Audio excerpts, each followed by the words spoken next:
3 days of action have come and gone here on the European Cricket Network here in Malta. Day 4 is coming right up. It's going to be another 4 games of stellar action here in Malta. I hope you're ready, because I know I am. Let's get things underway. You're watching the European Cricket Series here in Malta, right here with me, Charlie Hunt, on the European Cricket Network.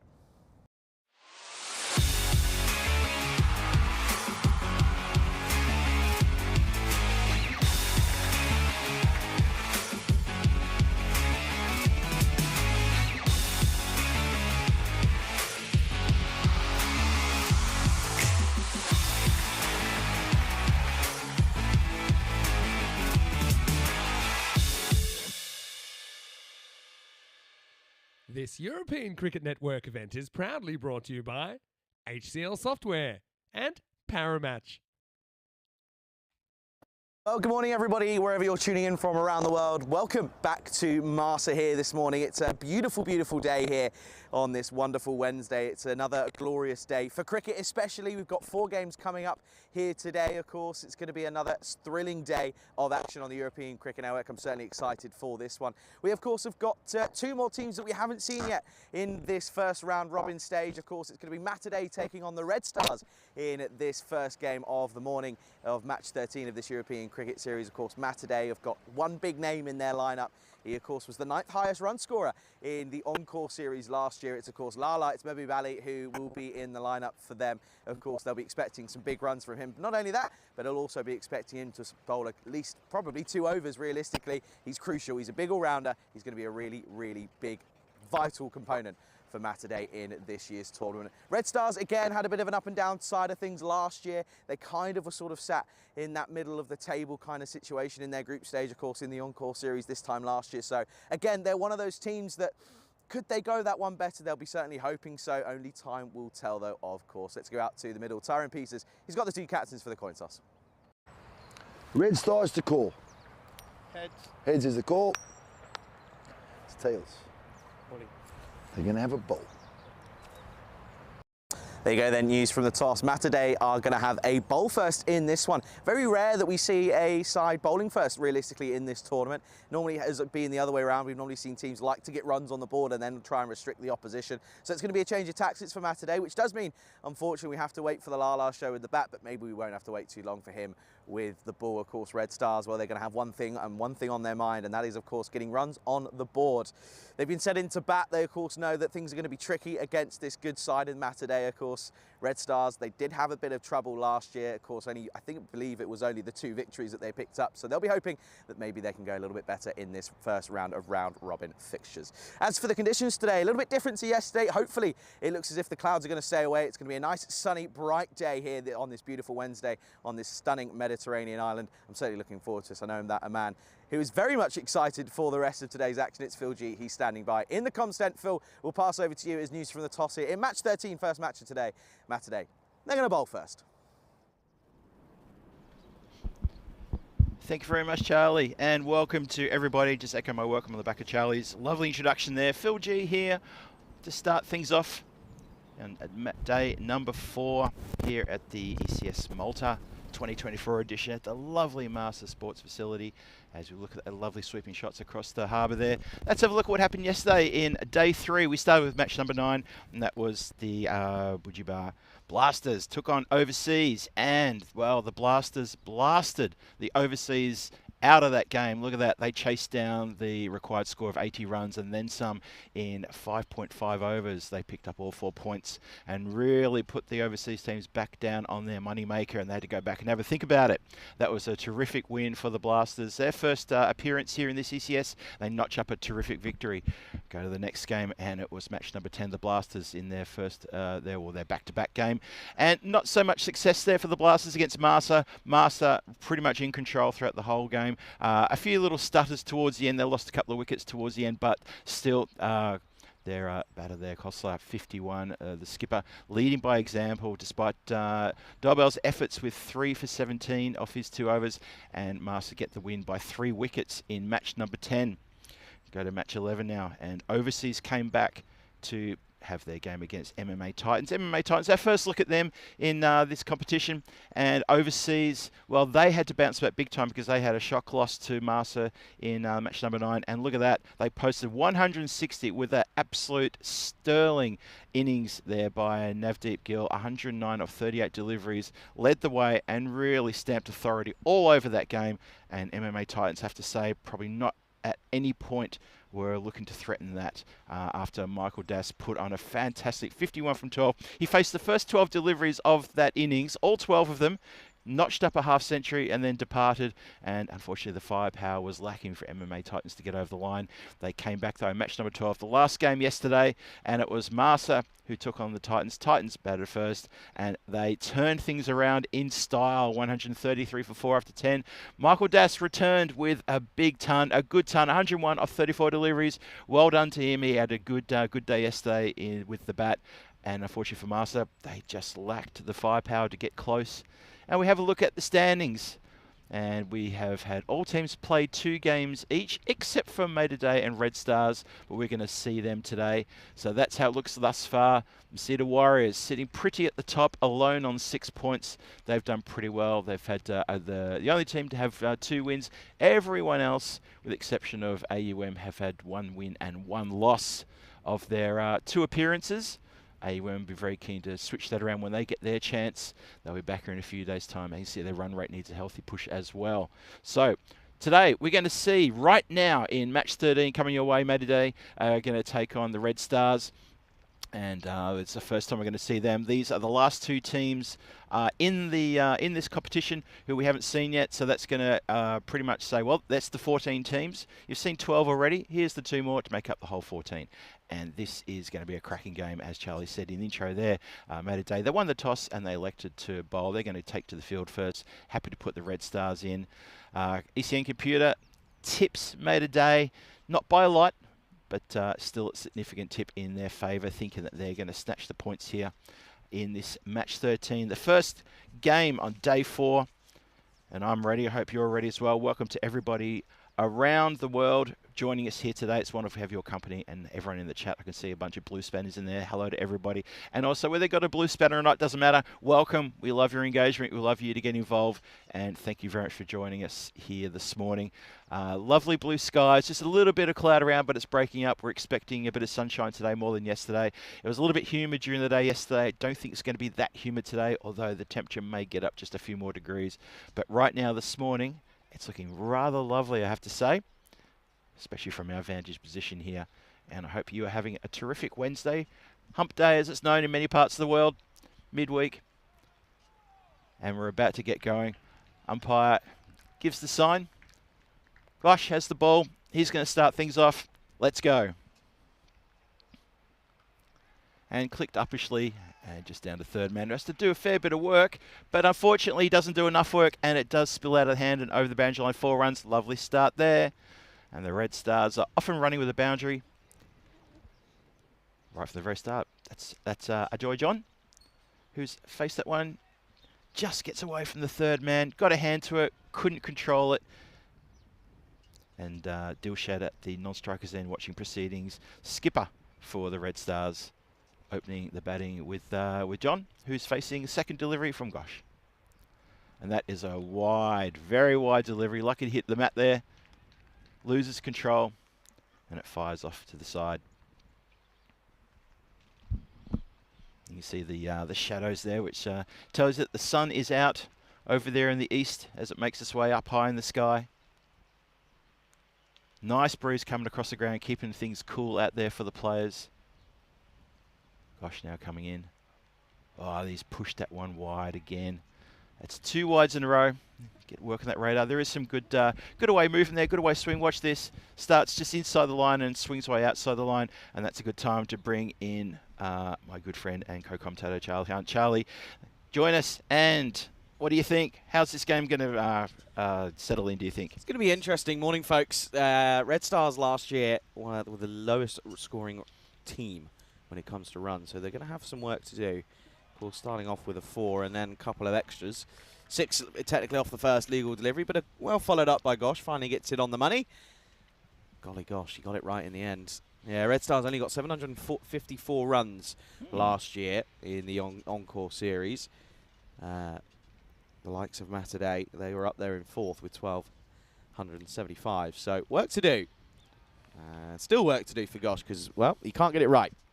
And in that Encore, Red Stars weren't able to qualify, were they? Nope. They finished 5th, I think, in their group. Yeah, they weren't exactly too happy with the way they finished. Yeah, they finished in 5th, 2 wins, 7 losses. They were one of 2 sides to have lost a game to Weather. Of course, that game against Malta. That's right. Weather played a big factor, didn't it, in that series? Hit firmly, leg side. Not going to get out of the middle of the bat though. They'll get a single. John will finally get down the other end, which means we'll get a little sighter at Ali to start the morning. Yeah, good morning to everyone. Hope you're all well. Pleasure to have your company with us here on the European Cricket Network. Another blockbuster day on the European Cricket Network. And, of course, many excited to see the likes of Lala and Boob Ali. Well, he's at mid-off at the moment. You can't miss him. Ali faces his first ball and he hits it down the ground perfectly. And that's a glorious way to start. What a way to bring up your first runs in the tournament. 6 runs. That was a lovely shot indeed. Nice bit of wrist work. Did try to overhit it too hard. Perfect placement. Middle of the bat, down the ground. Lovely strike. There's nobody deep down the ground, so as long as he got over the infield, he was in full control there. Lovely strike to get off the mark, as you say. Yeah, needs to have a little bit of a think here, Gosh. It's not quite worked from this these first 4 legal deliveries, that is. Got to try and change things up. Yeah, Maladay, on the other hand, had a pretty good tournament in Group A, finished 3rd. Of course, they had a 5-5 record. Maybe Bali was the 9th rise run scorer in the entirety of that tournament last November. Uppish, could be 6 and out here, maybe. No, just going to fall short. And it's, again, living life on the edges, Ali. Well, a bit of a surprise there. Didn't know too much about that, did Ali? Let's have a look at this one again. I think maybe just, just surprise a bit, maybe off the splice of the bat, and falls into no man's land. Unlucky there that Matter didn't pick up their first wicket, and luck there for Ali. Swing and a miss, and it's going to be a pretty good comeback with all things considered. Couple of boundaries in there, but also with a few extras. 15 come off the first. Red Stars, 15 without loss. It's not a bad start for the Red Stars, as you say. And, well, before we get to that, let's have a look at what's happened this year and what's going to happen for the rest of the 2024 calendar up there. We've come a long way, haven't we? Started Cyprus back there in January in Spain. We're down there at the bottom with Malta on right now. That's what you're watching. Then we've got the Spanish Encore coming from Barcelona in mid-November. And everything finishes with the European Cricket Championships for Women at Malaga from the 9th of December. Couple of weeks of sensational women's cricket there. Make sure you tune into that. Yeah, I want to say good morning to everyone, of course, tuning in on our YouTube channel. If you are watching on YouTube, do get involved in the live chat. Subscribe to our ECN European Cricket Network YouTube channel. Good morning to Jules, to Zishan, who's in the chat, to Lee as well, to Bob, to Shohag, to Dave, to Ashu, and to anyone in between that I may have missed. Very warm welcome to you, and yeah, pleasure to have your company here this morning. Sagar is going to take the second over. Not a bad start at all. Bit of in-swinging delivery from Sagar to start us off. Well, it's lucky that the wickets didn't get extra coat of paint because that went perilously close. Really close. Great delivery. A little bit of movement in. Good start from Sagar. See if the Matter can get into this opening partnership and maybe trying to break them up before they get carried away. 15 on the board in the first over. Sagar looking to strike. Well, advances down, but pushes Sagar off his line and length there. Not the best of the deliveries. It was a good first one. Second one not up to scratch. Yeah, I think you're right there. That was a good call, Charlie. I think the slight advancement, just at the last split second, Sagar tried to get it out of the range of the swinging blade, and succeeded in an extra. Sagar tries again here. And he's going to get carved away, but there's a fielder out there who runs into it, and there's just too much momentum. And it clatters into the hands of the fielder at deep backward point. And unfortunately, he's going to spill out. Ali's going to get a life on 7. Oh, no, he's grasped that one. I think it's because, as you say, he's charged in. Probably didn't have to charge in so in such a hurry like that. Have a look again. You can just see the momentum, and he just doesn't have much control over it. He gets put down in the end. And it's disappointing. And Sagar will feel a little bit hard done by with that one, to be honest. Oh, I reckon, yeah. We've seen some terrific outfield catches in the first 3 days of this competition too. And, well, that would have been a great start for Mater Dei. They could have broken this partnership with that catch. Unfortunately, it was grassed. We continue. Oh, well, there you go. Cricket, it's the great leveller. Gets a catch dropped off his own bowling, gets a single, and then John turns around and absolutely tonks him over the leg side for 6.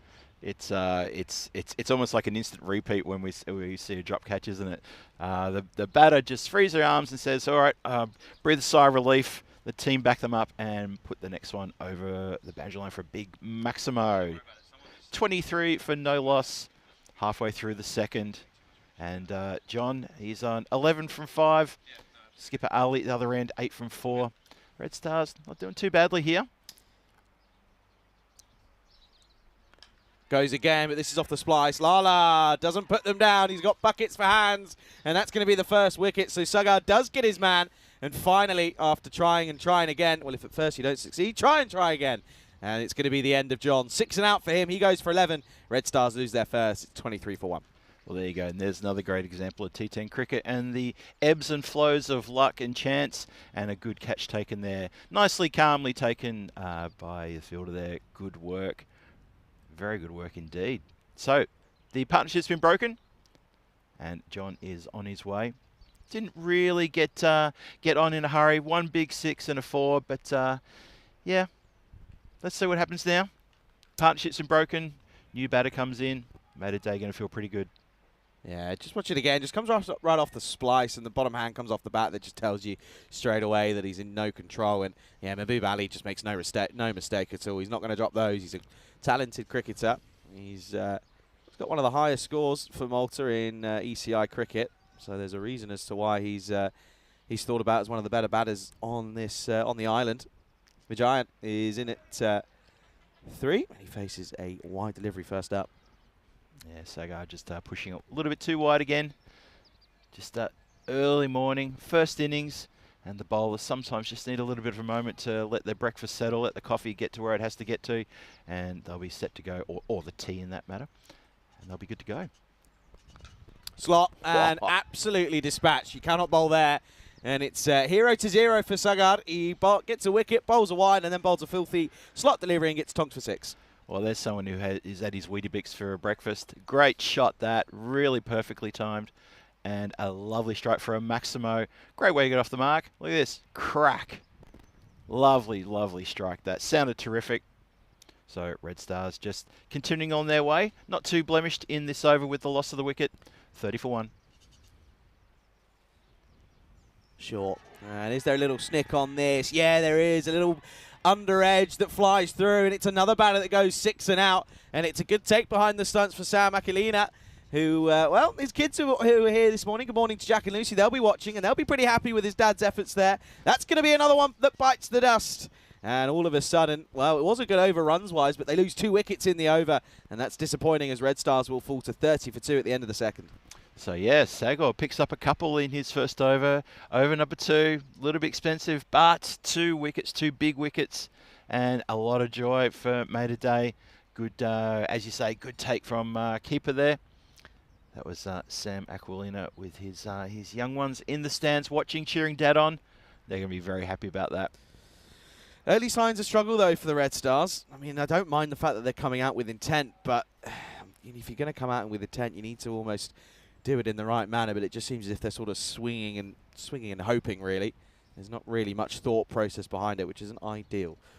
Mahbub Ali, Lala is going to come on then and take the 3rd over. This is what many would have been excited for. I know I am. And seen too much of Lala before? I have not seen too much. You're in for a treat. Yeah? You're Okay. in for a treat. Strap in. Mahbub Ali in for the 3rd. Good start. Nicely played, though, from Ali. Just opens the blade. Runs down to 3rd for just a single. He's got a reputation as a wicket taker, has he? He's a bit of both. He's a very, very genuine all-rounder. Yeah. And he's very, very useful. Yeah, big time. And in fact, the keeper's going to make a change. He's going to stand up. Oh, okay. This is interesting. So, yep, Sam Aquilina. He's going to come up to the stumps, keep the batter in his crease. Good thinking there. Let's see what happens then. Maybe they're expecting these Red Stars batters to try to get to the pitch of the ball a bit quicker. Let's have a look. Oh dear, well, that's a genuine wide delivery, trying to short ball. And, well, Ali at the non-strike is just trying to get down the other end, and James was having none of it. Ali got a fair way down, to be honest. Look at this. He even stutters over the halfway mark, thinking, "Hey, are we? No, back you go. Wouldn't want to run your skipper out." Not a great way to not start a your great morning. start, no. Good delivery. Absolute peach with delivery. Like that a lot. Have a look at this, folks. That's a ripper. Just sneaks on back in and just cramps in for room, trying to, again, carve it to third. But that shot's not there for James so far. Yeah, low percentage shot, that one.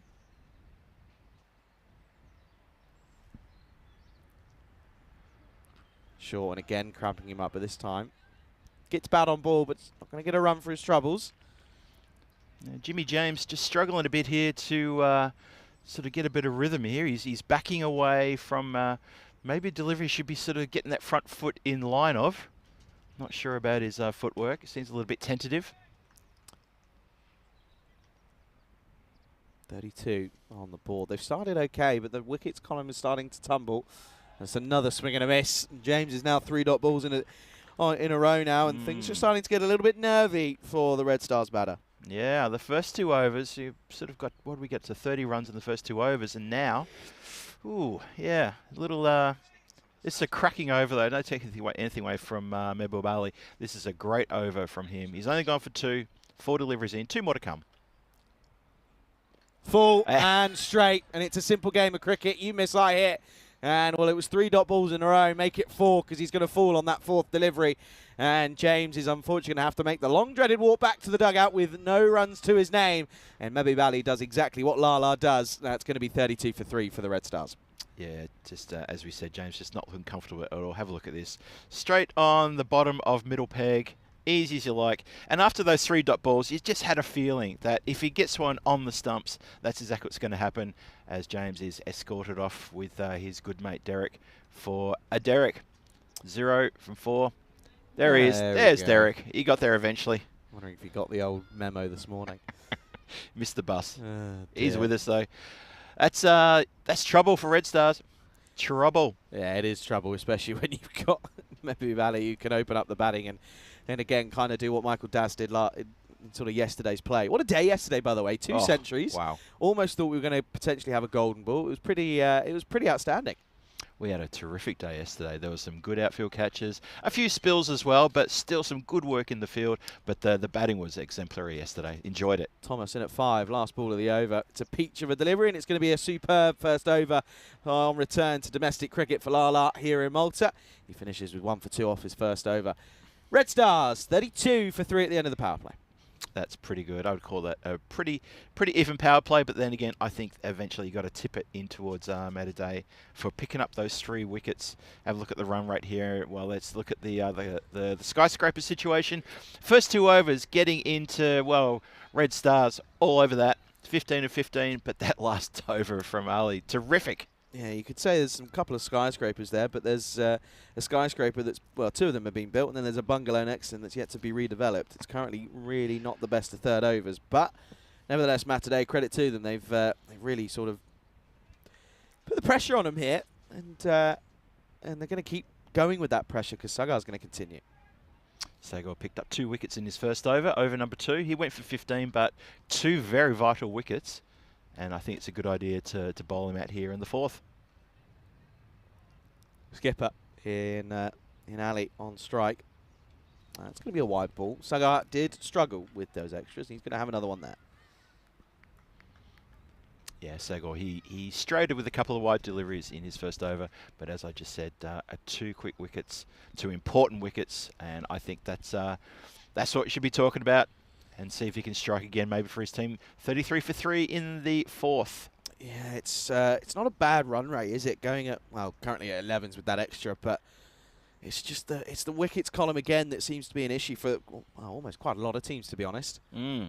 Falling straight, well respected, good cricket all round. Ali just knows that he's just got to respect that delivery. Good delivery from Sagar. After putting it wide, you might get in the batsman's head thinking, well, he might be a bit wayward, but Ali, true to what you say there, Charlie, showed respect and just bunted it away. No run. Someone's having a nice tee off on the first. I don't know what tee box that is. I'm gonna have to find out. Oh, just behind us there. Yeah. I have to do a little swing analysis at some point. Goes for it and has swatted this away. There is a fielder, of course, out on the leg side. End of the power play has meant that the fielding restrictions have been eased, so the fielders can drop out. Like that from Bob. Says, where's Tinky Winky? Referring to Lala. Where's Poe? That's my question. That's my question. I think people who maybe didn't grow up in England might struggle with what we're getting at there. Was it only an English thing? I didn't know that. I don't think we had it in Australia. I think I picked it up through my English friends when after I moved to the UK. But Tinky Actually, Winky no, and that probably Poe. probably does make sense. Yeah. We had in Australia. We had our own wonderful TV programs for the 7-year-olds. Oh, that's a rash swing and a miss from Thomas. You can see Sagar thinks he should have had his man. It wasn't far away. That was not far away at all. That was a strange old moment. That swish. Lifted slightly, that one. Didn't it? A bit of bounce, which was a bit of a surprise. Got to say, of course, average score. Been around just below that 100 so far this tournament. Up in the air, not come out of the middle of the bat though. Lala doesn't put them down, folks. Second catch for him, and it's yet again a batter that goes for none off 4 deliveries, and things are just starting to unravel here for the Red Stars. They are up and against it at the moment. Matadei have got a firm grip on them at the moment. They are now 34 for 4. I tell you what, as soon as we saw that ball come down here towards Lala, I just knew he was going to catch that. There was never any doubt. Have a look at this. Gets a position nice and early, settles and holds it tight into his chest. And a good catch indeed. And, well, the wickets just keep tumbling. Tony Thomas doesn't bother the scorer either. TT, well, there was no TT boom boom about that, was it? Just could not get anything going. And, well, I have to say, we complimented some of the strips yesterday. I'm a big fan of the old green and lime green and sort of navy from the Red Stars. Interesting Red Stars with no red on their kit, though, to be honest. It's a bit of an interesting move. That's an interesting point. Must ask him about that one. Asking the question, but probably going down the leg side. What an over and what a spell from Sagar. Yes, he had his woes with the extra column, but he was able to pick up 3 wickets in his 2 overs. And at the end of the 4th over, Red Stars in all heaps of bother. Oh, he's hit it. That's probably why. At the end of the 4th, it's 34 for 4. Yeah, Sagar has come back. He had 2 for 15 off his first over and 1 for 2 off that second over, and the brakes have been well and truly applied here and made a day all over this. There you go. There's the total stats before the start of today's action. You can see that run rate did creep up over the 10s, getting into the 10.3s. So, yeah, average around about, well, if you can do your maths, 103 is the average score at the moment. You can see there the Maximos, though, certainly lifting a couple yesterday. We had a few. Well, listen, when you have 2 scorers of 100 plus, it's bound to happen. And there you go. We're no longer at the lowest overall run rate so far this year. Croatia at 10.2, Malta at 10.3 at the moment. Jacob for the 5th over. This is going to get hit into the leg side. Is he going to find enough? Yes, he is. He splits the gap, but also gets enough to get over the rope. 6 glorious runs. Yeah, lovely shot, that one. Not a great start for the bowler. Put it in the right place, and Ali capitalises. Immediately launches onto that one. Good elevation, and even better placement right between the 2 fielders. And even more importantly, he places it over the boundary line. 6 runs. Yeah, once again, it just seems to feel that it's almost a 1-wicket wonder for each team at the moment. Hit again, leg side. Once more out to the fielder, though, who has to be readjusting in the end, but it's well done by Adji Wilson out there on the leg side. Interesting time here. Red Stars, they need to stabilise here. They're 4 wickets down. So while well, they've got the 2 alleys out there, but these 2 batters need to steady. Don't want to lose any more wickets, and they need to keep that run rate around 10 and keep pushing up to the 11s and 12s. Oh, let's have another look at this one. I don't think this was a wide. Let's have a look. I think umpire's pulled the trigger a bit quick there. That's not a wide. He has pulled the trigger quick on that one. Not a wide. I was on this in Croatia, and it really did get me going. And I know a few people were on it in the ECC as well. It's not a wide. You cannot be punishing bowlers with, absolutely hitting their areas. Has to go a little bit straighter, but that one's okay as well. That's fine. That's okay. That's an error by the batsman to not connect. There we go, 42 for 4, halfway through the 5th. And Red Stars, well, they're on track for a score in the 90s at the moment, but they're going to have to do something about that. Matadei doing a great job with the bowling department. That's 90 if they don't lose any wickets, to be honest. Another dot. Well, to be quite honest with you, if the other ones are wide, then that's a wide. But they're both not wides. This is the thing. This is what I'm going to. This is what I'm saying to you. That's it's pretty much the same line. Yep. And Ajmal Ali, he's got two of them. He's probably going to have to use those two legs to try to get to the ball. Otherwise, he's going to be swinging and missing all day. Upish, but firmly hit, but straight to Ali. Can't get there. And it only just clears the rope, but that's all you need to do is hit it 51 metres, and that's what he does. 6 runs. Very true. They got that much-needed Maximo. As the Eastern Supporters Club of Australia just wrote in the chat, much-needed Maximo, they are in big trouble. Well, they need to get out of trouble, and they need to get that scoreboard ticking in any way they can. I have to say, I was almost concerned. I was thinking that maybe there's a 4-ball curse on some of the batters. We've had 2 batters get out for none on their 4th ball. Ali, his 4th ball, hits it for 6, gets off the mark. Pretty interesting. That is interesting. Slower ball and miscued into the leg side. Very much cross-batted. A little bit one-dimensional, and that's kind of been the sort of story for a lot of these sort of middle orders. Come out, try and swing hard, but they don't really pay off. And that's going to be the end of the 5th at the halfway stage. It's 49 for 4. Well, I did tease it in the chat. Said we're going to have a little bit of a Hunt the Answer question today. Here it is.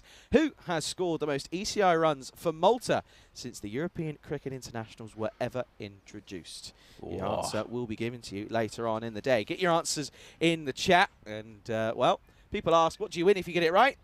Pride. You win some chat pride and a thumbs up from me. That's what you get. Absolutely. And you'll get a bit of a get-around from the chat as well. And I'm sure that is exactly what's going to happen. That's a good question, Charlie. Very good question. You got any inklings at the moment? My brain is working on it as I speak. Bit of spin into the attack as this is Muthu Kamara, the skipper. And he's going to start with a single against it. A little bit wide. Probably got away with it, though, to be fair. You mentioned before about a couple of the batsmen who got out for ducks on their 4th delivery. Those 2 batsmen, that was, correct me if I'm wrong, that was Tony Thomas and it was Jimmy James. Yep. So you'd be right to think that Ajmal Ali could have been that as well, because it was JJ, TT, and AA. Oh, there you go. See? Things happen. Oh! Well, there you go. There's the skipper. The skipper gets the skipper. Oh, yeah! Well, there you go. That's why you don't celebrate too much, because you end up having a bit of a tumble. And, well, Kamara and the skipper gets Ali as it's a very rash shot. And, well, the fall was even worse. Kamara in his celebration, he goes down. He's he's all right though. He's giving us a high 10 to the camera and saying, "I'm all right, I'm okay." Look at this. Watch this here. It's a rash shot, top of middle stump, and he goes, "Yeah, I'm gonna give it big ins to the camera." Hey! Da da da da da da da. Dilshad Ali is gonna have to make the dreaded walk back. 17 off 10. And, well, he's the skipper. And once again, it just feels as if it's a 1-wicket show at the moment. He goes, score very much struggling at 50 for 5. Oh, Muthu Kamaran with a half pirouette almost ends up in all sorts of trouble. Spin to win, folks. Leg side, straight to the fielder. Run out chance, maybe. It is a direct hit, but I think he's just made his ground in the end. Yeah, it looked well and truly home there. But a good shy from that mid-wicket area. Hit stumps full. Keeps the bat down. Yeah, good work. Good running. Good basic cricket is to get that bat down and run it and glide it in. Yeah, a bit too often we see batters make their ground, but that bat can be hanging in the air. Way too often. Way too often for my liking as well. Totally agree. So Ali now, Ajmal Ali, he's retaking his guard. He's taking the leg stump guard, and he's facing skipper Kumaran. Yeah, Kumaran's had a good start. Picked up the wicket, of course, of Ali, and, well, that was Dilshad Ali, of course, and, well, now you've got the likes of Ajmal Ali. A swing and a miss. Good take by Sam behind the stumps. Good flight there from the bowler as well. I was mentioning yesterday a couple of times, and I think I might have said this day before, I like to see a slow bowler, spin bowler, not have any problem flighting the ball, showing that confidence in their abilities. It is lofted above the eye line. Lala has a bit of work to do. Does well in the end, and Ali thinks he's probably missed out on one there, and to be honest, he'd probably agree. It was in the slot to hit. Ajmal Ali, by the way, first time ever on the network, so he's looking to make a name for himself, but he's a bit of frustration. There's quite a lot of new faces for the Red Stars this morning for their first time on the network. There's the flight again, and good keeping again from the likes of Aquilina behind the stumps. Good quick hands at the end of the 6th. It's a good over. it's going to be the score 52 for 5. Prathapan there just reaching forward for a delivery that not too sure he was too sure about the line and length there and was hoping for the best as he swung through it. And it's good work from the behind the stumps there by Sam and the Red Stars. Well, the run rates are coming down. It's coming down even more. It's now down to, well, 8.67. Score is 52 for 5 after 6. 4 overs for Ajmal Ali and Anandu Prathapan, who's the wicketkeeper of the Red Stars, to get into this bowling attack and try to force maybe a triple-digit score. They need to pull something out here. Need to start to put the foot down. Yeah, they've got to get a move on here. That expected score's tumbled from 100 all the way down to the 80s. Wilson. Well, that's going to be an interesting one. Probably going to be a no-way, I think, as this comes off the pitch, and it's well fielded in the end to stop it going all the way for a minimum. Yeah, Ajay Wilson has he hit the pitch? Let's have a look at this. Oof. It depends on where it is as well. The fact that it's come off on that angle. Yeah. I guess you'd have to say it does hit the pitch. It's tough. It is tough, but it's interesting what's just been given here. Anyway, we'll come back to live action. Turned around into the leg side. Doesn't really take it on or with any gusto. We'll get a single. Yeah, it was a no ball. I hate the fact that that's a no ball and then there's been given as buys. The 2 buys. I hate that. It's a stupid rule. It's the worst rule in cricket. That and the back foot no ball rule. Hate it. Stupid. So, rant over. Sure, not out of the screws. It's only going to be just a lazy single. I like this. A couple of answers have come in for the question. Okay. Good news is that some people aren't cheating, which is always good because a couple of wrong answers. But some maybe might be a right answer in there or two. You never know. I love that. How can you tell someone isn't cheating? They get it wrong. Or they're really bad at cheating. Legs into the offside this time. Nice little glance, this one. Bit of work to do for the fielder. Oh, wow. How have they not taken 2 here? Well, I'll tell you what, let's get a replay of this from this first camera here because Ali takes the single, and then for some reason, bearing in mind that there's definitely 2 on here, halfway just says, actually, do you know what? Now you're fine. He's three quarters of the way up. He's run 2 himself, the poor bloke. He was that ball was so far away from the keeper, the player would comfortably got back. Yeah, that's wrong. Really wrong. Well, gets hit firmly to cover. Well, now again, bit of the old yes, no, maybe. Ali doesn't seem too keen on getting the runs in at the moment. Not sure what's going on there with Ajmal. Hope he isn't gun shy. I mean, we don't need a middle order batsman who's gun shy. Yeah, that's his job. Get out there and start going gangbusters, please. Give it some welly. Give it some welly. Give it a good old whack in the good old cricketing sense. Tries to, can't get it off the square. Looks at the bat, says, "Well, why is this not working?" Well, poor tradesmen blame their equipment. I was about to say exactly that, blaming their own tools. Hello to Terry Richmond joining us in the chat, and hello to everybody. Lance Hall joined as well, and I can see Shohag in there. Hello and good morning, everybody. Carved away. Nice looking shot. Plays this pretty close to his body, but again, it's not really a run-scoring shot. It's just going to get a single. Singles are hurting the Red Stars at the moment, 60 for 5 after 7. Yeah, 7 overs bowled, and the boundaries appear to have dried up. And what we've seen so far is Ajmal Ali content to take singles, turn away the doubles as well. And let's have a look at the ECC for women coming up your way. The 9th of December through the 20th, the Challenger Division and a Premier Division.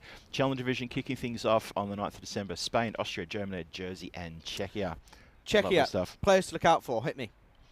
Oh my goodness, you really put me on the spot there. Put you on the spot you there? Have.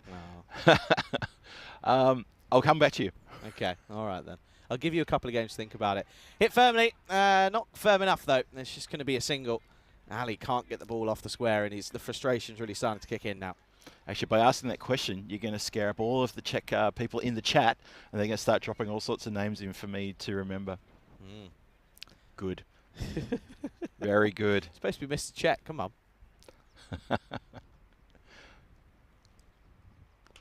I had to wait for this. It was flighted by the skipper in Kumara, but again, swatted for just a single. Yeah, just punched down the ground there. So Kumaranen, he's back for his second successful first over. Picked up a wicket, then during his celebration, put himself down on his moneymaker. But he's looking all right. He's got a big smile on his face. Good competitor. Always say, if you're playing cricket with a smile on your face, you're going to do better than more often than not. Agreed. Well, it's a pretty gundy delivery. It just lets it go for the extra. It's fair enough, because when he's hit it, he's not been able to get off the square, so he only would have got one anyway. Yeah, that's true. Yeah.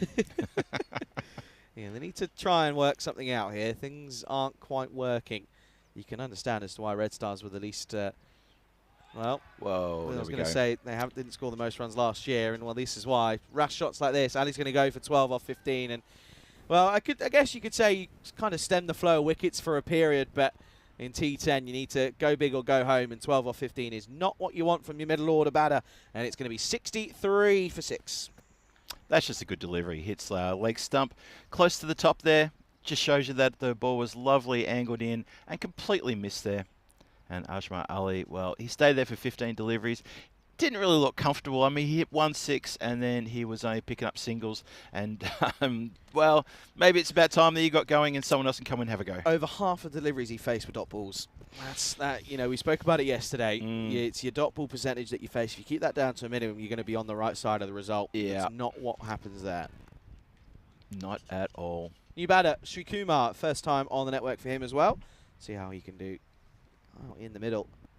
Well, he's going to get a little bit of a tickle away onto the leg side. Bit of work to do this time around for Mahesh Kumar Lavakarapu. He's going to come back for the second. But good fielding in the end. And good running as well to make sure they did get 2 on that occasion. Having seeing Ajmal Ali deny the 2 runs to a shot that definitely needed to. So good start there. Sri Kumar getting off the mark with a couple.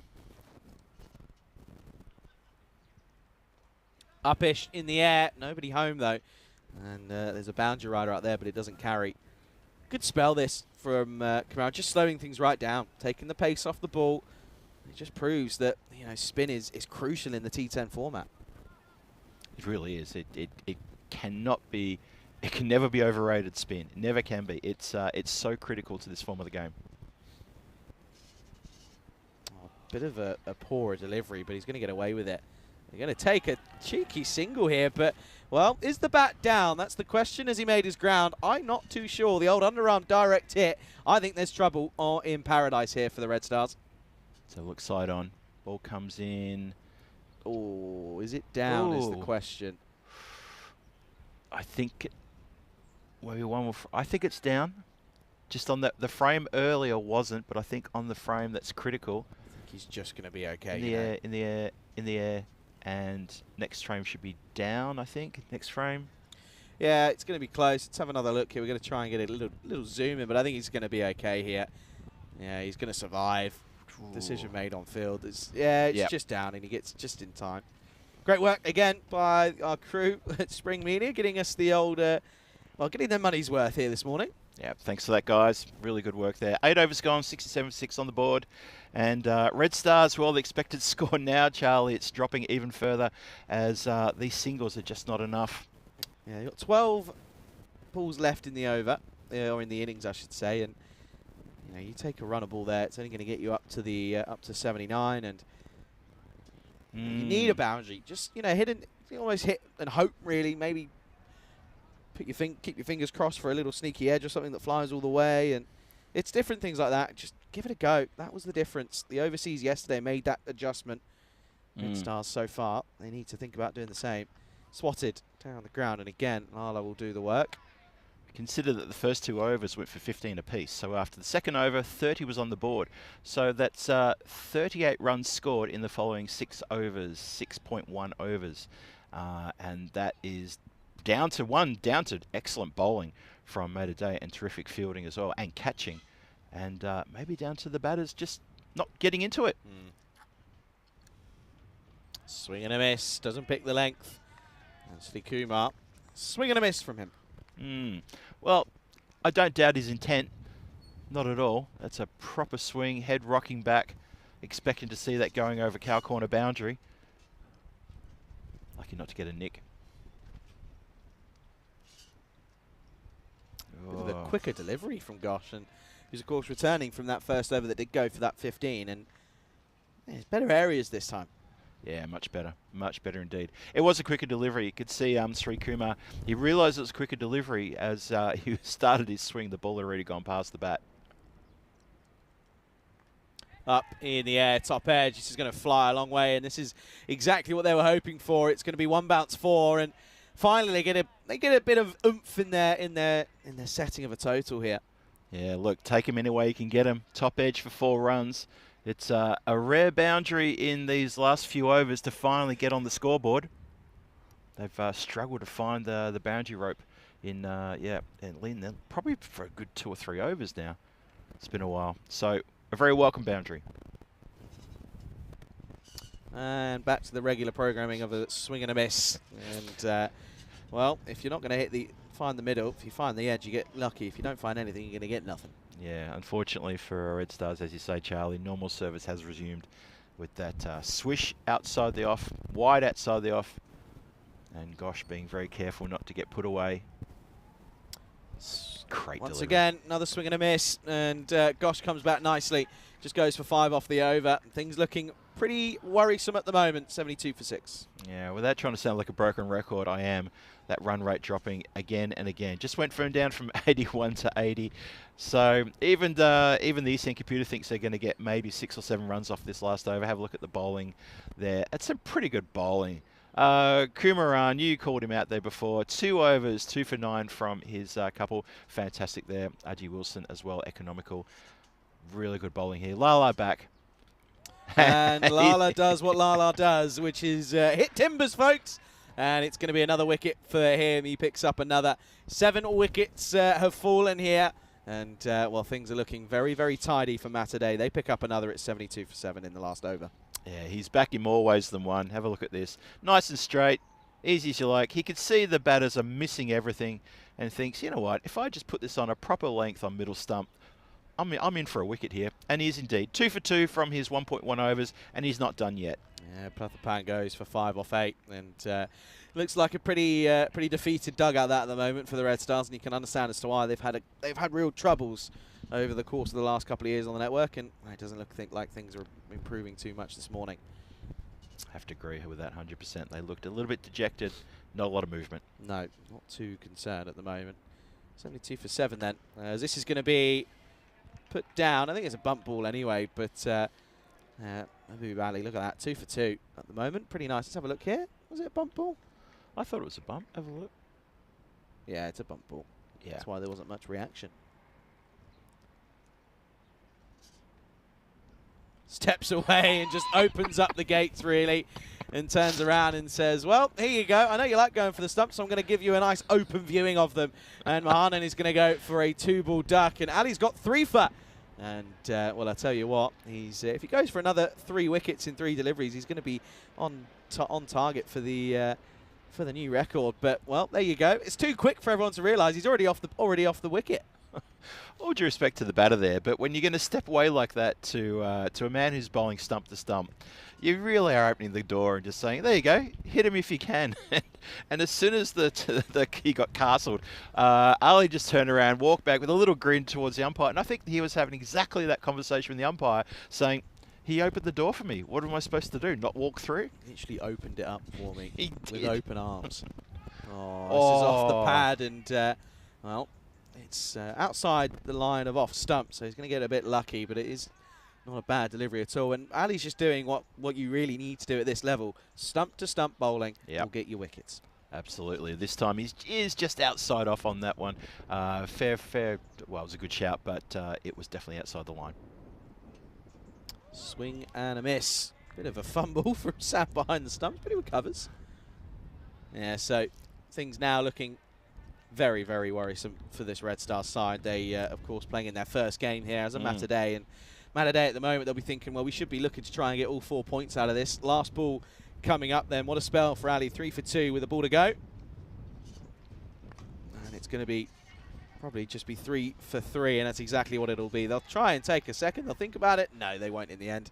So it's going to be 74 for 8 is what they'll finish off their 10 overs. Superb middle over bowling from the likes of Ali and the skipper realistically in Muthu Kumaran, who does superbly well. But at the end of the day, it is Matterday who will be very, very happy going into the halfway point. Red Stars can only muster up a very, very poor total of 74 for 8. And viewers would have seen that the first 2 overs yielded 30 runs, and we thought we were on for a good score here today.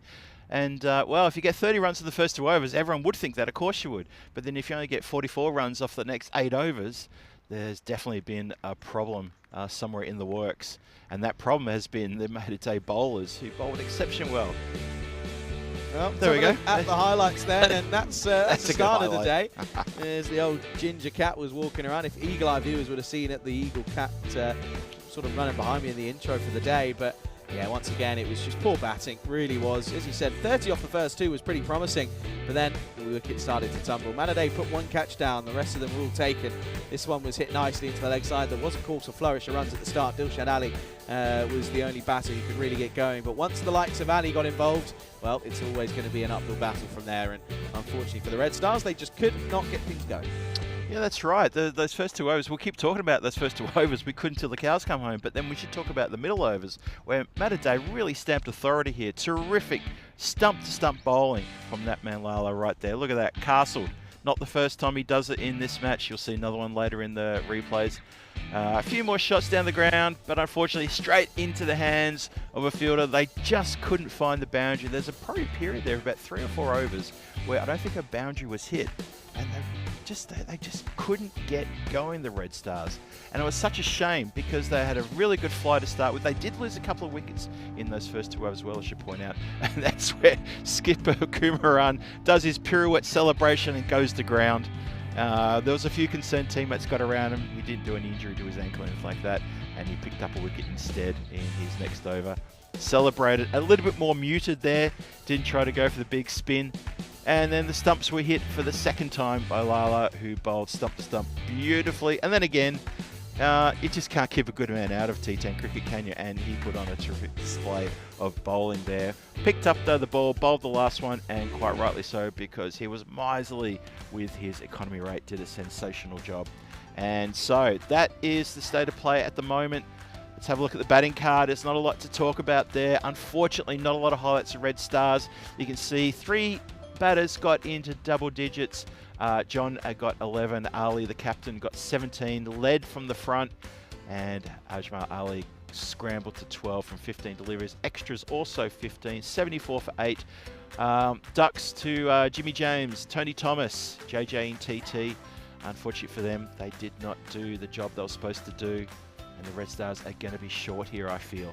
Malta, well, let's give their bowlers a bit of a rev up. Look at that. Mehboob Ali, 3 for 3 from his 2 overs. Outstanding. Skipper Kumaran, 2 for 9 from his 2 overs. Wonderful stuff. And Sagar chipped in with 3 wickets as well. It was a bit more expensive. Had a few wides. 3 for 17 from his 2. But good bowling all around, I would say. I think it's a pretty good effort. Jacob, probably most expensive of the lot, 15 off his 1 over. So that is the mid-match summary for you right there. Red Stars have amassed 74 for 8 in their 10. For mine, I think they're a good 20 runs, maybe even 30 runs shy where they should be. They just couldn't get going. They couldn't get a proper partnership going. They couldn't have someone get better than 17 runs, and they needed someone to stand up and take this game by the scruff of the neck. It didn't happen. Malta are going to be back here in about 7 or 8 minutes' time to try to score 75 runs, that is, in their allotted 10 overs. I look forward to welcoming you back here with myself and Charlie. This is Phil G on the European Cricket Network for this match number 13 at ECS Malta 2024 edition. Myself and Charlie back here very shortly. I hope you'll be back here too. See you soon.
This European Cricket Network event is proudly brought to you by HCL Software and Paramatch. And welcome back to everybody here to the Master Sporting Complex here in Malta. You're joining me, Phil G here, Phil Gowers on comms for this match number 13, the run chase about to start. The match 13, which of course is Malta Day versus Red Stars. We've just seen the Red Stars innings come to a close a few moments ago, 74 for 8 in their 10. Couldn't get things going, struggled against the Malta Day bowlers, struggled to even find boundaries. And yeah, doing it in singles in the middle overs just wasn't enough. And well, I don't know if it's going to be enough. I just don't know. But let's talk about the bonus point equation. Get that run, those runs in 7 overs or less, 74 in 7 overs or less, and the batting team picks themselves up a bonus point if they can restrict the opposition to 51 or less, and the bowling team will pick up a bonus point. So there's a bit to play for here. 4 points up for grabs, 3 points for the win, 1 point for a bonus, for the bonus point if you can pick one of those up. So always something to play for everybody. Keep your eye on that. Be interested to see how we go here. The Malta Day batters will have that in their mind. Tried to pick up all 4 points here in their first game in this ECS. Open their account here with a 4-point win. That will be terrific for them if they can do that. Obviously, it'd be awesome for the Red Stars if they can cause a bit of a rumble here and maybe bring things down. We'll see. Charlie Hunt joins me. Charlie, it's all up to the Red Stars to, well, to fight back. Yeah, they need something, don't they? They need something to go their way. They need to get this man early. Lala on strike for the first delivery. He's just going to let that one flow through as the skipper in Dilshad Ali starts us off with a classic European cricket wide. It's honestly, I think if we had to give a scorecard of how many times we started innings like that, we'd run out of paper. Yeah. Would not happen. If I had a Euro for every single time we did, I'd be probably a millionaire. Anyway, can he get this one right? Maybe Valley, scary man to bowl to. And that's why he's just going to keep pushing it wide. He's probably just saying, well, I don't want him to hit me, so I'm just going to bowl wide, and it's just easier. Maybe that's a confidence-building movement here. Just, well, just swings away and keeps swinging away, and it doesn't touch any part of the inside of that tram line. Umpire, correct call to say, that's too wide. Try again. Good to see that Zero United lads have turned up. They, of course, play in the second game later on this morning. That's well bowled. Good comeback and trying to almost surprise Ali with a bit of a straighter one there is Dilshad Ali. Yeah, much better delivery from starting with a couple of wides and gets one right on the money. Well bowled. Still 2 runs on the board, courtesy of those wides. Computer likes Malta Day in this one, talking about a 96% to 4% chance of win here. I can understand as to why. It's all about Mahbub Ali. If they get Lala, then it's going to be an interesting fixture. But if he goes big, it's going to be tough to come back from that. There you go. It's what he can do. He can hit it firmly. And that whip through the leg side, the wrist, get it come into play. That's a glorious way to open up your account for the tournament. It even sounded like a slight miss hit as well. Let's have a look. Low down on the bat, but the power and the speed in which that ball flew to the boundary all the way along the carpet. Lovely strike for 4 runs. Yeah, he liked it, and rightfully so. It was a nice looking shot, nice way to sort of get your eye in. Get that first boundary under your belt. Move on. Needs a response though, Ali. Not the best of starts. Lala, swing and a miss. Ooh, swinging for the rafters there, wasn't he? That away movement just tricking the batter. And if he connected with that, I think that ball would still be somewhere in the air, somewhere behind us. Yeah, when he hits it, it really does stay hit. It's kind of scary, to be honest. There's a reason why he's known as the friendly beast, because, well, he's scary to bowl to be quite honest. Slower ball, but hit firmly through cover. And a bit of work to do for the fielder, but it's well recovered in the end by Tony Thomas. And we'll get an early sighter at Michael Nazir. Yeah, good slower ball, that one. Batter saw it and waited on it. Didn't quite connect fully through that. And good chase by the fielder to bring it back for 1. And as you say, let's have a look at Nazir. He gets to face his first delivery from Ali. 2 balls to come in this over. Got the best seat in the house whilst Lala's at the other end. Well played, delicately pushed through, and gets through the fielder, who gets through the other. It will probably only be a single, but still a little bit lackluster in the field, a little bit slow, and that's a day's call to start. Yeah, Nazir was a bit hesitant there based on that first fielding effort. And then on the second fielding effort, he realised that was not just a comfortable single. He could have strolled that one, taken time to smell the roses as well.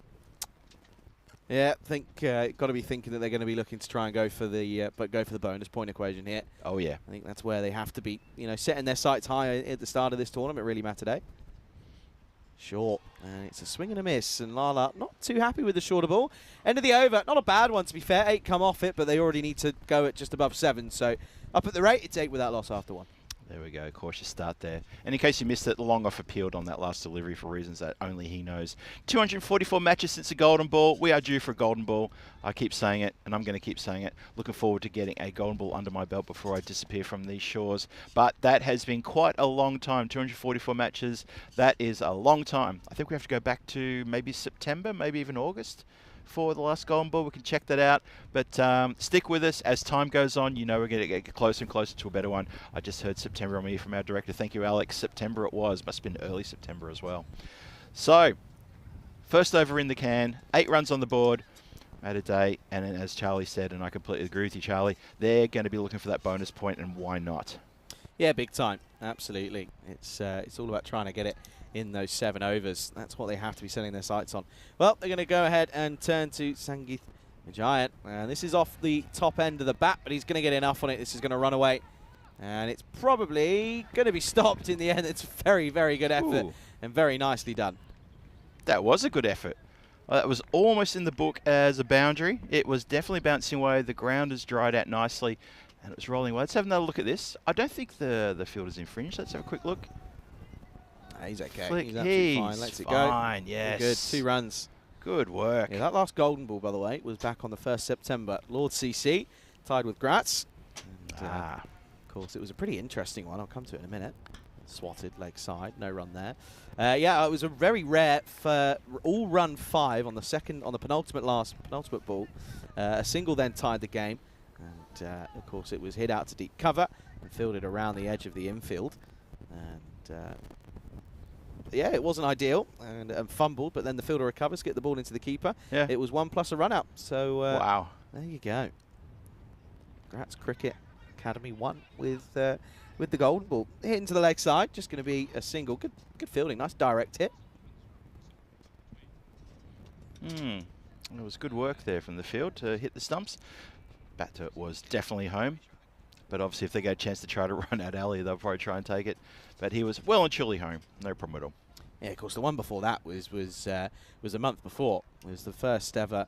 Well, it was the deciding match in the first ever ECSW between the Jink Zagreb and the Lavender Lionesses. And Corey came on for 1 game or 1 game only, got a Golden Ball and left, as Corey does. The Corey factor there. There you go. Not a bad start this for the Giant. He's hitting the right spots. Lala hasn't quite hit the strides that he normally does. And he just respects this one and pushes away into the offside. It's a good ball. It's a good ball to a man who is very imposing at the striker's end. Cuts it into him, and he's cramped for him, and can only just bunts it back on the offside. Good ball on this. Hello to Wayne, who's joined us in the chat. Good to see you again. Some people are calling him Aussie Wayne. Of course, he's an Aussie. He comes from my neck of the woods. Were you an Aussie? I had no idea. I didn't know you from Australia. Oh, swing and a miss, but it's got through the keeper. Oh, no. It's potentially not going to go all the way. It's eventually well recovered. They'll just get a bye from it, but a little bit sloppy behind the stumps by Anandu Platapan. Yeah, he's thrown his hands in the air as a way of apology. Have a look at this. Yeah, that's just a little. It is a bit sloppy. It's probably the best word to use. I'm not too sure how he could let that get through the gloves. It hit both gloves and just dropped and just kept going. He took the pace off it. That's all they can take away. Yeah, it took sting out of it. That's all he did. It should never be letting runs flow through there. Yeah. Nicely carved away, but again, not going to go all the way. Tony Thomas will collect it. Well, Lala wanted to. If you're going to set Lala off, it's a little bit trickier for him to sort of get the old turning circle around and put the brakes on. End of the second, it's 13 without loss. Not going at the rate that many were expecting here from Matadei. Yeah, Matadei, very cautious start here for them, but I think that comes down to some pretty good bowling as well. Yeah, we expect him to come out of the blocks big time. We saw I think this was the second legal delivery of the morning, got smacked down the ground for a good boundary by Ali. But since then, it's been some pretty tight bowling. As we have a quick look at the standings here in the ECS Malta, and well, the two teams at the bottom, Malta Day, who you see in front of us now with the Red Stars as well, they're kicking things off. This is their first game in this ECS. Good wheels as the third over gets underway. That's good areas. Good, nice start. Yeah, look at that. Poor shot though, just fishing. Yeah, not sure what he was going to achieve if he'd made contact with that one. Maybe just trying to guide it between third man and backward point. Very tentative push, to be honest, but Very tentative. very good from Dilshad Ali to find the money yet again. Pulled leg side over the top, and it's going to probably plug on the outfield, and it does again. Just a single, and singles aren't too bad for the Red Stars. But again, Matadei, they've got to start finding something here if they're going to chase this in 7 overs. Yeah, what I'm noticing here in this ECS so far, and I know this is only day 4, I know this is only match one, the first match of day 4, is chasing is not as simple here as it looks on paper. Yeah, I mentioned it in the intro. I kind of said I was a bit surprised that Matadei, of course, choosing to bowl first. Most sides have batted first. Shot, nicely played up in the air on the offside. Nobody back there. No, it's going to go all the way anyway. So 6 runs, glorious shot, nicely played. And that's going to be 6 glorious runs. First maximo of the innings. Well, that's just bread for jam. Look at this. Just hangs it out there short. And a man like Mehboob Ali, is he going to let that one go? No, he's definitely not. He could have placed that anywhere on the offside. He could have even hooked it if he wanted to. Just sat up for way too long for a man that tall with that much power. It was always going to go. Could that be the shot that gets him in the rhythm that he's looking for? No, because it's a wild swing across the line, and he just loses his shape here, does the big man in Lala. Oh, he needed to hit through the ball with that one. There was only a slight bit of away movement, and instead he's gone for a bit of a swipe across the line, as you say, Charlie. Oh, just, yep. I think he knows that was a silly rash shot as well. Probably thought a bit too comfortable. 20 for no loss on the board. We've still got a couple more to go in the power play. But I think we still have to agree that Matadei is still all over this at the moment. Yeah, massively. Got to get going now. It's now or never, really, for the bonus point. Well, happy feet himself, and this is going to be slapped. 1 bounce 4. That's a glorious shot. Just too full from the skipper in Dilshad Ali. And Lala is not going to miss out on that. Thank you very much, he says. He is not going to turn that away. Yeah, that's a much better shot. Moves around a little bit and finds his feet in the right place for that shot. Look at this. Step forward, then goes back again and rocks back with a cracking shot. That went very quick to the boundary of 4 runs. 15 off 10 now for him, and Red Stars just losing a little bit of faith. You can just see 2 boundaries, and all of a sudden the heads have started to drop. Oh, I always often say that the smallest totals cause the biggest problems, but just at the moment, Red Stars don't really seem to be trying to put them under any pressure. So true. Yeah. Yeah. I felt that the Red Stars were bowling quite well, and maybe in that second over and most of that first over, I only went for a few. There were singles, as Dave B says, more singles than a dating site. Lovely stuff, Dave. Keep that coming. But last ball of the third. Goes for it, and hasn't quite come out of the middle of the bat. It's going to be another bounce and 4 runs, but again, it's two slot deliveries that have gone to the cleaners, and that's just what you can't be bowling against like Salala. 28 without loss at the end of the third. Yeah, you could just hear that was towards the bottom of the bat, but I was laughing because it was, well, it bounced about 2 foot inside the rope, but it was quite safe. The fielder deep was very straight, and there was another fielder, but he was very square, so he's picked the gap perfectly, has Ali, and he's charging along here. 15 off that over, so the start maybe that we're expecting has been delayed by a couple of overs, but after that 15 run over, maybe this is where Matadei is saying, all right, let's get into gear, let's shift up. We want this bonus point. We want 4 points from this game. Let's get into it. They haven't lost the wicket yet, so they're every opportunity to knock this off within the 7 overs required. I'd be interested to see if they've got any spin options here. Maybe go pace off just after that last over. Things kind of became a bit too comfortable and a bit too one-paced. Interested to see if they've got any slower bowlers up their sleeves. 28 without loss, of course, in comparison. It's pretty sort of regular kind of going, to be honest, but it's the wickets that's got to fell, as that's going to be James, who starts with a drag down the offside. Yeah, Jimmy James into the attack. And he was one of the few Derricks that we saw in the innings earlier from the Red Stars. He gets his opportunity with the ball and starts us with an offside wide. Just pushed it way too far. Yeah, it's going to be an interesting situation here. So you see the stat there, 46 and 24 needed for a bonus point, 11.5 and over needed. It's a better delivery, and it's a swing and a miss. Nazir at the top has not looked happy, by the way. He looked very uncomfortable. Yeah, in comparison, Red Stars were 32 for 3 at the end of 3, 28 for none. So runs a little bit behind, but the wickets, of course, in hand are very much a positive for Matterday. Well, this is somehow being played away. It's miscued completely. It's off the toe end of the bat. Gets a sneaky single, but I guess that's kind of all he has to do at the moment is get Lala on strike. Yeah, I was going to say that. I think that's exactly what they're probably happy that happened, that it was kind of that miscue, just so they could get the single.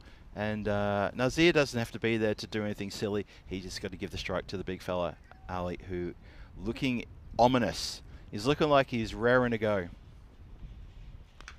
Not really out of the middle of the bat. There is a long on in play.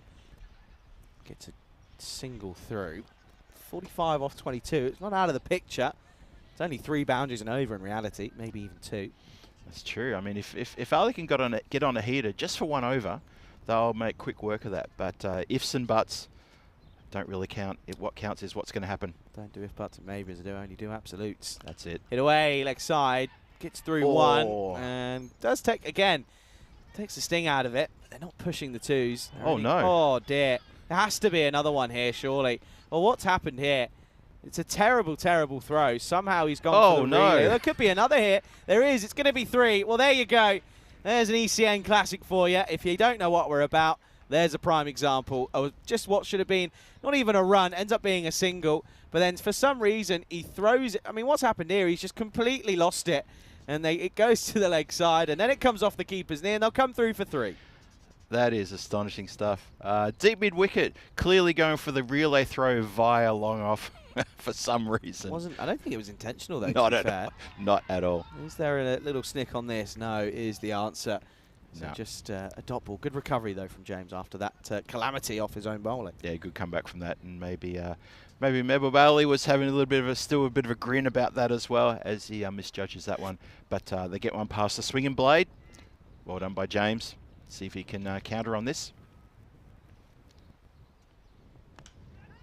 Away, and it's a great attempt from mid-wicket, but was never going to realistically get anything behind it. It's going to be 4 runs, and not a bad over. 10 come off it. Mehboob Ali Lala does get to swing this one away, and it's going to finish off the over nicely. End of 4, it's 38 without loss. Yeah, mid-wicket flings himself to the right. I don't think realistically he got close to that one, but it looked good.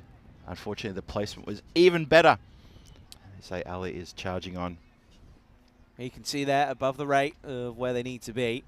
Of course, trying to get it within that 7, so that's where they hope to be. Going at 9.5, which is pretty much where they exactly require to be at this point. But again, looks if there is going to be a bit of a slower bowling option here this time.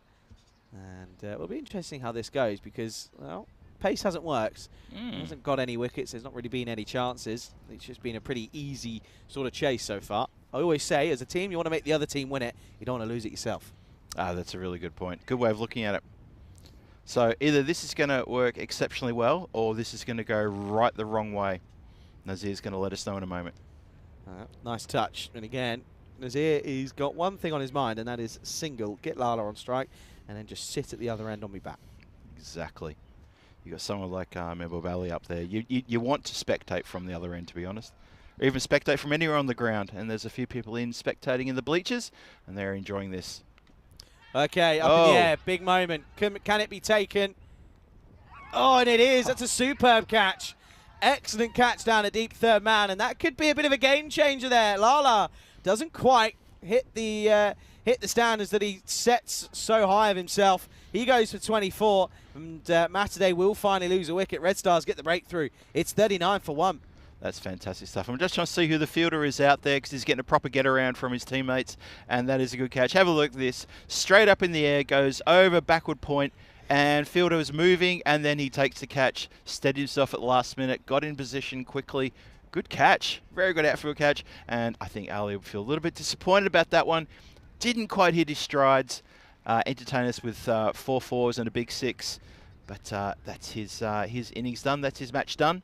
And it's up to the rest of his teammates to get over the line. Yeah, it's probably not it might be a bit of a blessing in disguise. You don't want it to become a one-trick pony and it just be Mehboob Ali doing everything for your team. You want others to contribute. So it's a good opportunity now for the likes of Nazir, who's been there 11 off 11. Maybe he can sort of take the reins as Abassi is going to come in at number 3. I think it's a really good point. Yep, Nazir has been there since the start, 11 from 11. And maybe he will take the charge. I think that'd be really good. But Abassi, let's see how he settles in. I told you, though. Change in pace tends to work. Slapped away. Oh, slapped straight to the fielder, though. 2 in 2. And Abassi's going to have to make the dreaded walk back. And the change in pace does work. It works double time as Abassi comes in at 3 and he goes for a golden quacker. Oh, can you believe it? Charlie, you called it. Change of pace, and that's what happens. Look at that, 2 in 2. Stunning stuff here. And suddenly, oh, things are getting shaky now. These low-scoring games, they're tricky. They're properly tricky. How do you manage them? How do you manage these low-scoring games? If it's a big score, you know you've got to go gangbusters straight away. With the low scoring, you get a bit edgy. Golden Derek escorts Abassi off the field. 2 in 2. Oh, shaky time here.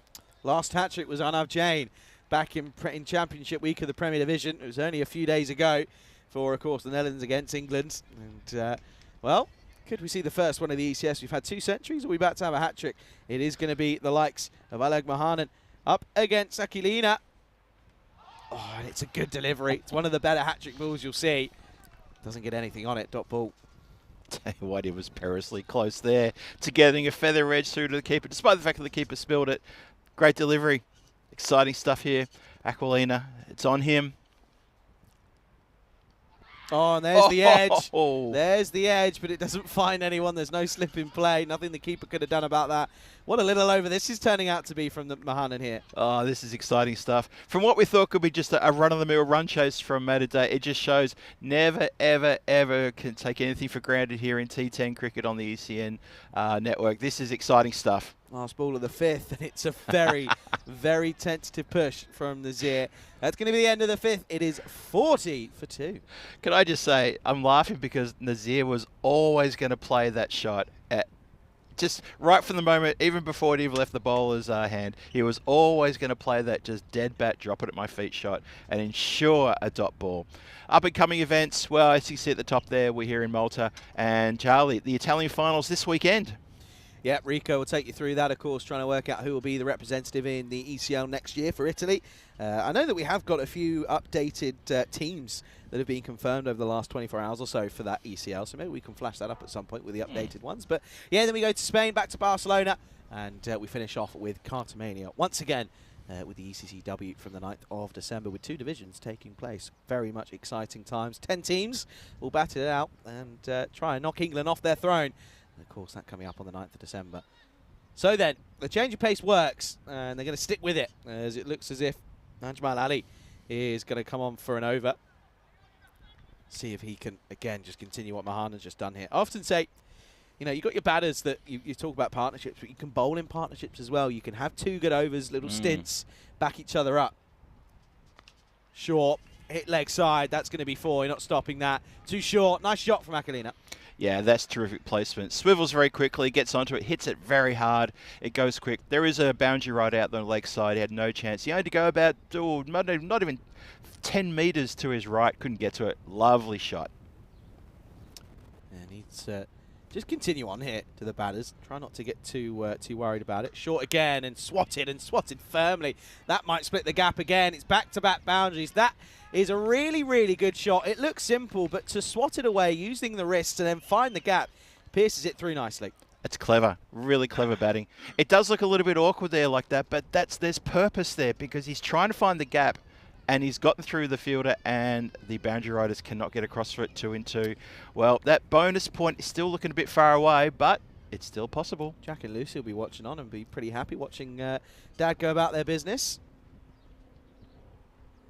Short this time on the offside, can't get it away. We'll think of a single after the misfield, but they won't take it.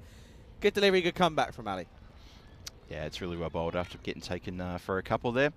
So I think this bonus point could be a bit of strife now. 27 from 9 for a bonus point, 18 runs and over needed, unless Sam goes big here. Offside, Oh, taken! no. That's gone. That is going to be out. Aquilina just pops it up. It's a really soft dismissal. And, well, things go from bad to worse from today. They're making a bit of a mare of this in the middle overs.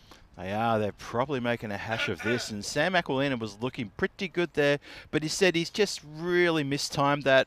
And unfortunately, he's given the catching practice to the man at point who snaffles it and says, I'll take that. Look at me. I've got it. Well caught.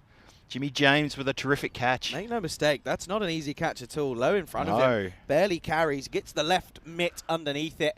And, well, Mataday all of a sudden are in a spot of bother here as the score has tumbled all of a sudden to 48 for 3. Yeah, you can see Jimmy James there with the catch. He made sure that it went into the hand and he got the hand up off the deck so the umpire could see clearly that was a nice clean take.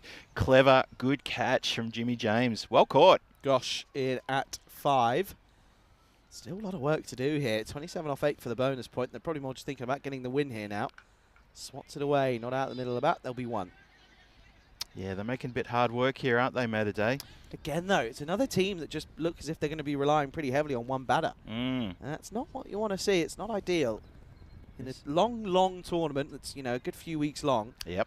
you can't be relying on one batter, because if he goes in and out of form and no one else is there to sort of pick up the spills, then you're going to be in trouble. Last ball of the over. And again, Nazir respects it. It's very, very defensive-minded cricket, this. And in T10, it's not what you want. End of the 6th, 49 for 3. Well, Ashram Ali there, he got taken for 2 boundaries by Aquilina. Back-to-back 4s there, but after that, turned it all around, went for 1 for 9 from that over. Good bowling there after being taken to the boundary twice. And that's look at the batting card there. And as we talked about, Mehboob Ali at the top there, 24 from 15.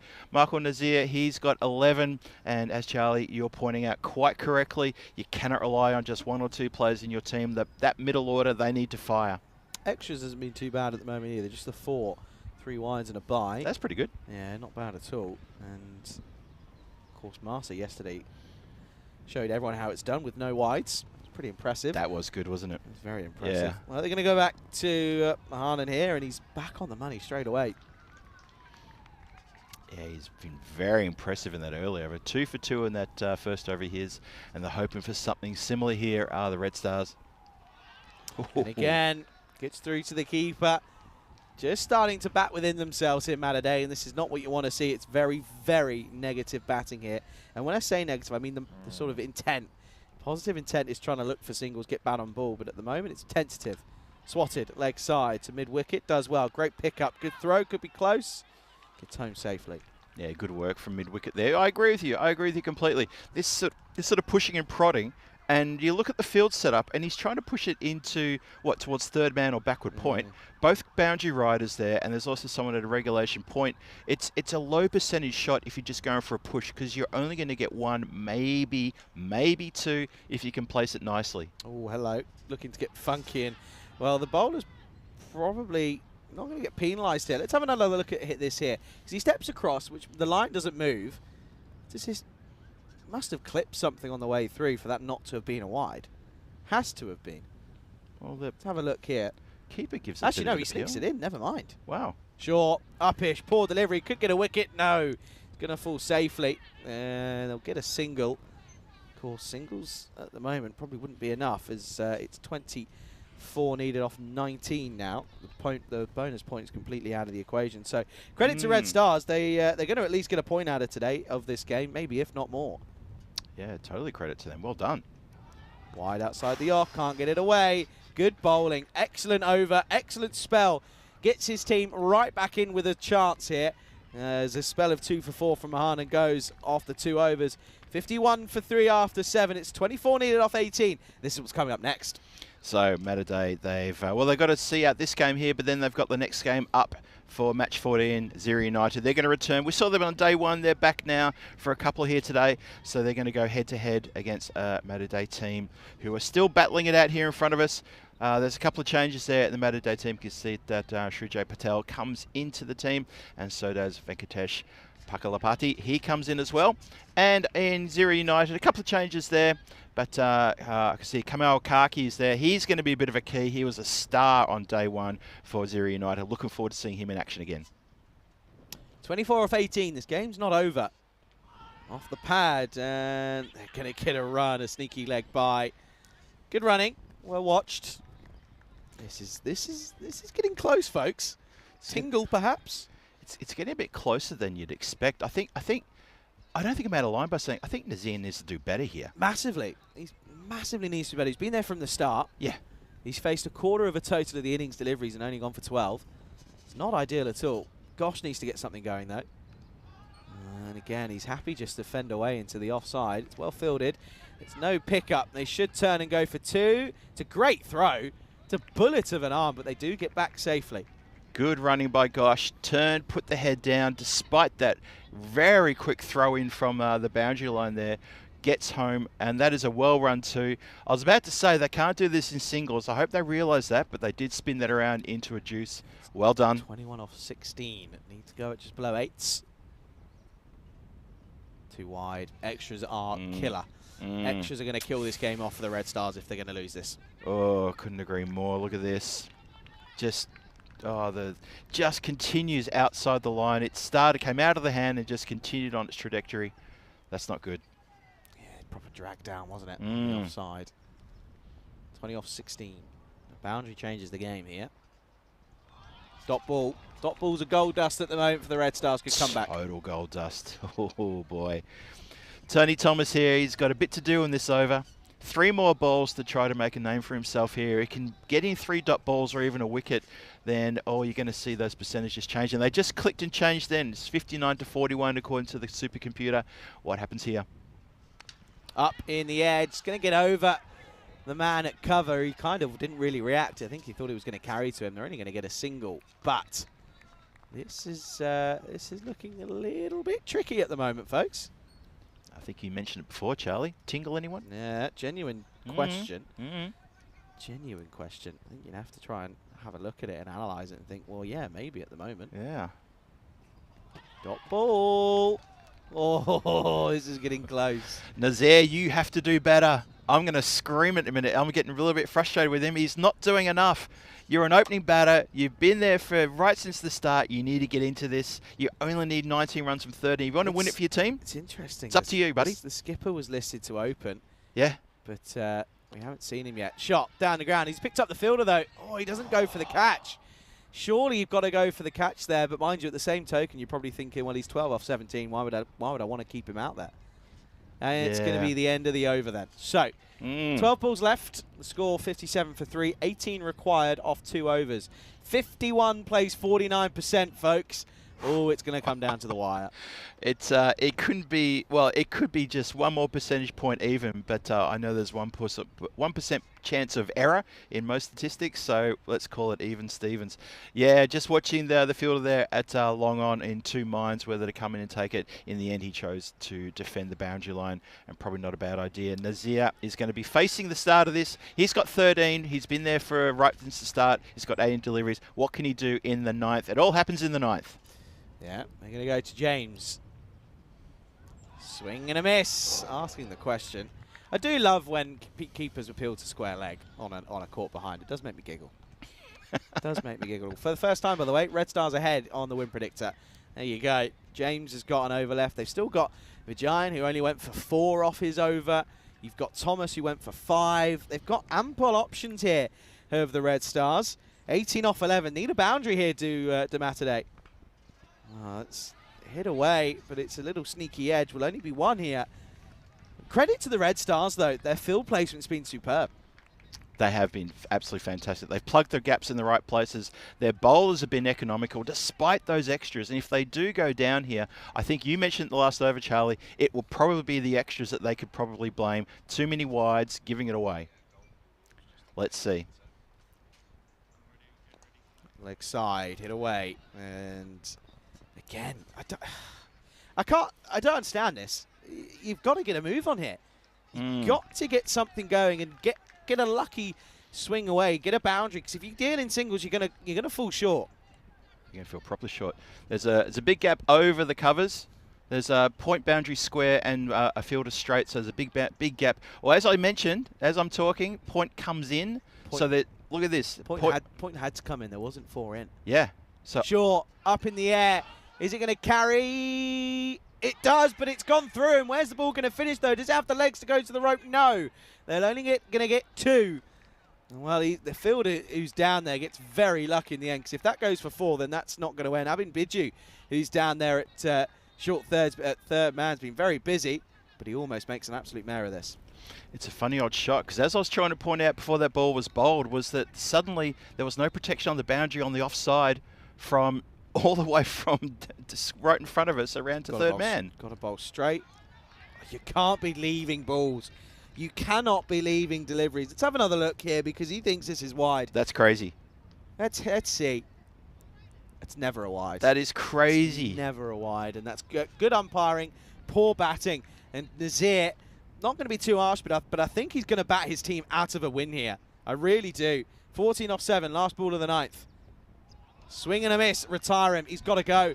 You've got to give someone else a chance here, because it's not worked for him. 14 off of 6 is what we're going to look at going into the last over, and they're celebrating that as if it was as if they've just got a wicket. By the way, it's a huge over. 61 for 3 after 9. I absolutely agree, Charlie. I would retire him. If I was in the dugout and I was in charge of that team, I would be making that change right now. Golden ball rules. Charlie, take us through it. What's going to happen? In the event of a tie, of course, there will be a golden ball. The batting team would require 2 to win. If they don't get that, or if they get more, if they get anything less than 2, it'll be the bowling side that gets the win. We've had, of course, a grand total of 15 this year. 6 have gone the way of the batting side, 9 the ball. And, of course, as we mentioned, that last one back on the 1st September in Austria. Could we be about to have one here this in this ECS? 13 would be needed off the over for a golden ball. 14 for the victory. And it's crazy to think that Matadei are at the moment staring down the barrel of what could be a very embarrassing loss. They're going to turn to the likes then of a Giant who, it's the right call, went for 4 off his first over. He's going to bowl the last. 14 required for victory. It's a super, super delivery. Oh. Goes upstairs early. Surely that's got to be one for the over. I would think so too. Has to be. Let's have a look at this side on. Comes in. That's got to be the one for the over. Surely. Yeah, that's gone past his ears. Not too sure if it was given. I mean, it's an early call to use your short ball early. Leg side, hit away, work to do for the fielders. It's going to at least be 1. They've got to try and push for 2 here. Got to go for 2. Got to be the sacrificial lamb. And, oh, he's going to get in. He's going to get back safely. Oh, no. You can't believe this. You couldn't write this. They get 2. Somehow, he had all the time in the world, did the keeper. It's not the best throw. Actually, in all honesty, it's a pretty terrible throw in the grand context of things here. Yeah, keeper had to extend the whole length of his body to try to break the stumps there and still couldn't in the end. This has to be a boundary, Phil. This has to go the distance. And it's got to be Gosh. He's got to get something going here. Oh, it's a swing and a miss. Red Stars, credit to them. They're on their way to what would be an outstanding comeback. 99% to 1 was what the equation was. That was towards Matadei. All of a sudden, 12 off 3. It's 4 or bust. It's boundary or bust now. What you're seeing here is you're seeing a team choking live on screen. Matadei are choking. This is not what you want to see in your first game. Leg side, not going to get it, and that pretty much confirms it. 2 legal deliveries, and it's going to be pretty interesting. But you just don't expect Nazir to hit 2 6s in a row here. You just can't see it. Nah, Nazir will get 2 dot balls here. I'm calling it. 2 6s from a batter who's been there right since the start. He's been there for 23 deliveries, but he's been there since the very first delivery at the non-striker's end. It's selfish batting. I'm sorry, it's selfish batting. It's a lack of awareness as well, isn't it? It's poor. It's not good. Yeah. 11 off 2. 6 or bust. Well, here we go. Up in the air. Has he got enough? No, he's found the fielder though. But it's going to get through him. But it's not going to mean too much. They're going to turn and go here, and they're going to get back for the second. But well, they need a miracle, because as long as this is legal, then it's game over. Exactly right. So, well, Nazir proves me wrong. He doesn't get a dot ball. He only gets a couple. But he has indeed batted his team out of this game. As you said before, Charlie, he was in danger doing that, and guess what? He's done it. Dear. The Giant, though, he's gone for 9 off at 1.5. Legal delivery, and it's game over. It is legal. It doesn't matter where this goes. It's going to get clipped for 6, I think. It's too little too late as the Red Stars have completed one of the best comebacks in ECS history. They were in 1% land. They had no chance of coming back, but they do it with 2 runs in the bank. Matadei stumble and they won't get over the line, but credit to the Red Stars. It's those middle overs that got them through, and they're going to take 3 points out of a possible 4. What a start for the Red Stars. They only took 2 victories in the encore last year. They've already got 1 here this year, and it's their first game. They get a victory. That's incredible stuff. Exciting stuff. Very happy for Red Stars. They've got a proper get around there, having a bit of a team huddle over there in the mid-wicket area as we have a quick look at match 14, Matadei. Going to have to come back, brush themselves off, get off the mat, come back and face a very excited Zero United, having them they've been here just watching that outcome. Just a reminder that Matadei, they won the toss and that's they elected to bowl again. Interesting to see what happened. Let's go through the highlight reel here as we see how it all unfolded. And in the very first start of the game, that's a lovely save on the boundary line. That's a match-winning save, by the way. In the end, it was, because that was 2 runs saved. Match-winning save. Good call. Lala, of course, well, it was not the best from him, to be honest. It wasn't the best with the bat. He did get a couple away. This was probably one of the shots of the day, the little step across. This was a nice pick-up on the leg side, and it got enough of it. Got a few boundaries away. He went for 24, though, as he was eventually gone. As it was an interesting way that he went. There was a cheeky 3, though, in all fairness, a classic ECN 3. But, yeah, Lala, just again, it's simple, though, unfortunately. When you've got your opening batter, Lala, this was the way he was gone. It was a great catch down in the deep there in the end. Yep. But when you've got one batter who goes to 24 and the next best score is nothing, pretty much, you're not going to win games. You're not going to win your cricket matches. That was a big change in the over, though. The change of pace, that was where it happened. And Mahanan bowled so well in his 2 overs. And then Sam came out, hit a couple of nice boundaries, but then bowlers realised if you stick it on the offside, he doesn't look comfortable. Popped up, and it was a simple catch for point. Yeah, you're absolutely right there. Sam is a leg side player. He dragged a few deliveries to the leg side, and you saw he came undone there. Keeper had to chase after a few that get away from him, and a couple of catches went down. But all in all, I think you have to say the Red Star bowlers held their nerve. Good shot for 6 there. But as you said, Charlie, all too little too late. And, well, I don't want to use the vernacular, but I have to. Matadei have absolutely snatched defeat from the jaws of victory. They were all over this, and kudos to Red Stars for sticking to their guns, and they pick up, I have to say, a really well-deserved win. Look at the batting card there, exactly what we're talking about there. Now, Mebel, he gets 24 from 15. Michael Nazir, he gets 24 from 25. And to me, that's the difference in what happened in this game. Nazir was there right from the start. He carried his bat, but he made a few poor decisions, a few leaves outside off, expecting a wide to be called, and pushing singles when he should have been hitting the ball a lot harder. This is T10. The idea is get on with it. Only 6 extras in that total too, by the way. So that says something about the bowling, and that says a lot about the bowling right there. Some very good bowling stats there. And Mohan, look at that, 2 for 4 from his 2 overs, very well bowled. Ajmal Ali picked up a 1 wicket for only 9 runs. The other bowlers went wicketless, but they were tight bowling, very good bowling. Tony Thomas finished with 1 for 5 at the end there. Well bowled, very well bowled. Defended a very small total. Red Stars will be ecstatic. Yeah, there's a lot of work to do for Matadei. They're going to have to brush it all off, though. They're back in 20 minutes' time, as we'll see them take on Zero United in match 14. That coming up, as I said, in about 23 minutes' time. But yeah, Red Stars, credit to them. They get the victory by just the 2 runs here in match 13. Well, there's a little cheeky, quick, early. Well, I say quick, but it was a quick, tight finish for the first game of the morning. 3 more games still to come here on the European Cricket Network today. Don't go anywhere. We'll be back soon. You're watching the European Cricket Series here in Malta on the European Cricket Network.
This European Cricket Network event is proudly brought to you by HCL Software and Paramatch.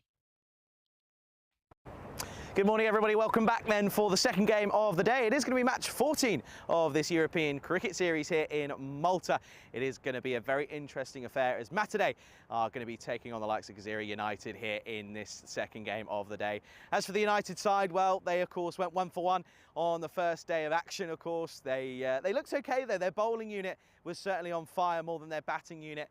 5 wicket takers in their first 2 games, so they'll be hoping that the likes of those 5 can really kick on and do a good job here this morning. Going to be an interesting one. Let's go over to the middle. Tyrone Peters, guess what? He's got the 2 captains for the coin toss. Matadei to call. Head. Head is the call. It's a head. We are going to bowl. Now we're going to bowl. There you go then, news from the toss. Matadei winning the toss yet again. That's 2-2 for them now. They're going to go ahead and bowl first. And of course, they did really well in the first game this morning, restricting, of course, their opposition to a score in just the 70s. The Red Stars, again, having their troubles with the bat. But again, it was mostly down to the bowling being pretty tight. They did have their troubles with extras in the first few overs, but they tightened things up. And of course, the spin of the skipper in Kamaran was really crucial alongside the likes of, no real surprise, Lala. Mabubali was again very crucial, picking up 3 wickets for them. So they're going to ask United to put some runs on the board. Of course, that was kind of their weaker side of things in the game of cricket on the first day of action. They couldn't really get too many runs on the board. It was their bowling side, as I said, that was a lot stronger going into the first day of action. So it looks as if it's going to be a tricky one for United. I think they might just be going into this as the underdogs. I think Matadei have got a good record over the course of their history on the network, and of course, coming off of a good bowling display this morning, they're going to be looking to try and replicate that and then hopefully chase down the runs relatively quickly. As for United, it's going to be the opposite. They're going to look to get runs on the board and hope that just maybe their bowling unit can once again kick off and go on fire and get hot, red hot here in the sun in Malta. It is another sunny day, of course. You can see the sun glaring down on my face. Let's go over to Phil G, who's standing by in the comms tent in the shade. Phil, over to you. News from the toss here in match 14. It's going to be Matadei, and guess what? They're going to bowl first. Thank you very much, Charlie. Yes, they are going to have a bowl first. Interesting choice after doing that in the previous game as well. And, well, they did bowl very well, didn't they? But unfortunately, their batting department let them down. So that's the news here from the toss. Thanks very much for the introduction, Charlie. And we're going to see the return of Gazira United. They were here on day 1. And as Charlie points out, that their batting did not quite fire on day 1. They really struggled. Let's have a look at the lineup there. So a few key players to look out for on Matadei. There's, Sam Aquilina, who came in here, cut the boundaries behind the stumps there. Some good glove work from him. Mabub Ali, champion batsman and bowler, had a pretty good game. Unfortunately, couldn't get his team over the line. A couple of players to watch out for in Gazira United. Akal Patel, he's going to open the batting, I would say, and he has the gloves. Top score of 30 on day number 1. Did pretty well. He'll probably open with Tanka Kandal as well. Another player to look out for, skipper Buwan Ayel, who had a terrific catch. That was one of the highlights on day number 1. And how does the supercomputer look? Well, supercomputer likes Gazira United by quite a distance, and that's probably to do with the recent performance of Matadei in their batting department in that previous game where they went down to the Red Stars, which I don't think we expected that. I know that towards the end we saw it coming, we saw the writing on the wall, and sure enough, once we transcribed it, the wind went to Red Stars. So Matadei, they're out there in the field, they're going to be absolutely keen to turn their fortunes around. Gazira United, as Charlie points out in the intro, they're going to be very keen to get a good score on the board. They struggled in the batting department, and well, they've got it all to prove now. It's their chance, and they're the first team in this whole group to get the third game underway for them. As we start with not a wide down offside. I was about to call that wide. Gosh strays ever so slightly. Umpire is unmoved. And that is a dot ball to start proceedings with. Fantastic stuff. Just one other thing just to note about Gazira United for the people in the chat, and welcome to the chat as well. The people who are in the chat and also watching us on YouTube and around the world through fan code as well in India. Swing and a miss. Wild swing and a miss. Thought it was at the pitch of the ball. Absolutely not. Just to follow up on that point, yeah, people will notice from day number 1, Gazira United, both games for them, they had the first 2 matches of the game, they had matches 1 and 2, both decided on the last ball of the match. Both decided on the last ball of the match. That's something which may still be living rent-free in their minds right now. Just hit across the line, swiped into the mid-wicket area. A couple of fielders converge. They debate who's going to pick it up. And it's going to be Mehboob Ali who actually came across from mid-on, pick it up, and just a single to get things going. Patel off the mark, turns it over to Tunka Kandel. Let's see what he can do here in this, the first over. Gosh, bowling a pretty good line here so far. Getting the batter drawn into a couple of shots. Let's see how he goes here. That's a lovely delivery. That doesn't miss the off stump by that much. Kandel attempting a bit of a swipe there. Very wristy player. And he's lucky, really lucky they didn't cut in just a little bit further. That's a good over. Good first over here from Gosh. Good pressure straight away from Matter bowlers. And yeah, as I said, I think Zero United, they may still have day one memories floating around in their mind about those results. That's been clipped out through the covers. Well, two fielders run towards each other, and I would have thought one of them could have got it, but no, it goes through for 4 runs. First boundary of this match 14. Matter versus Zero United. That's a good shot. I think the fielder pro could have done a little bit better than just to simply gesture to his extra cover counterpart to maybe chase that. Never mind, it's in the book as a boundary. Kandel off the mark with a 4. Good shot. Needless to say that Zero United are 1 win and 1 loss in the standings. And there's a shout for LBW. Batter was a fairway forward. I think it hit him outside the line. And the appeal turned down. Leg byes shown by Andy, the umpire. And that is the end of the over. 6 off the over. Bowler was going back to the top of his mark. He wanted to have one more chance at this one. And umpire feels that that ball did not do enough. And that's the end of the first over. So Supercomputer likes, well, Zero United by only just a little bit. So let's talk about this instead. The Challenger Division, Premier Division for the Women's Cricket Championships coming up in December. That's something to look forward to for sure. 9th to the 14th, Challenger Division, Spain, Austria, Germany, Jersey and Czechia. And the Premier Division, England, Ireland, Scotland 11, with Netherlands and Italy joining them 15th to 20th. That is going to be a bumper couple of weeks of women's cricket coming from Cardam Oval in Malaga. I invite you to set your clocks for that one, get comfortable and enjoy that. That's going to be an absolutely fantastic time. We're going to start the second, and as we do, I turn over and I say, hello, Charlie. Thanks for joining us here. Yes. Join us at an interesting time. Yeah, morning, everyone. Oh, good evening, good afternoon, wherever you're tuning in from. Good little start this for a match today. They're going to be up for this. They should be, shouldn't they, really? They should be looking to try and come back, and they'll know that there was a result that got away from them. Oh, I totally agree. Paco Party there starts with a delivery, trying to get that one out. And yeah, I totally agree. They are going to have to wipe that from their minds and get heads down and not allow Zero United to get off to a flyer. Oh, that's a lovely line. It's coming in on an angle and it's straightening down the line, and Tunka cannot get bat on ball.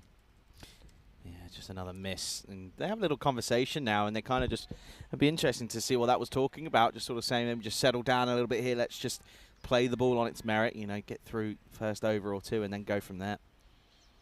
Yeah, I wonder what that discussion was about. It would be lovely if we could eavesdrop on those little chats between the batters at those moments. Well, whatever the discussion was, clearly the instructions were not adhered to. He's been bowled neck and crop. Oh, Tunka Kandel. He's on his way.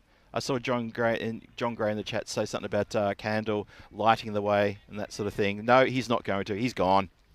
Yeah, not ideal. Really not ideal at all. It's a pretty poor shot, to be quite honest with you. It's full and straight, but he just walks down, loses his balance, and the head's in the wrong place. And when you're moving whilst you're trying to hit a shot, it's never going to work. And it's going to be the first wicket to tumble. Tunka Kandel is going to have to go. And for him, it's going to be 6 for 1. Yeah, not an auspicious start here in the second over for Tanker. And for Zero United, they'll lose their first.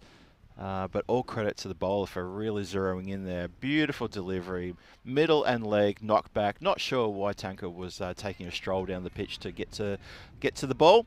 Well, I said that maybe they had a conversation of just seeing off the over. Maybe it was the other way. Maybe Patel just turned around and went, go on, give it a go. So, you never know. Give it a welly, son. Get on with it. And look what happened. He didn't do either. True. It's nicely played. This is DeRay who comes in now. And he just hits it out to the covers, just a dot there.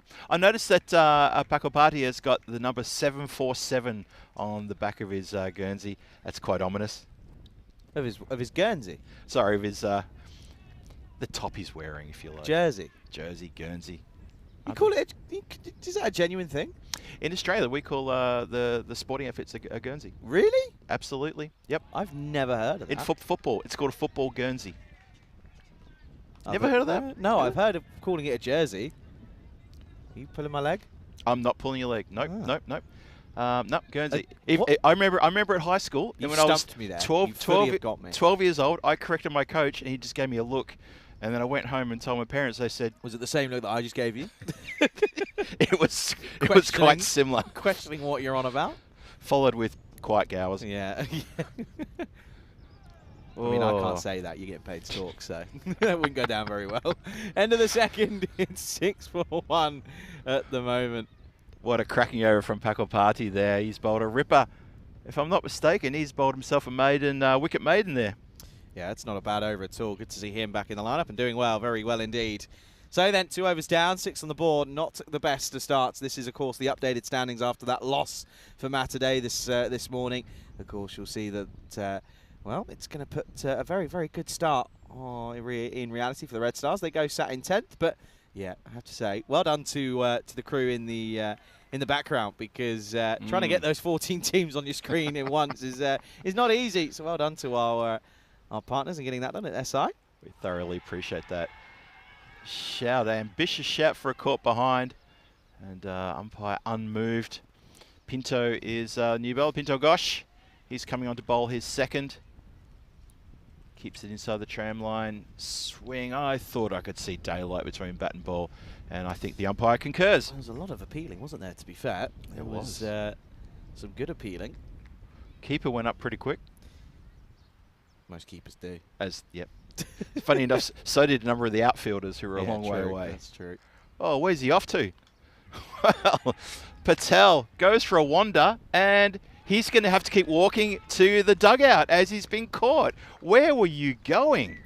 Yeah, this is poor. This is not good, and it just kind of feels that the revolving door of United batters is going to start going here, because, well, he's probably about almost, I reckon, 1.5 meters, 2 meters outside of his crease at the point of impact here. And, yeah, it's not going to work. Doesn't get himself set, and it just queues up, and it's a pretty simple catch for a point. It's going to be 2 down with just 6 on the board. I'm not really sure what he can accomplish by 3-4 meters out of his crease that he can't accomplish in his crease. He's a top batsman. He's got the top score of his side. Put on a really good 30 the other day to get his team over the line in the second match on day number 1. And he's just gone for a wander to try to change the length of the ball. Skied it. And a good catch taken there. Eyes kept on the ball, which is more important. Another good outfield catch. Made a day. They got 2 of the Zero United back in the shed. Oh, could be trouble at the middle. Bassnet goes for an agricultural swipe on a wide delivery. Not sure about that. Gosh, he's got 1 for 6. Looking dangerous. Yeah, big time. And it just feels like Matterday have kind of realised that they've actually got to turn up a little bit here and sort of flick the switch. Oh, he gets a leading edge. It's going to run away to backward point. Just for a single directly to the fielder there. Gets his return back quick smart. Yeah, I think, you know, Matterday maybe have just sort of woken themselves up a little bit after that first game this morning, losing in what felt like an unlosable position. And maybe they've just turned around and looked at each other and gone, come on, gents, we're better than this. We know we are. Let's put things right. Looks as if that's what they're trying to do here. They're well underway. Yeah. Oh, there's a lofted shot. There's a chance for a field. He's running around. It's a lot to do. It was too much to do. Ball plugs, and the throw fired back, went around about sort of mid-wicket. That throw didn't really go to one end or the other. It was in the air for a long time, but I think no chance to catch that. It really was. It was kind of, it felt as if the fielder was almost stuck in disarray whilst DeRay hit that one up in the air. And a nice looking shot on paper, but got nowhere near the middle of the ball. It did look good, didn't it? It did look very good. Very elegant, high elbow. Just missed everything else. Suraj DeRay, he gets an edge on that. It's going to be 1 bounce to third man, who almost manages to pat it down across the boundary line. I think he's recovered all right. That was almost, yep, would have got a few frowns from the bowler if he'd managed to cock that one up, but he hasn't. He's okay. And we play on.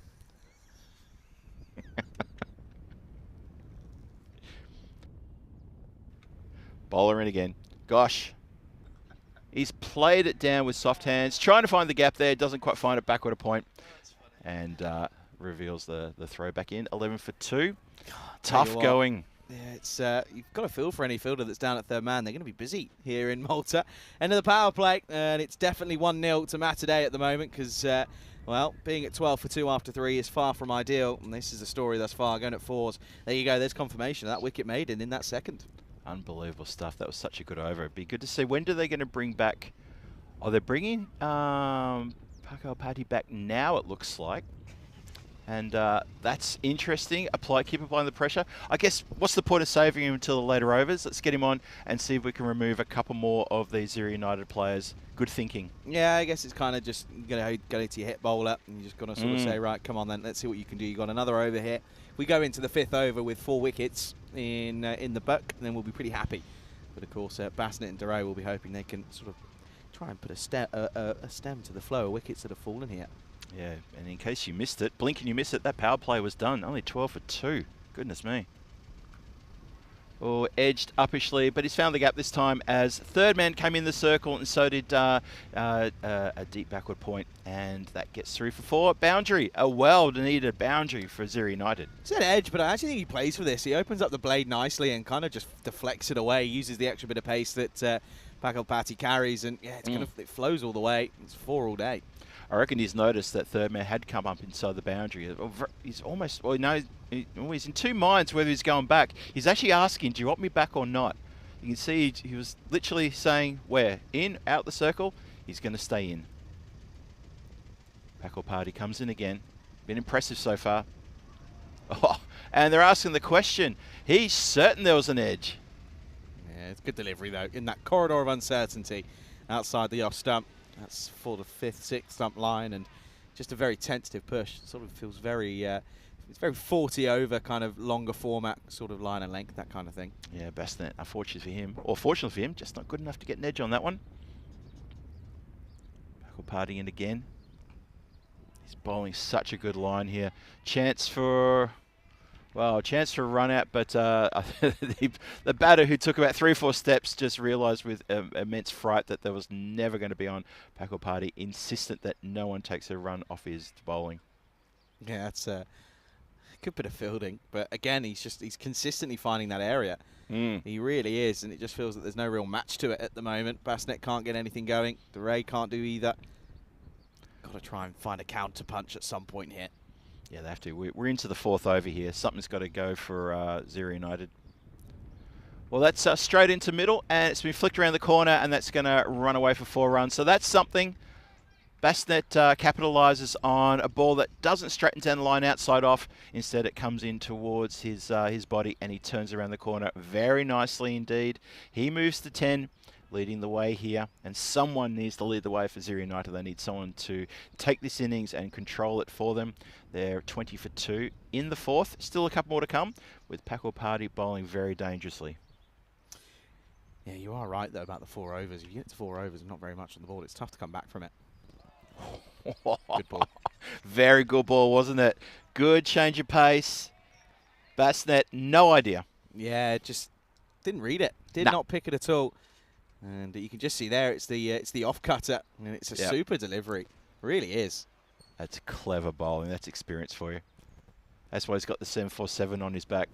He puts in a jumbo effort.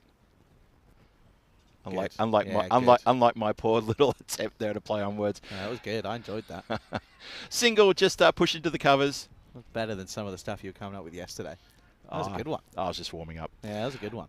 21 for 2 after 4. Thank you very much, Charlie. 21 for 2 after 4. And Zero United, they're in a bit of a rut here, and they need to sort themselves out quick smart. You a bit of a playing geek? Not as much as I used to be, funny enough. I used to be really into that sort of stuff. Where were we? It was Romania. We were sat under a flight path at Lord Ground, and I sat there with Flight Radar open, just, cool, that's great. Yeah, that's going there, that's going there. I loved it. It's great.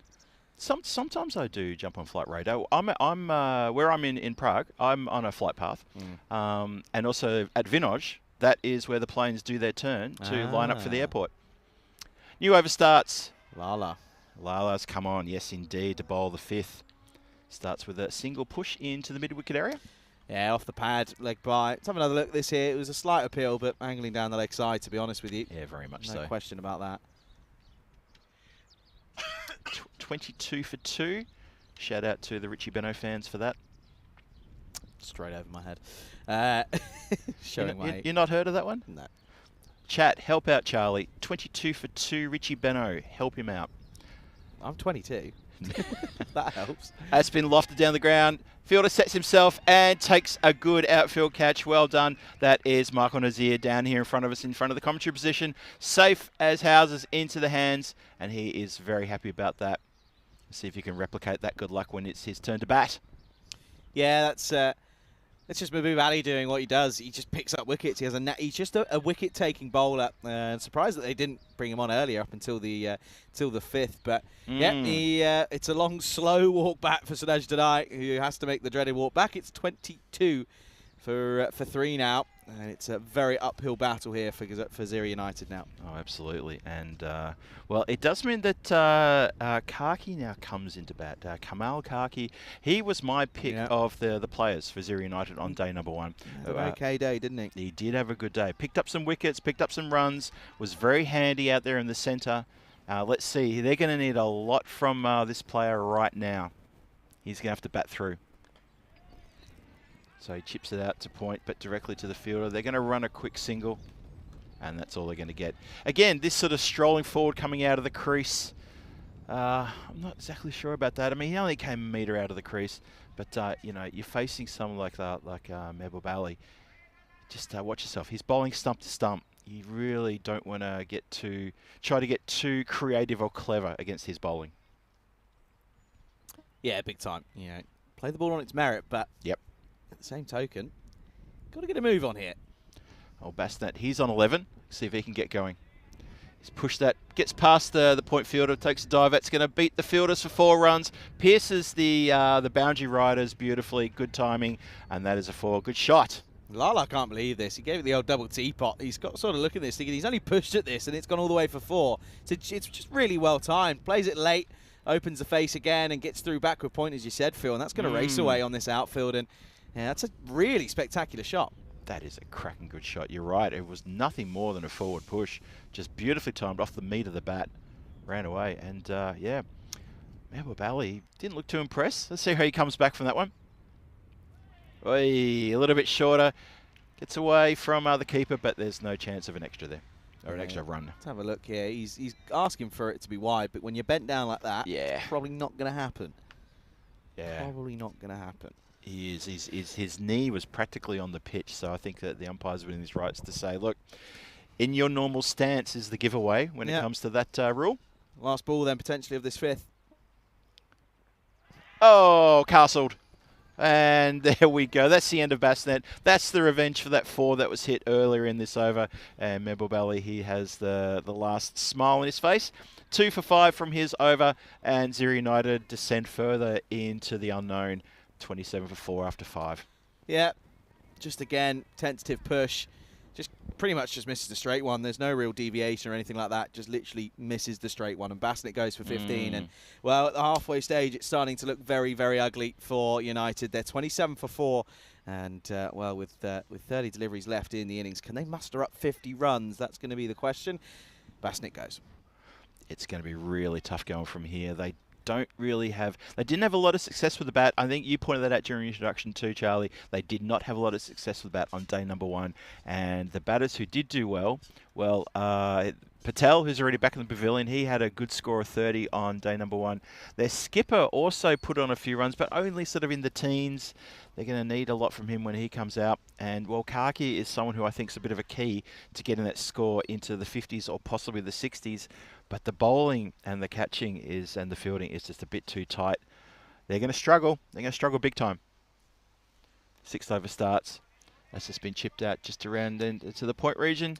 And a quick single, rough take for the keeper there. Interesting that they've changed tactics up massively. Sagar opened in the first game this morning, and then they're bringing him on for a sort of middle over specialist here in the 6th. And let's see how it goes. They kind of did the same with Lala, pulled him back a couple of overs, kept him quieter.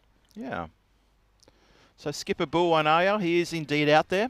and it's his chance to try to lead by example and get his team up to a decent score. Yeah, apologies for the actual sun's come out for once here, and it's a little bit bright for us here on the cameras. It is like just a little bit of glare here for us. Sorry, we'll soldier through. Appreciate your support, folks. Sagor resuming his lovely line from the previous match. That's a good delivery. And Boyan just not able to get anywhere near that. Boyan, what I noticed from him was he's a good striker of the ball, but he's a draw away to the offside and flash the blade and punch it through the covers kind of guy. And I'm not sure how much more he's got after that. Let's have a look. Throws himself at this. Oh, straight through the fielder in the covers. Well, I want to watch this back because this might be the old sing-song coming out. Let's have a look. Oh, I think it might be too. Let's have a little gander. Let's slow-mo this and see if it takes a genuine little ba-ba. Let's have a look. So he throws himself at it. Probably the worst shape for a cricket shot you'll ever see. I wonder if we get a little look at this. Does it take a bounce? No. No bounce. Nah. It's not a Tortuga. Oh, I was getting excited then. That was just a fielder taking a little bit longer to get down to the ball than he should have. Sagor in again. Oh. How's that not? Wow. That's dislodged the bail. Oh, bowler cannot believe it. Neither can the batter. You couldn't write this. This has hit the stumps pretty hard, but it's just sort of stopped. Watch this back here. Look, ready? Doink. No, nothing. They don't even move.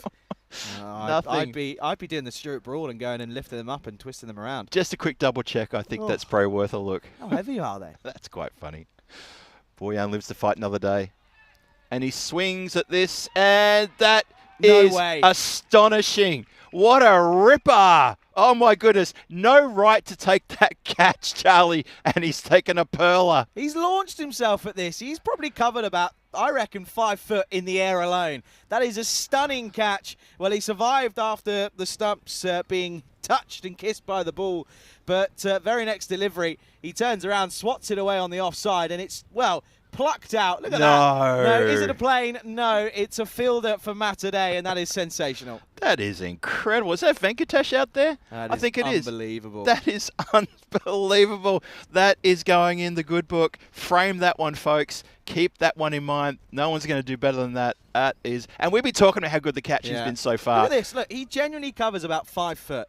He throws and launches himself at it. Malta's just the gift that keeps on giving. Me. That is unbelievable. Take a bow, son. Take a bow. Pakalapti. That is unbelievable. And, well, there's not really too much you can do about that as a batter. Another wicket falls. It's 30 for 5 after 6. Charlie, I couldn't do that in a dream. That is ridiculous. That's fantastic stuff. Can't keep the man out of the game. That is indeed Venkatesh who took that ripper. That's been punched out. That's going to get to the boundary, though. No one's going to be able to stop that. Not even Pakapal Party. He can't get to that one. And that is a good start for, for Kaki. He's still out there. That was the end of the over before. We were still celebrating that catch. Once again, it just, those shots and behind square on the offside, they really are,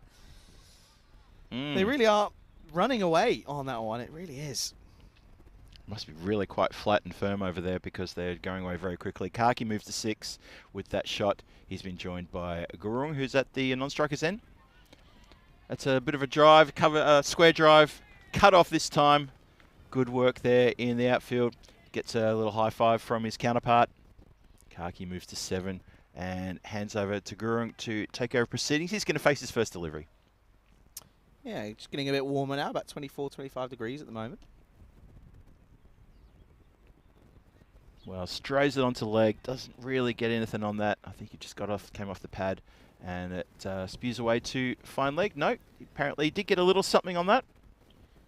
Yeah, a little tickle onto the onside, which will give him some runs, which is nice. Gets him off the mark. That's true. And still, though, things not going the way that they would have predicted this morning. It's been hit uppishly.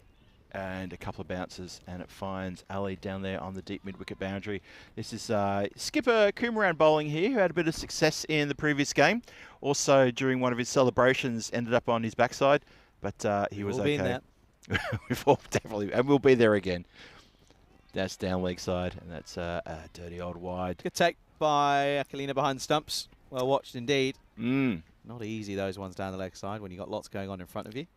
Sam Aquilina, very tall fella, there behind the stumps. He's done well with the gloves today. Yeah, he has had a good day of it, to be fair. Clipped uppishly. Again to that same sort of area, but a bit more squarer. And deep mid wicket comes in and gets the ball back in quick time. Just the single. Do it in singles here. 39 for 5. And one more to come in this, the 7th. Kaki on 8. Gurung on 2 from the 2 deliveries he's faced. And that is just a dot ball to finish with. Kaki is he's thinking that was an opportunity missed. And that is the end of the over. And let's have a quick look at the ECL coming your way very soon, Charlie. That's a massive event. Yeah, you would have seen that we've had a couple of confirmations. Group C, this is a tough one. Christiania is coming for Norway. They've confirmed as their domestic champs. Marlow for Portugal, of course, place where you spent a good amount of time this summer. They're confirmed for Portugal as the representative. So, of course, we'll find out the Italians later on this weekend. As for Turkey, Cyprus, Malta, I believe, is almost confirmed as well. We're just waiting for official confirmation. Spain, yet to be confirmed. Of course, Hungary is a tricky one because of what's happened over there with the GB Oval being flooded a few weeks ago and for different reasons. So we're waiting on them. But, yeah, the spaces are filling up slowly. There you go. So back to live action now. And it's a catch taken down the ground. Well, blink if you miss it. The new bowler comes on. Renzi Jacob has had success immediately. And that's a really good catch. Well, as you'd expect from Ali. He's taken several catches today already. He looks safe as houses when he's underneath the ball. Watch this again. Doesn't move a muscle. Takes it calmly. Give a little round of applause to his bowler. Says, well bowled. Throws the ball back. That's the end of Gurung. Yeah, it's just that's kind of the telltale tape of a good fielder. You know, he doesn't look too worrisome under a catch. Just literally stands there as chilled as you like. And, you know, kind of expect him to take it really. And no real surprises, and you can also tell that people expect him to take it when there's no real big sort of screams of celebration. Yeah. So, yeah. Well, buckets for hands, so he's probably the man you want underneath it 9 times out of 10. 39 for 6 now. This is, well, there's only one way to describe this, unfortunately. It's ugly. It is getting quite ugly. Yeah. But good comeback from Adade. They've got to give credit where credit's due. Absolutely. The bowlers have been on song in this game. Bowling really well, and that is the slow finger raised by the umpire and says you are indeed on your way, and that is Powdell. He is gone for a first bowler, and suddenly Renzi Jacob is on a hat-trick. Yeah, it doesn't get much easier for an umpire, doesn't it? Anger out there, and does not get much easier. Swinging in, just swings away slightly at the back end, and it hits him halfway up his leg on the back leg, and it's an easy call. So it's a golden quacker. Well, it's where's Rico when you need him? There's Derek anyway. And, well, it's a long, long way back to the shed for Powdell. And all of a sudden, we are looking at another potential hat-trick here. Last one was back in Premiership Week in the Championship Week of the Premier Division of the ECC. Of course, yeah, realistically, no question, Renzi Jacob knows that was out straight away. Oh, yeah. I think you signalled out straight away as well. I was already nodding. I think the umpire was probably nodding just even before it hit the pad. He knew that was going to be a bit of a miss. And Ziri United descend deeper and deeper into this hole that they've dug for themselves. Hat-trick ball coming up. Can Renzi Jacob pick up a hat-trick here? Well, no. Big swipe. Well, the answer is definitely no. Let's get that off the board. Ask the question. There's the answer. Exactly. Big swipe. And Dari. Good delivery, though. It was a good delivery. Vandari probably lucky to get away with that. The amount of times we see bowlers bowl dross on the third. Oh, yeah. True. Hit uppishly and finds the gap, and it's going to get through the boundary. 4 runs. A rare 4 in this Ziri United innings. Yeah, it's a nice nice shot. Good comeback. Just sort of a bit of a counter-attack. Starting well outside the off, which is an interesting tactic. But, yeah, you can see that it's a nice shot. Gets through the covers. Bandari gets a 4 to start. 43 on the board, so they should get up to 50 here. But it's going to be tough to defend whatever they get to. Yeah, definitely. A bit slower. Has to wait on it. It goes straight up in the air and over the boundary line for a Maximo. So Bandari's come out with an attitude and with a goal in mind. And that is runs, runs, runs, runs, runs. Need to do that. Score is trundling along nicely now with those 2 hits, although it may be a little bit too little too late. Really not too sure about this. It goes over the head of Ali. He watches it just drop down a few metres outside the line, and Bandari has raced to 10 from 3. 4 and 6 looking slick is Bandari. Where have you been all my life? That's what United will be thinking. That's hit him on the foot, and it just spews out behind him on the leg side. Scamper through for a leg bye. That'll be the end of the over then. 50 for 7 after 8 overs. Bandari will keep the strike. Probably a win that, to be honest. Karki's just been sort of at the non-strikers end. It's probably gone a little bit cold, to be honest. A little bit cold turkey, realistically, going into the next couple of overs. But look at that. It's not a pretty sight for United. Wickets tumbling in regular intervals, and you know, in 2 overs, if you lose 2 wickets in 2 overs twice, it's not ideal at all. And yeah, it's a tough comeback for United. 50 for 7 with 2 overs to go. I keep saying it, 12 deliveries left in the innings. Can they muster up another 12 runs? 62, probably you'd argue, is not going to be enough. But, of course, we do know, I mentioned it at the top of the game, United are more of a bowling side. So could they, again, it does feel as if they're going to be looking to rely on their sort of more prominent side of the game. Oh, Sagar back into the attack and cuts the batter in half. He absolutely does him a kipper. Unbelievable. He's got no clue. He turns him into an absolute S, capital S. That's incredible. Look at this. Cuts him in half. Yeah, big time. Like me in a straitjacket, this is a struggle. Really is. Like most people in a straitjacket, isn't it? Just speaking from experience. Wait, what? Bandari knocks that on the leg side. We'll talk about that off camera. On the leg side, just for a single there. He moves to 11. He seems to be the glue that's holding this fragile innings together right now in the last few deliveries. He's looking a bit good. Sagar, though, he's bowling terrifically. I'm really impressed with his bowling. He had a few wides, a few boundaries in the previous game. It's all starting to make sense now. Now it's all adding up here. 51 for 7 is the score. Big hit. That's gone more up than across. 2 fielders converging. Michael Nazir leaves it for Mehboob Ali, and quite rightly so. Why would you try to take away from the big man? Safe as hands on the field, takes the catch. That's the 8th wicket down. Yeah, it's a really simple catch in the end. He just has to cover a bit of ground and watch it all the way. Not too much wind in comparison to the last couple of days, so it's easier for catches when it goes up high in the sky. Had snow on it as it re-entered the atmosphere, but does make no mistake. And that's going to be another one that bites the dust. They're running the risk of getting bowled out here. United, they're 51 for 8.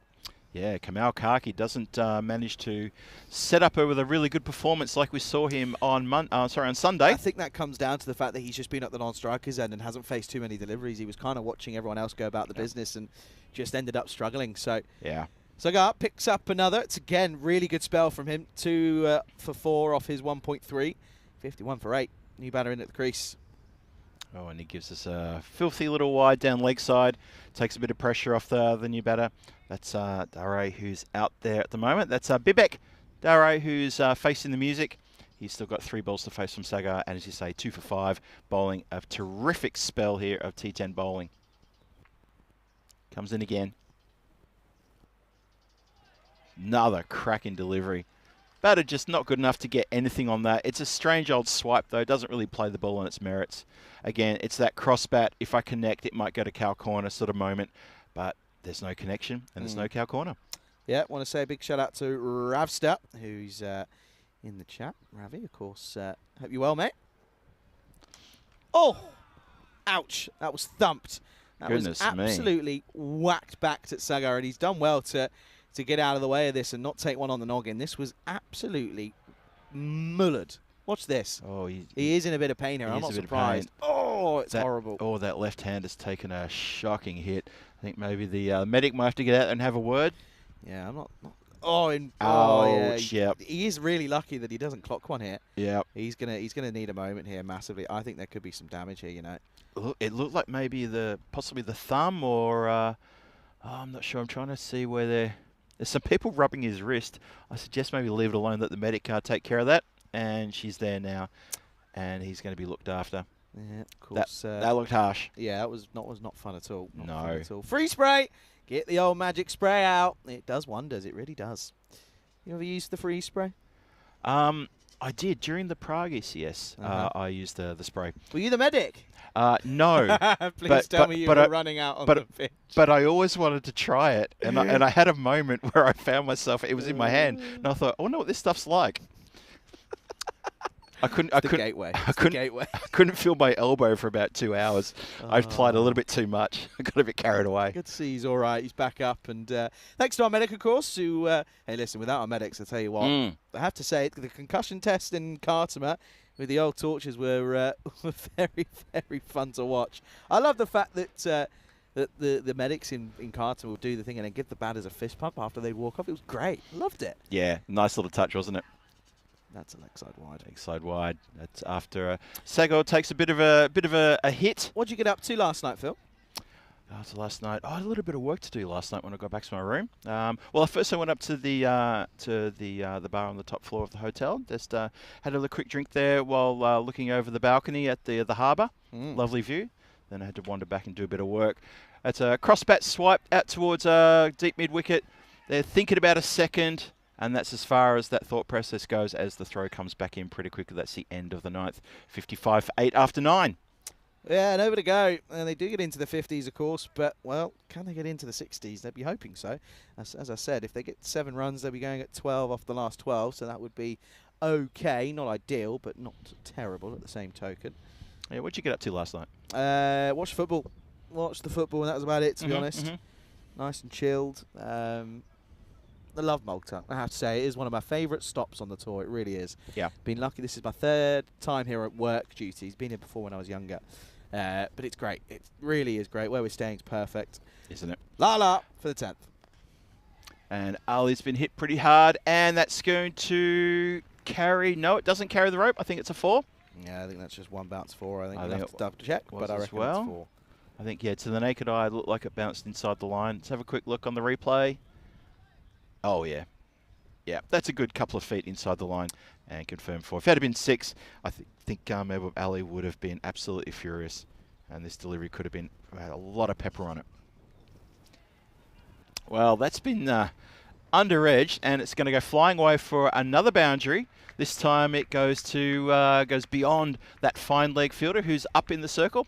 So Mehboob Ali suddenly goes for back-to-back 4s. Yeah, and valuable runs these are at the moment, because if they fall short by a fair distance, then it's not going to be ideal. But these will certainly help. Absolutely, they will. Yeah, score now up to 63. That's good for Zero United. That's gone aerial, and it's a lot of ground to cover for the fielder running in. He doesn't get there in time, and that is another boundary. Well, this is Bandari again, and you said it earlier. Where have you been all my life? This is really good last over hitting from Bandari. He's got 3 4s from 3 deliveries here in this over. Poor fielding, though. Make a decision. You've got to go. At this point, you've got to be trying to save the boundaries. Don't worry about the wickets. Save the boundaries and change things up. But unfortunately, does neither. And we've seen that a couple of times. No fielder just kind of not really paying too much attention. True. Winds up, gives that a smack towards the extra cover boundary. There is a boundary right out there, and it's just the 1 run. Would you have taken a single there? Would you really have taken a single? If I was Bandari, I would have said no. Brings 10 on. Brings 10 into the frame. I would have said no. Keep Bandari on, and he's 25 off 11. Why would you? Not sure about that one. He's on a heater in this over. Stand your ground. Got to get a single here at least. Yeah. Got to be trying to take a run there. Yeah, Bandari at the non-striker's end. You could see he was out of the blocks. As soon as the ball let go of the ball, he knew he had to get up the other end. Every opportunity for him to get up there to try to hit a few more extra runs. Everything is needed. And remember, we saw Day unsuccessfully chase a low score in the previous game, and Zero United will be thinking, we can replicate that. Sure we can. That's been hit down the ground. Very straight shot. Bit of work here for Michael Nazir in front of us. He does well. They're going to come back for a second. And successfully through for a second. They're going to go for a third. Good running. Good awareness of the 2 batters to be onto that. Quick, smart. Nothing that you can really be too upset about that for Day. It was a great throw. Had to get it in. There's no point. And true. You know, it was just unfortunate that Lala maybe could have stopped it, but he was trying to let it go. It was an awkward one for him. But they get an extra, which also means Bandari gets on strike. So, ball to come. They get into the 70s here, and of course, this probably now becomes a little bit more complicated than what it could have been. Well, it's a similar score to what we saw in the previous game. Exactly. 74 was scored, 74 for 8 in the previous game. This is now 72 for 8. Exactly. Bandari on a heater. What can he do with the last ball coming up? Collects it, a bit of an edge. It's going to skew out towards the mid-wicket for just a single. and they're going to end up on 73 for 8 after their 10, similar to the previous one. Yeah, they tried to come back for the second, but I think it's going to be 73 for 9 in the end, just with the run out. So, yeah, it's going to be pretty tricky in the end, but credit to them. I mean, they really have they opened the floodgates in that last sort of 10 deliveries, really. You can see they were trying to go, but yeah, it was never really on. So it will end up being 73 for 9 off their 10 overs, and 74 for victory. Well, there you go. That's exactly what they got, but they need that man with 46 on his back. He needs to go large, and I mean large, because no one else really seems as if they're going to be able to get going. It's going to be a very, very interesting matchup. Very much looking forward to it. I think the second innings of this game could be very, very close. Yeah, we're going to see whether Mater have learnt their lesson from the previous match, where everything came undone for them. And we see the highlight reel here, and there's a highlight there. Well, what can you say about Packle Party? He bowled a terrific spell. Castled player there, that was Tunker, and then next player holed out. A couple of runarounds of the field, that was the skipper just missing that opportunity for a catch. A couple of little deft touches towards the boundary, but Zero United, they never really pick things up. 747 on the back. Honestly, the bowling display from Packle Party, and then in a moment we're going to see the fielding display from Packle Party, the one that got us out of our seats. Absolutely astonishing stuff. There's a lovely little shot. Nice tickle there. Ali was not happy about that whatsoever, and he came back and castled the player responsible and said, "You're on your way. Enough of that." Bullion almost knocked himself over trying to go for that shot down the ground. Players falling over as well. And then the luck where the ball hits the base of the stumps. Bales go nowhere.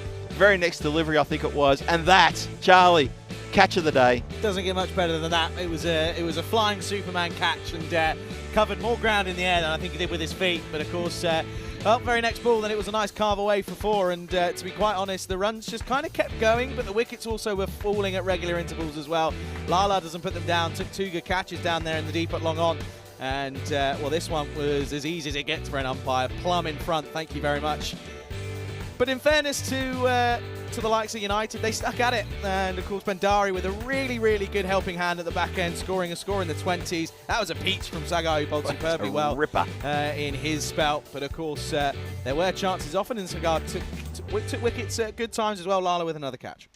Yeah, it's really good stuff there. Oh, there was that nasty hit back where Sagar took one, probably on the upper part of the thumb area. Got a drink of water and a blast of the magic spray, and he came back and finished his over. Lovely crack down the ground there. And then Bandari finished the innings in the 10th over by putting on, well, 3 boundaries in a row. That was such a really good effort from him to get the score up. Added a lot of colour to the final total. Zero United can now feel that they may have something that they can work with. They've got a similar total. Obviously, that run out there on the last ball as they're going for the second. And as Charlie quite rightly put it out, the score finished on 73 for 9. I must have missed that run out. I might have been looking in the wrong direction as we scan across the harbour. And then we have a little look at the Zero United batting card there. Well, interesting batting card. Let's talk about Bandari down there. 26 from 12. Came in and he has saved the day for Zero United. He's given them something to bowl at, and a very good contribution from Nali and Basnet as well. 15 from 12. Not much else to talk about there amongst all that.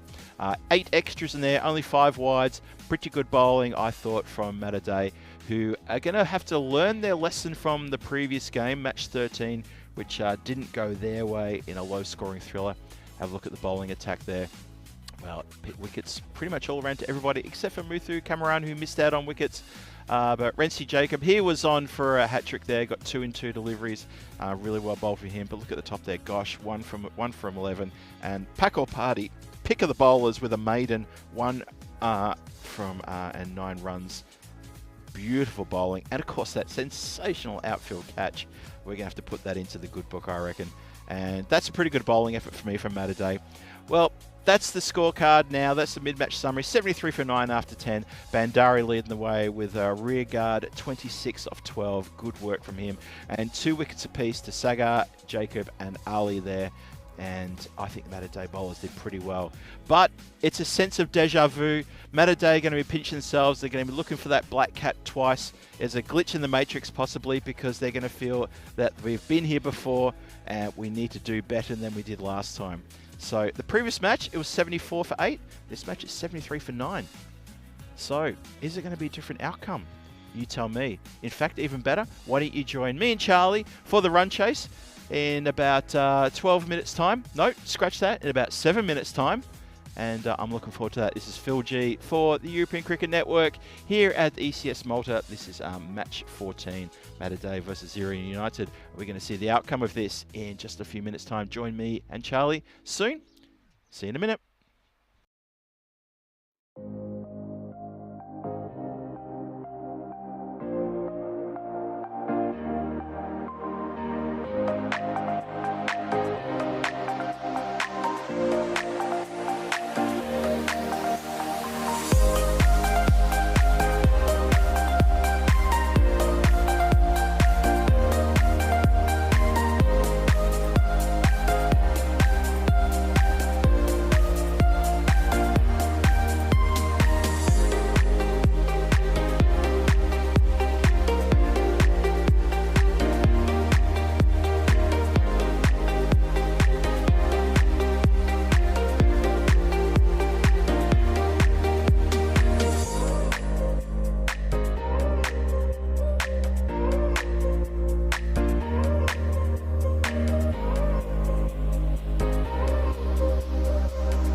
This European Cricket Network event is proudly brought to you by HCL Software and Paramatch.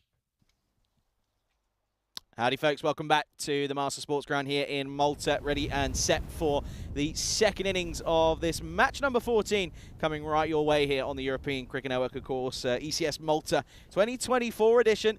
And, well, at the moment, Matterday should be in the driver's seat, you feel. United only able to muster up 73 off their 10 overs. As for Matterday, well, they're coming off the back of a disappointing loss this morning. Can they go and rectify their mistakes? Lala opening at the top. Looks like there is a change at the top here. It's not going to be Michael Nazir. It's going to be Shajay Patel who is going to open alongside that Lala. And I don't mind it because Nazir basically lost the game for Matterday. He really did he batted okay, but in a T10 format, you can't be going at less than a run a ball, and that's exactly what he did. So, Lala, pressure on his shoulders. He's got to go big, and he's got to go pretty quick. And interesting how he takes on the bowling of United. Here we go. Start us off. It's well bowled, but equally well played, and it's going to be just cut off, maybe? Yes, it is. It's very well done in the end by Kamal Kaki. You had a lot of work to do. Got to say, a little bit lackluster from Rohan Adial, who's at mid-off. Kind of just let it go, and Longon had to come around and cut it off, but they end up coming through for 2. And that's going to be a good start for Lala, who, again, just looks a little bit slow to react to things this morning. With the bat in hand, that is. He's bowled superbly well, picked up a few wickets, a handful to start off his campaign, but he'd like some runs, wouldn't he? He'd like to get his side over the line here. Into the pad, asking the question, probably going down the leg side, but again, Lala, just anything on the pads, just struggles ever so slightly, and that's where he's got to just try and change things up. Just see there angling down, massively going down the leg side. Pleasure to be here, though. Charlie Hunt on the European Cricket Network, joined back in the box by Phil G. Phil, this one should be a chase that Matterday should be hoping to do successfully. Oh, absolutely, 100%. Like I said in the outro in the previous innings, Matterday, the previous game would be living rent-free in their head about what happened, and they came undone in a low-scoring chase. Similar total. This is a very important chase for them to get under their belts here. Gurung in. Oh, just cramps up Ali. Get it away for a single.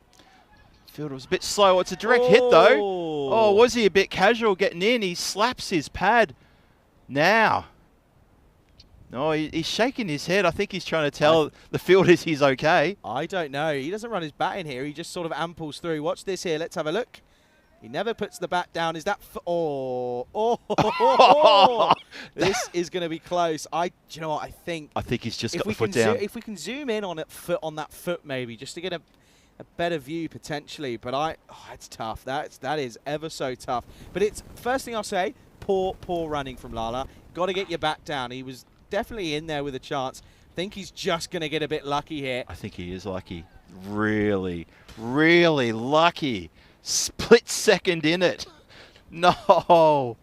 Oh, my goodness. Well, that could be a game-changing moment there. Lala gets a bit of a life. He doesn't put the bat down. I think Andy just saying, what are you doing, mate? Come on, you know you're better than that.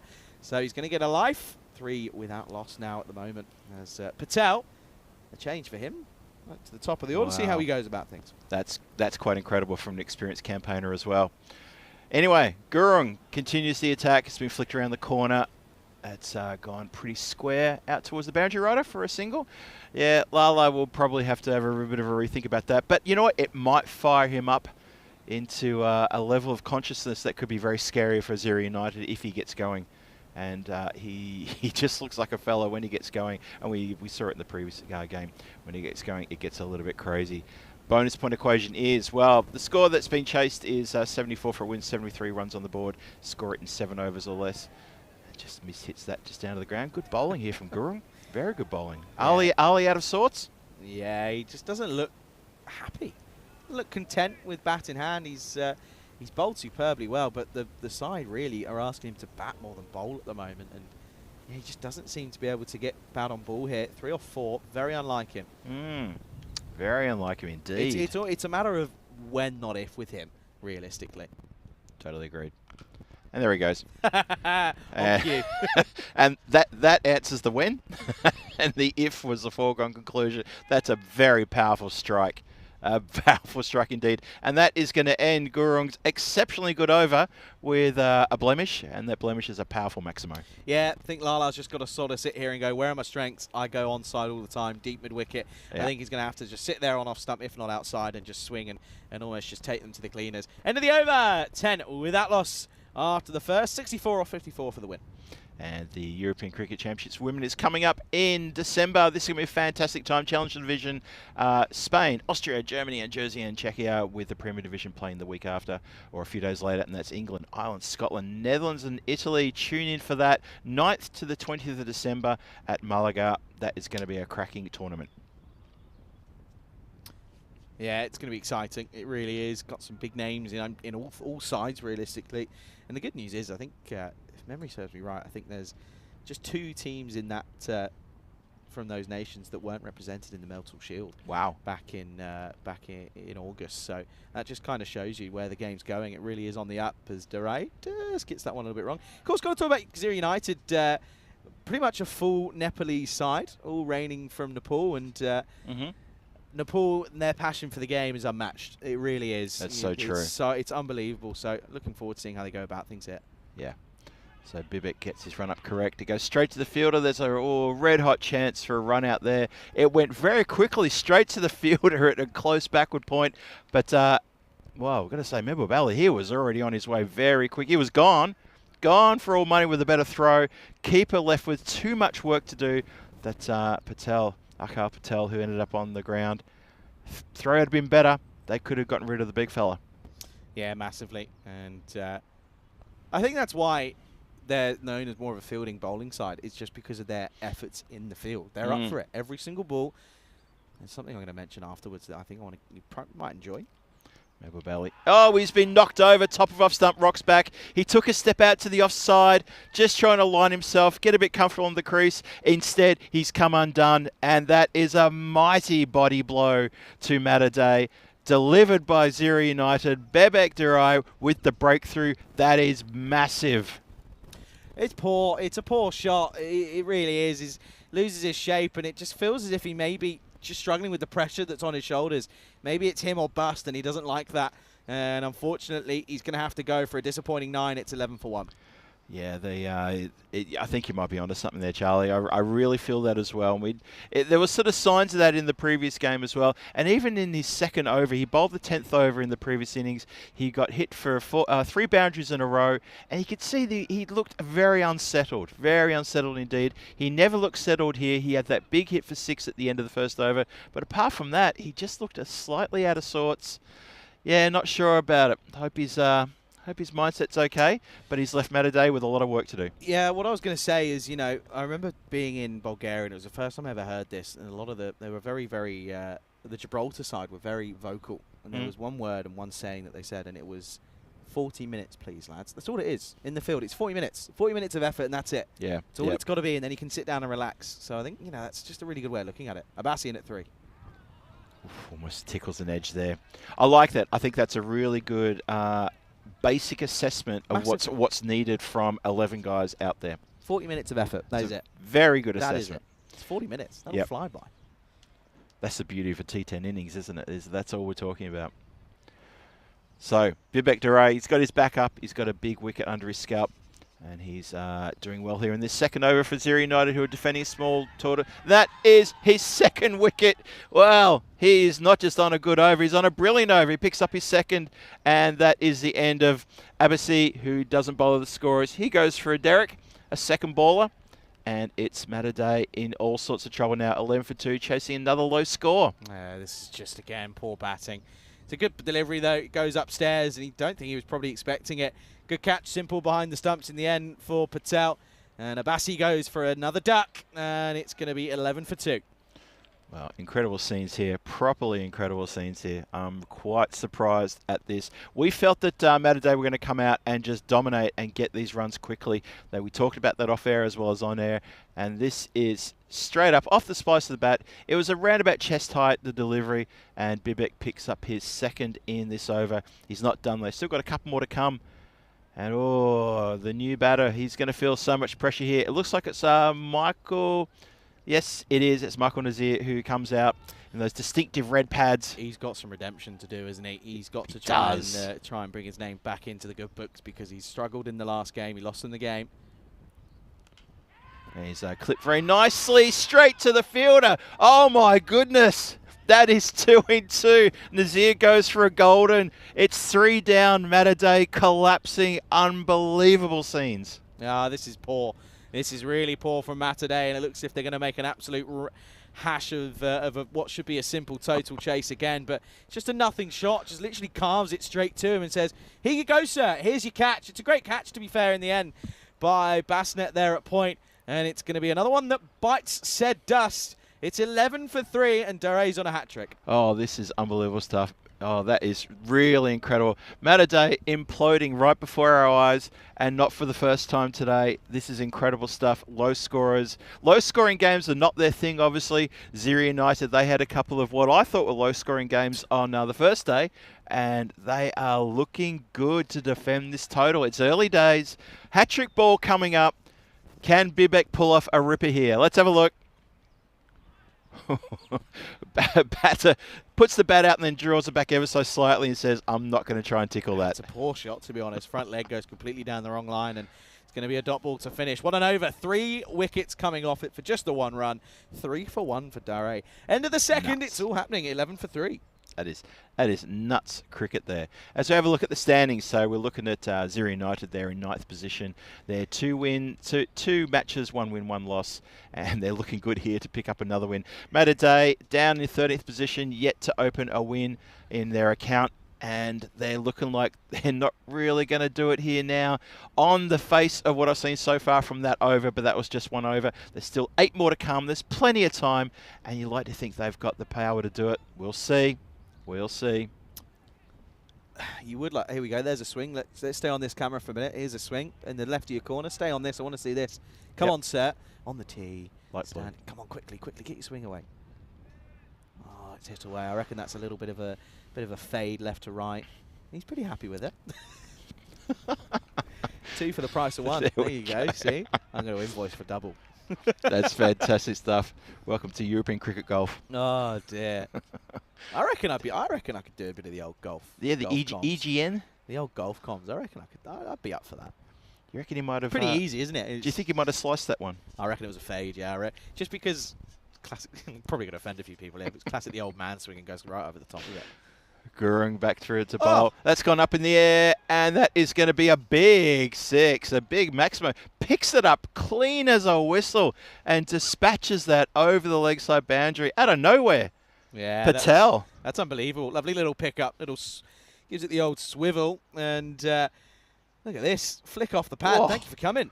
Goodness me, I think he surprised himself.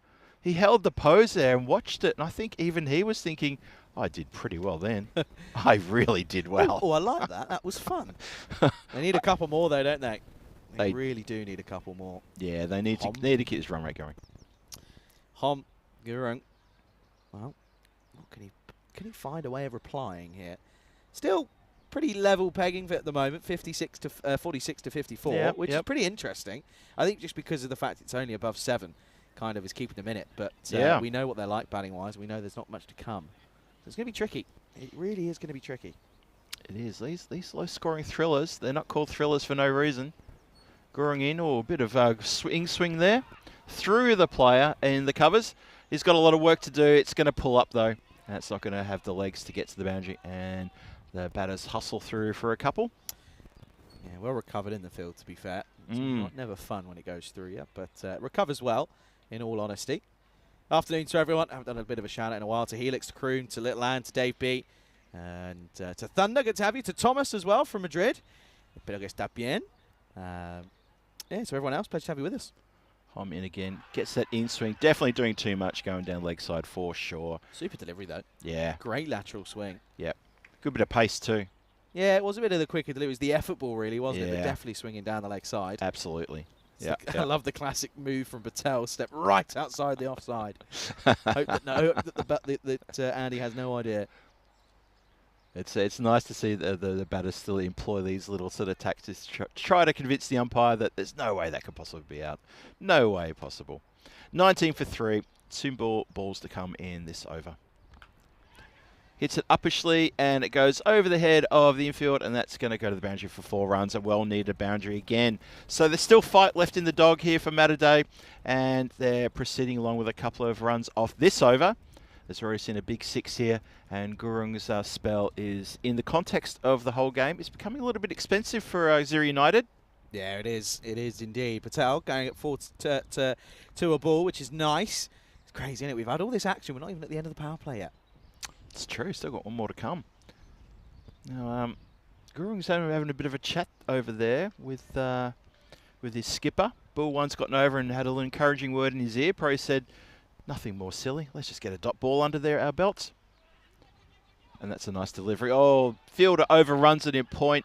Has to go back and retrieve it and allows an additional run. No one at the stumps at the bowler's end. I'm not sure why the bowler hadn't done his duty and done the right thing. I'm sure that's what's still being taught around cricket camps, isn't it? Get back and take the stumps, please. Well, kind of at elite level, you kind of expect to have someone who's covering you. And I'm not saying this is elite level. End of the over, end of the power play. It's 25 for 3 at the end of 3 overs, and again, pretty level playing field. 73 for 9, of course, is what United finished on. You can see the comparison there. 12 for 2, 25 for 3. Well ahead on the runs. Of course, a wicket down worse, but yeah, this is tough. This is really tough. Thomas, I've got a question for you. Thomas from Madrid. Do you play cricket in Madrid? Of course, I used to play a bit of cricket up there in terms of there used to be a ground. There was a couple of grounds that they used to play. I know they've got a ground now. Not too sure how much it gets used, but it's on a baseball pitch. But yeah, I'd love to know if you're involved in anything up there, Thomas, because Madrid play a lot of their games in La Manga, which is where I live at the moment. Anyway. So resuming the 4th over. 25 for 3. Power play done and dusted. Let's get into it. Cundell now into the attack. And that is short, outside off. A lot of work for the fielder to do. And he's done exceptionally well to knock that back. Could be another run here, and it is. Well, he ends up only saving 1, and that's a little bit disappointing. Great dive in the end by Venezuela, but it's a little bit concerning, in all honesty. It'll be a little bit disappointing that he only saves 1 there in the end. Yeah, so true. It's a stellar effort to knock the ball back from going over the boundary line. Almost in the book as 4, but then the lack of ability to pick up the ball cleanly. And a good dive from the batter to ensure that 3 runs gets in the book. 28 for 3, chasing a low target here, Matter, and it's a wide delivery. So maybe things are starting, their fortune's starting to change around now. That was a pretty loose over before from Gurung. A lot of runs came from it, and it opened the door ever so slightly. Patel more than happy to step through that doorway and take a few boundaries off Gurung's over. And now another wide delivery. Little things that add up. 29 for 3. Chasing a score of 74, and the run rate's not impossible. It's all there to happen.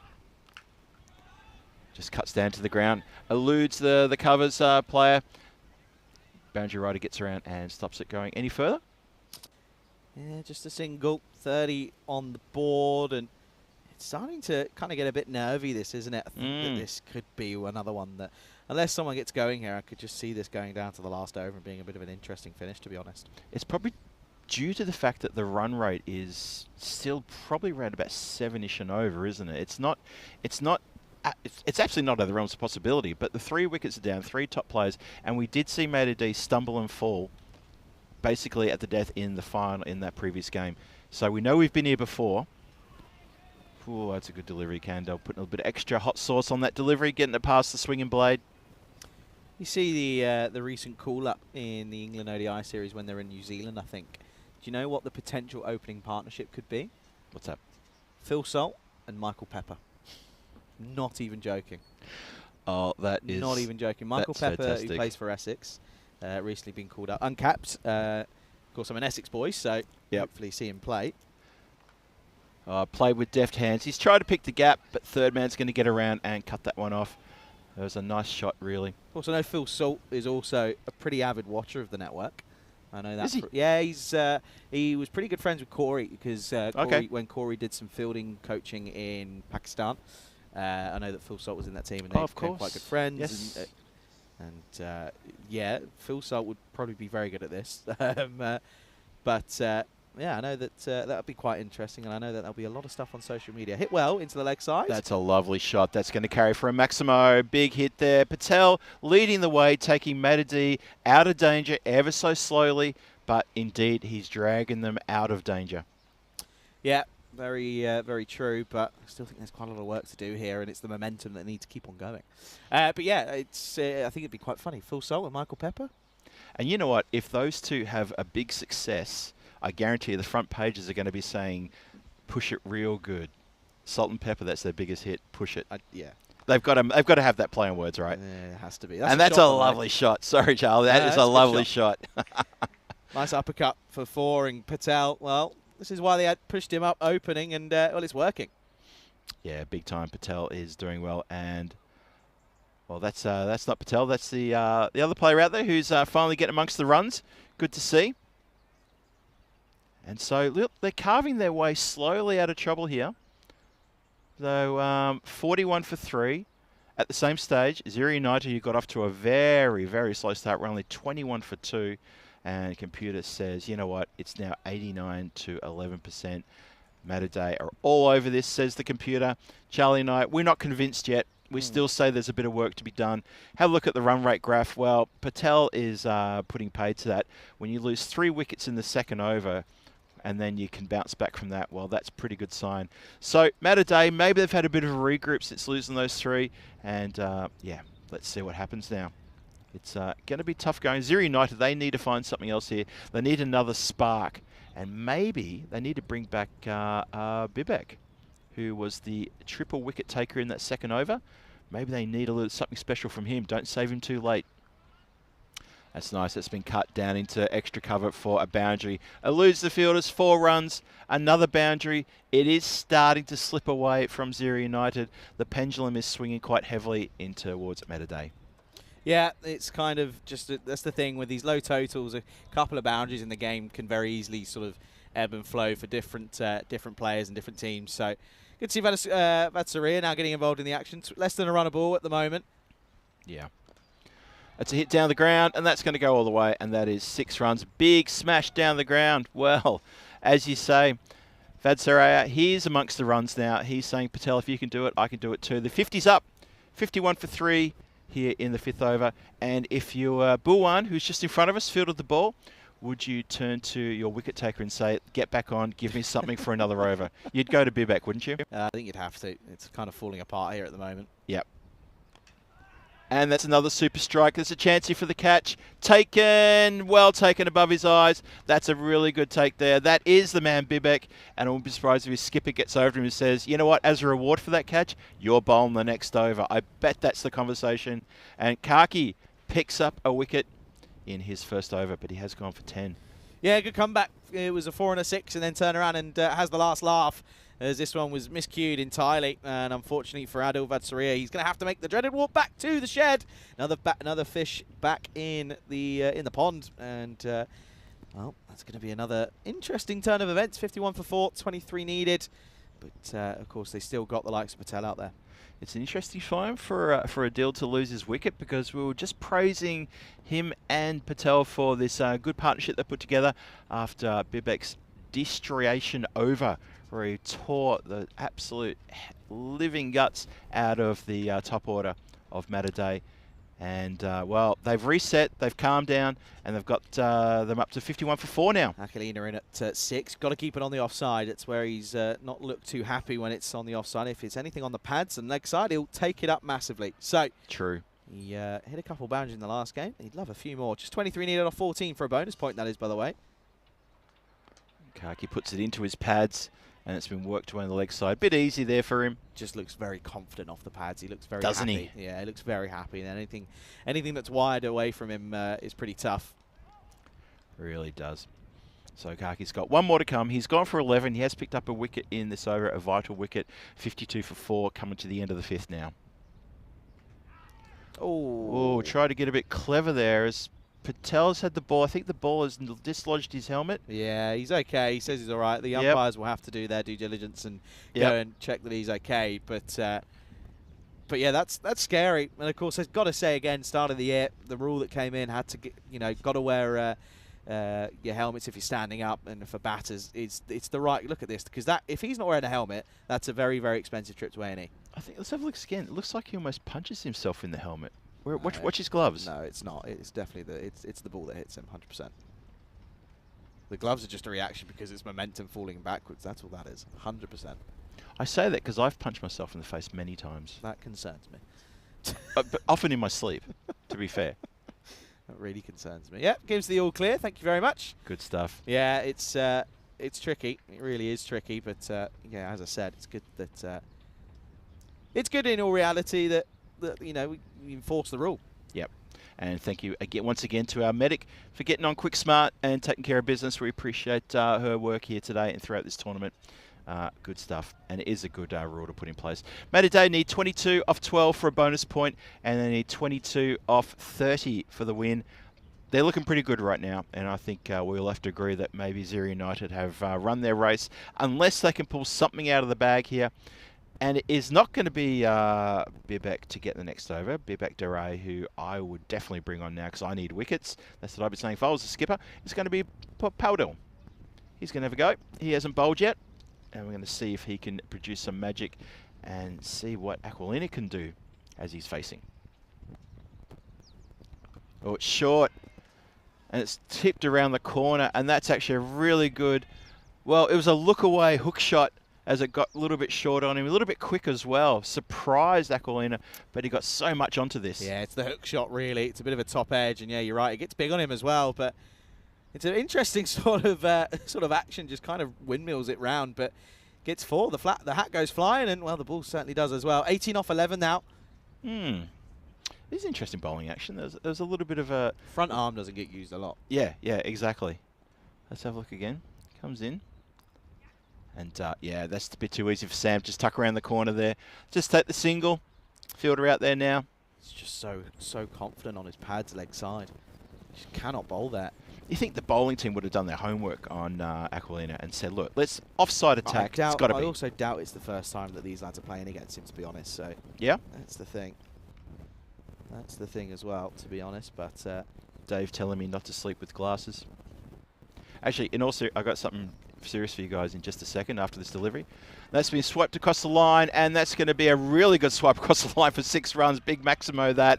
And the pressure is completely off Mataday now, and they need only 11 off 9. I had a little mark. Just have a look. Underneath my eye here, I had a little red mark there. Yeah. That was 2 weeks ago. I punched myself in the face while I was sleeping. That's where that comes from. Just under here. Who were you fighting in your sleep? I don't know.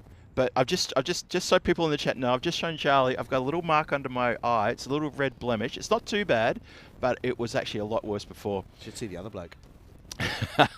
Blokes. There was many of them. I was fighting off a whole team. It was awesome. 10 off 8 at the moment is Patel. Well, where have you been all of Mataday's life? I say that all of this morning. Yeah. Just didn't happen with the bat this time around. Though he's getting a few away, and it's just helping with his confidence here. Of course, next game though, coming up in 40 minutes time. It's going to be an interesting one. We'll allude to that in a little moment's time. That's right. Powdell with another delivery again. It's Sam just tucking around the corner. He's insisted to hit on the leg side because that's where his strength is, and he tucks it around the corner for yet another single. All too easy. It's risk-free. It is. Risk-free cricket. There's no issue of nailing. You don't need to go at sort of ballistic pace. They've got themselves out of a rut, and it's just craziness, isn't it, really? You kind of look at it and think, where was this sensible cricket an hour ago? Yeah. Where was it? Patel's playing a great game. He's on 34 not out. Hindsight's 2020. Yeah.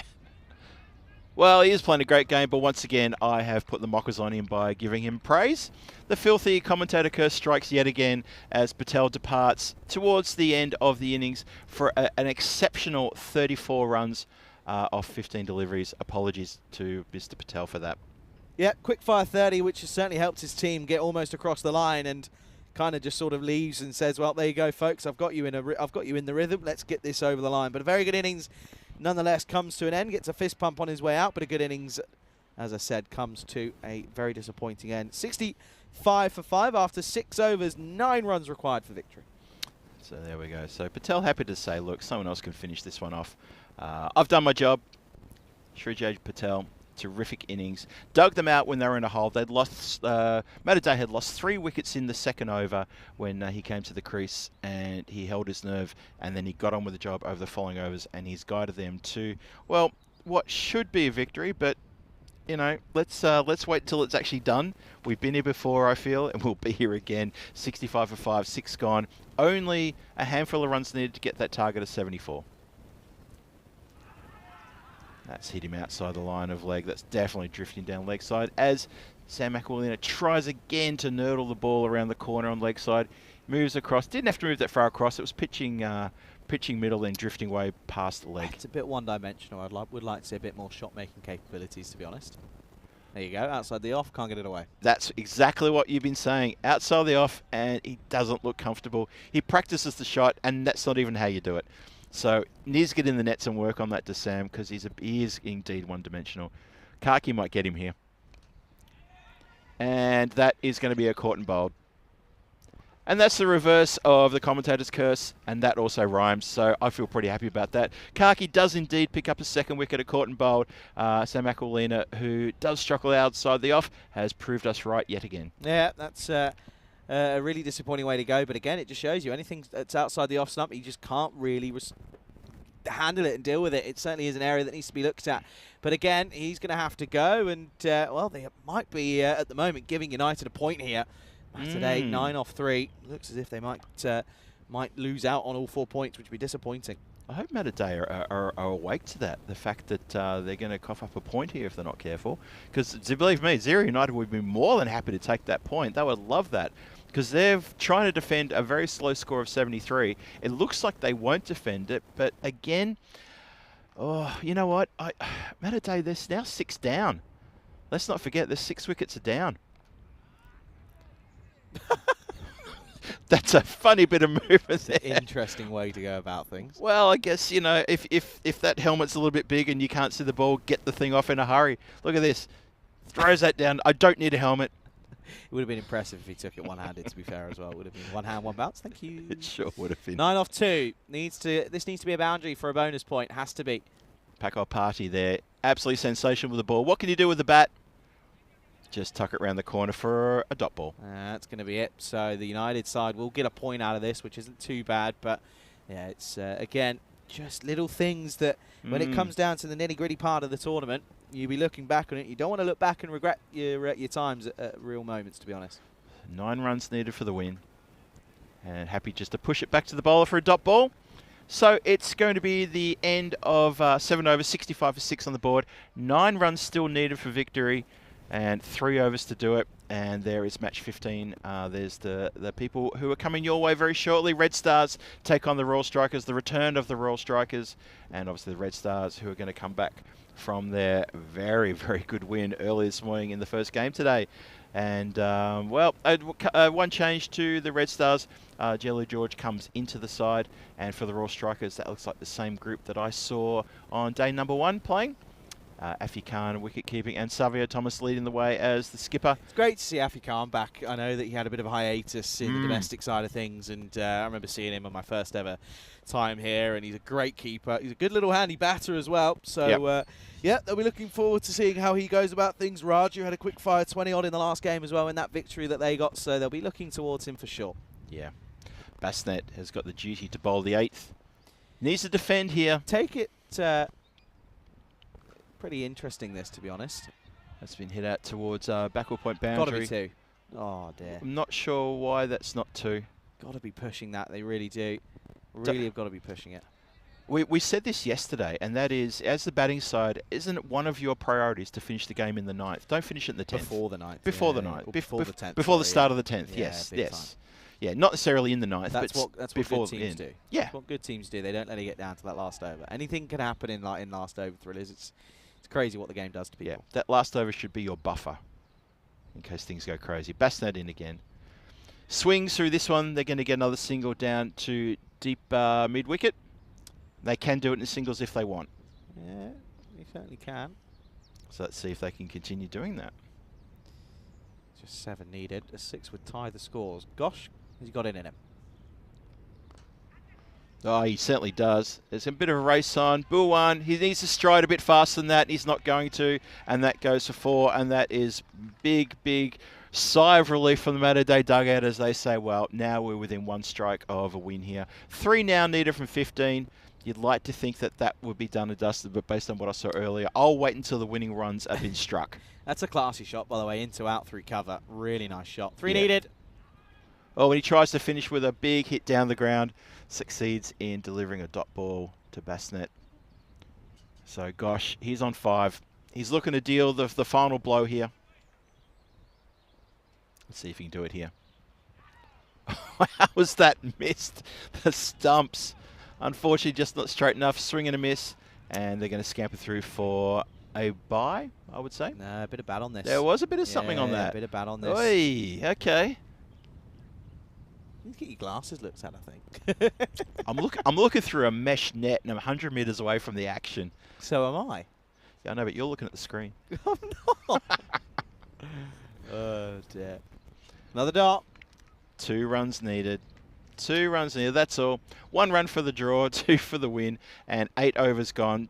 12 balls in order to finish the game off. Gosh and Paco Party should finish this in the next few moments. Yeah, United will be disappointed with this. Again, just comes down to their batting. Didn't get enough runs on the board. Matterday, they'll also be disappointed. They should have taken 4 points out of this game. I think the big worry for me with Matterday is that Lala isn't clicking with the bat. That's the real worry. I think if him and Khan can really sort of really get going, really, Patel, sorry, then that could be a really scary duo. Really could be. But at the moment, only one of them's firing with the bat. With the ball, different case, but we won't go there. Anyway, they're going to turn to Dare. Can he get something here? If he bowls a maiden here, you never know. Some crazy things have happened. Just 2 runs were needed for victory then. Yeah, I feel they've left his run a little bit too late. He hasn't got many runs to defend, but let's see what he can do. Not yet. And just like his first over, he has a false run-up on his first delivery. Yeah, I think... Not sure if it would have been a game changer, but I'd like to see Dare come into the attack maybe 2 overs ago, try to force something happening here. As it is, he's bowling now. Has to be tucked around the corner. That should be, yeah. That should be the game. They should run for 2. It should be a comfortable 2. It is a comfortable 2. That is the game. Matterday do chase down the target of 74, and they do it in 8.1 overs, and they get a 4-wicket win over Zira United, who were gallant there for a point. Thanks very much to Bibek's first over where he picked up 3 wickets and turned the game on its head. But the result is now in the tin, and it's done and dusted. So as the fellas get together in the centre, and handshakes all round, but Zira United will think that was an opportunity that was just missed. Tomorrow, look, we'll say tomorrow, I'm getting a bit far ahead of myself there. Coming up in half an hour's time then, Red Stars will return. They take on the Strikers, as we alluded to this a little bit earlier, but Jelly George... of course, in this one, he comes in for his first involvement. But, yeah, the Red Stars, they took a surprise victory this morning. Can they go 2-0? Well, it's going to be interesting. The Strikers, though, of course, had an interesting time of it last time around. They were 1-1, so they'll be looking to try and get a 2 on their board as well. Let's have a look at the highlights then. And, of course, it was an interesting start, wasn't it, with wickets tumbling. Well, this was a close one. Lala almost got stuck in no man's land, not Lala land. Then hit a couple of nice 6s, and you thought, OK, well, here we go. We could be seeing a different Lala. But then it was a really, really rash shot. Not in his finest form at the moment is Lala. But that's, of course, the game of cricket. Sometimes you're on, sometimes you're not. And he had to go for not very many. And then, well, the wickets kept on going. As unfortunately for Abassi, he went for a 2-ball duck, and then it was just sort of things that just kept on going. When it rains, it pours. This one was a really poor shot again from Nazir. He's had a horrible day with the bat. He just pushes this one to point, and it's a simple catch in the end for Kaki, who made no mistake. And that was that first over where Durai just went for 3 for 1, and it was a very impressive over. Apart from that, then the sort of runs started to flow. Shujay Patel with a really, really solid innings, 34 off 15. Hitting to all parts of the ground, really. It was 360-degree hitting to the leg side, to the offside. That was a nice stop in the end, but eventually only saved 1 from Patel because he ended up having a bit of a fumble and a tumble. But in fairness, the runs kept flowing, and the 6s were hit, the 4s were hit, and that's all you kind of need to do. And that's the difference. When you've only set 74 for victory, only a couple of boundaries and you're right back into it. It's so true. And there was one over there where I think it was Patel who hit a 6 and a 4, and 10 runs out of 74 is a lot of runs. And you're quite right to say that there, Charlie, that yeah, that is an absolute statement there. Sam Aquilina, well, he's got one direction, he likes to hit the ball, and it's definitely to leg side. If he can't get that, he tends to get out. Good hit there for 6 there. That was a big shot over deep mid wicket. And, well, in all reality, it was, of course, a question of when, not if, to be honest. And, well, of course, there was a bit of a light change there where the bowlers started to kind of click a little bit more. That was a funny moment, trying to take the helmet off and stop the delivery. But in all honesty, it was, of course, a nice couple of shots. That was one of the shots of the day for me, by the way. Not the easiest of cricket shots to go into out through the offside and playing beautifully along the carpet. But that would be it. It would end up coming to an end with 2 into the leg side, and well, that would basically be all she wrote. Ended up being a pretty simple equation. Did it with a few balls to spare, and it's a pretty good outcome for Malta today. They do come back nicely after a disappointing loss. They will feel that they left a bit of cricket out there on the pitch today, but the good news is they've got a lot of time left in this tournament to turn around and rectify those mistakes. As for Gosh, of course, 8 for him, hitting some of the winning runs with Pakal Pati at the non-strikers. But 34 of Sujay Patel. Unfortunately for Lala, again, as I keep saying, not the best. But there you go. Look at those, though, again, for United. The extras con, just one. Mightily impressive. They really did apply the squeeze when necessary. The collapse of Abbasi and Nazir going for ducks, respectively. Medasaria, 14 off 8. He had a nice couple of shots. Sam, again, just looked a little bit one-dimensional, but still positive stakes from that from Adadai. Same for Zira United. Look at that, 3 for 3 for Vivek Duray and 2 for 11 for Karki as well, but unfortunately they just didn't have enough runs on the board. Well then, it's going to be about a very quick 25-minute turnaround as we'll be back for match 15 coming your way here on the European Cricket Network. Pleasure to have your company with us. Go and enjoy a spot of lunch, get a bit of a coffee or a tea, or depending on where you are, it might be 5 o'clock somewhere. Enjoy yourselves. We'll be back in 15-20 minutes time as you're watching the European Cricket Series here in Malta with myself, Charlie Hunt, alongside Phil G on the European Cricket Network.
This European Cricket Network event is proudly brought to you by HCL Software and Paramatch.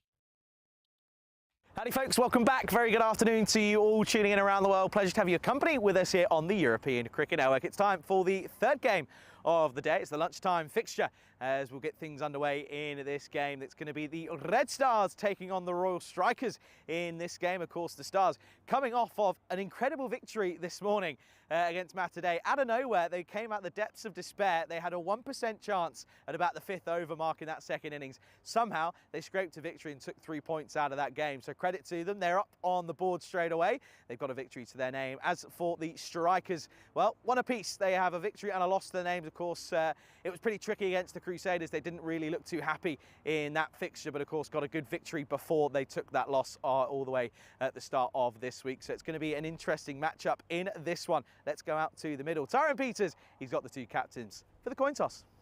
The Strikers to call. Heads. Heads is the call. Oh, it's a head. Yeah. We are going to bowl first. They're going to bowl first. There you go, then news from the toss. The Strikers are going to have a bowl first in this one. Interesting choice. I think they know that realistically for the Red Stars that their batting was pretty weak in this morning's fixture, so they're probably looking to maybe exploit that weakness yet again. But the Stars, in all reality, they were looking at their skipper, who was pretty key in Ali with the bat. He had a good score, was probably the only one that could really get boundaries consistently. It's kind of been a similar story for most sides, though. Everyone sort of relies on one or two batters, and apart from that, it's kind of who can contribute maybe with a flash score here or there. Talking about flash scores, it was a score in the 20s off just about 8 deliveries for Raju for the Strikers last time around in their victory. So they'll be hoping that maybe he can go one better and maybe convert up to an even bigger score if given the chance. Going to be an interesting matchup in this lunchtime activity. Let's go over to Phil G, who's standing by yet again doing a wonderful job today. Let's go over to him. News from the toss here in match 15 of this European Cricket Series here in Marsa. The news from the toss is that it's going to be the Strikers. Guess what? They're going to bowl first. Hey, thank you very much, Charlie, for that introduction. And yes, welcome back to Marsa, and extend my warm welcome to you people as well, where you're watching us from around the world, either on YouTube or through Fancode in India. Welcome. Lovely to have your company. And I'll soon be joined in the commentary box by Charlie himself. And let's have a look at this match coming up. Match 15 coming your way momentarily. The Red Stars and the Royal Strikers going head-to-head. Red Stars with a 1-0 win-loss ratio, with a big win earlier today, as Charlie described. They did really well. They dug deep and they defended a very low score against a disappointing Malta Day. Royal Strikers, 1 win, 1 loss. We saw them on day number 1, and they're going to come back for their second attempt at picking up a couple of wins here today on this day 4. And, well, Supercomputer loves the Red Strikers, 81%. And doesn't give a lot of time for, unfortunately, the Red Stars. Thinks the Royal Strikers are absolutely home and hosed here. We'll see. We've seen things with these percentages before. Even today, we've seen percentages before being twisted on their head. And I won't be surprised if we see something like that again. Thus is T10 cricket here on the European Cricket Network. We love it. We know you love it as well.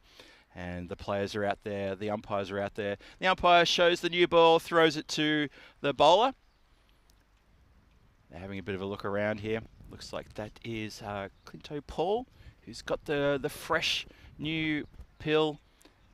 And he's going to start proceedings from this end, as we always do. Umpires in position, fielders in position, few people limbering up in the field. Batters are out there as well. Strikers, as Charlie pointed out, the Strikers, they won the toss and they elected to field first. Put the Stars into bat. We're moments away from starting. Match 15 is underway. First ball coming up. And a bit of a very good bit of away movement there after it passed the bat as well. So nice little start. Dot ball to kick things off. And I hope that everyone in the chat and everyone watching on YouTube, and if you're watching through Fancode in India, hope you're having a wonderful day today. Hope you're being looked after by whoever you're with and having a wonderful time, and you're nice and comfortable and in a good position to watch this match and the one after it. Remember, 2 matches more to come today. This one you see here, and match 16 coming after this. But a lot of work to do for these two teams to try to get their second win of the ECS on the board. They'd be absolutely thrilled if they could pick up a win, both of these teams, and start to get themselves into the front running pack. Clinto Paul here with the duty. Oh, comes off the bat nicely. Not the first run off the bat, though. Good sharpish work there in the field. Very, excuse me, square on the offside. Got a few little midges and bugs flying around the tent here. I fear I may have just put 3 of them into the afterlife just then. John facing. Strikes that one a bit harder. Goes straight to the fielder. Sharp. No chance for a run. Oh, they're on their toes here. Strikers are on their toes in the field on the offside. Good to see. Still no run from the bat and no extras. Nice and tight this over. 0 for 0. 4 balls bowled. Good start. Well, tries to hit out. Don't attempt a single. The miss hit to mid-wicket. Probably like it was a miss hit in the end. And yet another dot ball. Well, Clinto Paul, you must be enjoying yourself because you've bowled 5 dots in a row. Doing the job here. So the strikers at the moment, you'd have to say winning the toss and electing to bowl first is working out well for them. And, well, he's hit that, but unfortunately he's only feathered it to the keeper, and it's a wicket. It's a wicket maiden to start off proceedings here in match 15. The Royal Strikers have gotten off to a brilliant start. And unfortunately, though, for Joe John, he has gone. After facing 6 deliveries, he's feathered an edge behind. Umpire has no hesitation and agrees with the appeals and the celebrations. And that is the first wicket down. So, a disastrous start there for Red Stars. As they lose their first wicket, it's a derrick. 6 balls gone, first over gone, and no score on the board, but 1 wicket down. That's devastating. That's going to hurt. It's going to sting. Bit of blue sky around. There was a nice little breeze coming across the ground too. It is a bit warmer. It's a bit less humid than we had yesterday. I think Charlie and I were remarking earlier about, and also yesterday, about the humidity in the air, and the swing bowlers were loving that yesterday. Today, clouds are a little bit higher, a bit more blue sky around. The sun's out. Ground looks an absolute picture, by the way. So nod and salute to the ground staff for the facilities here. It's looking fantastic, and the players love playing here too. I hope you enjoy watching the action from here too. Second over's about to start. Siddharthan has got the duty. Clipped nicely, but straight to the player. Red Stars have had 7 balls to try to get a run here off the bat. They haven't been able to succeed, and the bowlers have not even given an extra away. Still no score. This is nice and tight from the strikers, showing their class. Siddharthan coming in again. Second ball of the over. And that's up in the air, and that is going to be first runs off the bat as it gets grass. They have to wait to see where the cat's coming in. Chance for a run out. He's gone. Would you believe it? Charlie comes in just as that run out happens. Charlie, oh my goodness, what a start. Oh, it's all happening. Well, I tell you what, the strikers are up and about it here this afternoon. Well, let's have a look. It was, first of all, I want to say this is a really good attempt because not only does he doesn't take the catch, but he knocks it backwards and doesn't go forward. I think he's gone for all money. Yeah, bat's not down. Make sure the ball... Yep, he's gone. Yep. And so they're only going to get a couple, and that's suicidal running. It really is. And the strikers well on top here, massively on top. And this is going to be a pretty poor start yet again for the Stars as they lose their second. Yeah, I'll just echo that. There was a good attempt to take the catch. I was hesitant just because I was trying to call whether runs coming off the bat or not. We're getting starved of runs here early in this game. It was a brilliant effort for the fielder to get around there and try to affect the catch. But it was important that the ball got knocked back as well. Good work there. Looks like it was that Vishnu Babu just down here in front of us who did all the hard work. No, it wasn't Babu. Babu was watching. It was Push Parajan. Get that word out. But they effect the run out. Yeah, they do. So 1 for 2 at the moment. Let's have a look. Oh, good delivery. Oh, 2 wide this time around. Interesting to have another look at this one here this time around. Does swing, don't get me wrong, but oh, it touches the line. Sorry, touches the line. You're not convinced. I'm not convinced. But the umpire's closer to the action than I am, so I go by what the umpire says. I'm okay with that. Ali needs to get something going here. Oh, good delivery. Full straight out swinging on the off stump. And, well, they think of trying to nurdle a single, but it's not there. This is great stuff from Siddharthana right now. Yeah, that's a good delivery. Like you say, angles in and starts swinging away, but it's pitching off. Lovely, lovely delivery that. Yeah, and of course Ali was really crucial in getting runs on the board in the last game for them this morning. Gonna have to try and do something here as well. Flicks it leg side. This is a glorious pickup. One of your shots of your day as that one goes into the fence all the way. Manos arriba. That's gone all the way. 6 runs. Well, you said something has to happen here, and that is a nice crisp shot off the bat for a Maximo. Strikers are searching for it. He's done well there, to be fair. It's probably the one ground we don't lose that many balls at, to be fair. But look at that. All the timing in the world. It's almost a no-looker. Superb shot. And that's a glorious way to get the first boundary of the inning. 6 runs. Yeah, lovely stuff there. Really, really good. And, well, they need plenty more of that because it's a bit of a slow start for the Stars. They need to pick things up and get things going. Yeah, big time. Good to see Afi Khan again behind the stumps. Good to see him once more on the network. Outswing delivery again, and Ali just sways away. That's where it's got to be. It's just the kind of classic Maltese thing at the moment is if it's outside the off stump, they're not going to be too happy about it. So true. And look, the batters are happy to have a swing outside the off stump, so it makes sense that the bowlers try to tantalise the batters and dangle something out there. But yeah, the batters need to be careful here. They need to settle. Don't want to give up another wicket. They're already 2 down. Upish, and there you go. That's how you play it through the covers. You just lean on it. You don't have to swing and swing hard. That's a brilliant shot, and that's going to be a nice way to finish the over. Get a boundary, 4 runs. Yeah, skipper Dilshad Ali there in no clue as to what his intentions are there because he just goes bang. It's easy as you like. Lovely shot, and he's going to have to lead by example here and bring his team out of a perilous position. 2 wickets down within the first couple of overs. Yeah, let's have a look at the standings then for this first round of fixtures in this single round robin. And you can see there, strikers, a couple of teams like them, the Blasters and the Knights, sat on 1-1 apiece with Zalmi overseas as well in that kind of bracket. So it is a chance for them to get more points on the board, but they certainly look as if they're in the right track. They're going to turn then to Paul for the 3rd over again. Going to return. Swing and a miss from the likes of a Giant who faces his first ball. Yeah, there was a diamond duck in that run out, by the way. That was missed by us here. James went without facing a ball. That's not a fun way to start your afternoon. That's not a good way at all. Yeah, Jimmy James, double J. JJ. JJ. Want to say a big shout out to John, by the way. His gotchas are being heard in the clubhouse at the moment. He sat there having a bit of scran. I had to say, it looked like it looked like chicken and chips, but I'm not too sure. It might have been fish. You never know. But enjoy your lunch, John, and yeah, good to see you again. Guess what? Swing and a miss. Top ball. I don't think they're going to take a run off Clinto Paul here. You reckon? You reckon he's going to go 2 overs without conceding a run? I tell you what, he's just looking a little bit too good. That outswing, obviously, the Red Stars, they don't practice in the nets against outswingers because they're just not picking him. And that's eight deliveries now. It's just lackadaisical batting. It's just swing and hit and miss and same old, same old. Let's see. Run.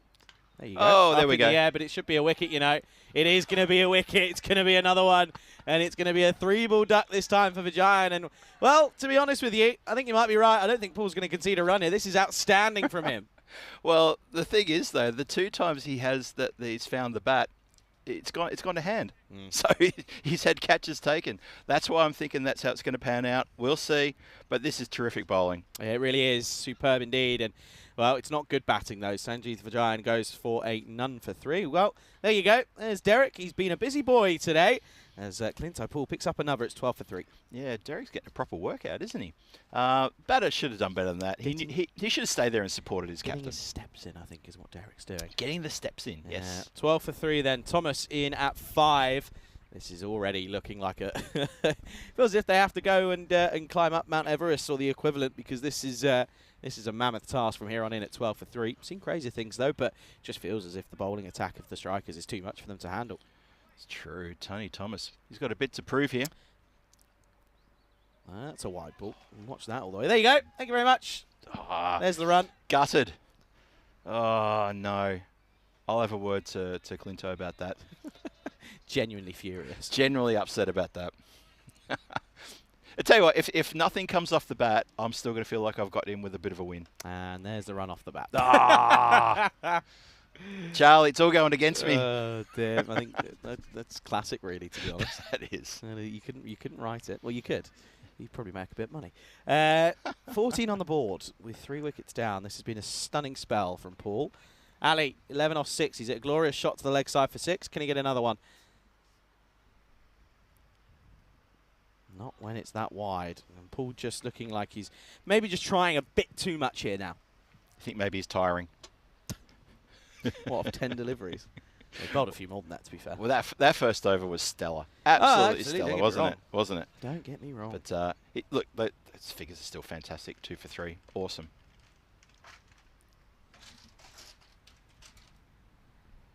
Swing and a miss again. Back on the money. Corridor of uncertainty gets it right. Yeah, back on the dots there. Lovely delivery. Have a look at this one. It's wide, but the batter put himself out there. It was wide-ish, not enough to be a wide, and couldn't connect. Looking at that big vacant space, maybe outside of the covers. Last ball. It's a dot ball again. Great spell. 2 for 3 for Paul. And he's got, well, the Red Stars dancing around, and they look a little bit scared at the moment. 15 for 3 after the power play. Well, that's incredible stuff. You'd have to say the Royal Strikers in pole position here. 15 for 3 after 3, as you say. Captain Ali at the other end, watching the carnage unfold as he sits there on 11, unable to do much about it. And Thomas, who's just joined, Tony Thomas, just joined him this over, just on the single run. Look at the run rate, the skyscraper there. As you can see, we started with a maiden, a wicket maiden. 12 off the next over, a little bit expensive there, sort of let a bit of pressure off. However, 3 off this over and another wicket as well. So that's a pretty good start. Strikers be feeling pretty good about themselves, I'd say. Of course they do. Why wouldn't you? That's a cracking start. So they're going to turn, and they're going to go to David Marks, who has, again, he's a national team player, has played for Malta in the past. Previously played for overseas, and he's got a decent record on the network as well. He's got a few wickets in hand. Best figures of 4 for 13. That was last year. Ooh. Let's see how he goes about things here this year. Good start, back of a length, just pushing Thomas back here. Can almost see the plan already. Pushing back, go nice and full. Yeah, absolutely. That's a great delivery. My gasp of "oh yeah" might have come through the mic there. Wasn't supposed to, but I really like that one. Just slightly. Just slightly. I think everyone heard it in Gozo. Oh yeah.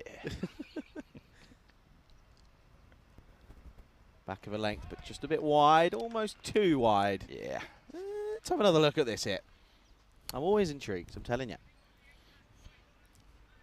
Yeah, that's fair call. It's tough, though, because the rule is that if it touches the line.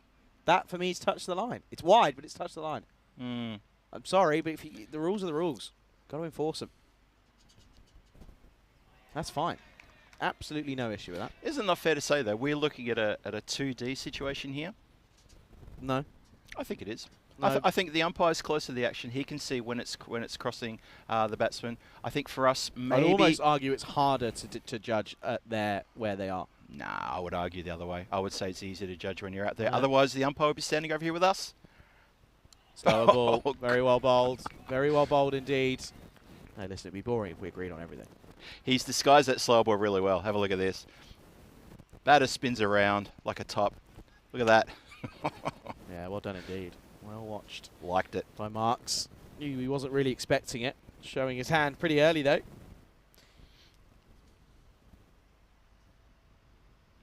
Swing and a miss. There you go. Oof. It's just too one-dimensional. It really is. As soon as any team lose a couple of early wickets, they hit the panic button.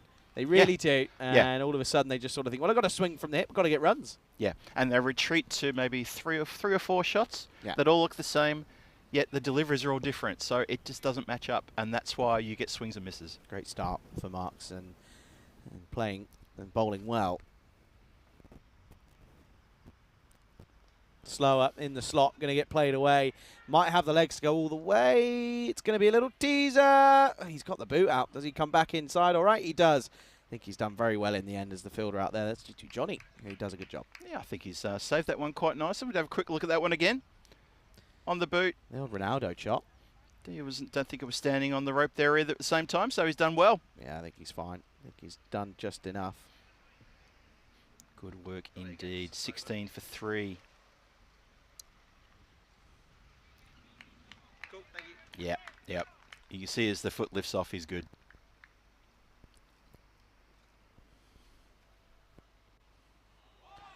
Great over, really good over. Once again, the stars not equal to what's being offered to them here, and it's starting to get a little bit tricky for them.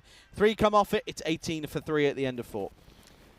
That is, well, the Royal Strikers must be pinching themselves. They've got off to a ripper start here. They elected to bowl first because they won the toss, and it's looking like they have absolutely made the right decision. Putting the Red Stars in, the Red Stars are struggling big time with that maiden over to start with. A few runs in the second, but since then, it's been all hard work. 18 for 3, 4 overs gone. That run rate of 4.5, even in the early stages, well, that's got to be something they need to look at, and they need to take care of it in this next over.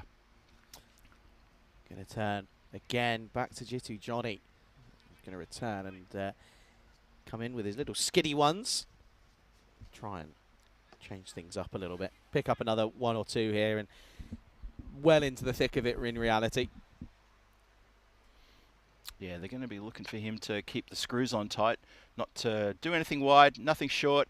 Let's keep the pressure on. He's keen. Looks as if there might be a slight issue just on our department, but they get fixed pretty relatively quickly. Big shout out to the Blue Crew who are here today, doing a wonderful job as always. There you go, Johnny, ready and raring to go. Left arm round the wicket. Slingy Malinga style. I like it. Good start. Yeah, he was impressive when I saw him the first time around on day number 1. That slinging style of bowling action. It took him a couple of deliveries to get into his groove. A few loose ones that went down leg side, but he started beautifully here in that first delivery of his first over. Someone to watch out for. Gets a good proper pace on that with that action. Follows him. It's really well judged by Khan, who's behind the stumps. That was not easy. He had to just almost throw himself on it more than anything, and he does exactly that. Yeah, he does very well to defend that one from running all the way down for any extra runs. Yeah, great work from the keeper there. Afi Khan, as you said before, good to see him back on duties here in the ECS. And Johnny cleverly following the batsman. If you're going to go there, I'm going to go there too. Yeah, best way to do it. Follow him, see what you can do. Trying to open up the offside. You can understand why with the gaps in the field. There you go. That's exactly why. It's hit straight to the fielder and has gone through him. Was absolutely pumped by Ali. Nice timing. Good shot. 4 runs. It was a beautiful shot. It came off like a tracer bullet. Let's have a look here. The fielder, what happened there? I don't think he knows what happened.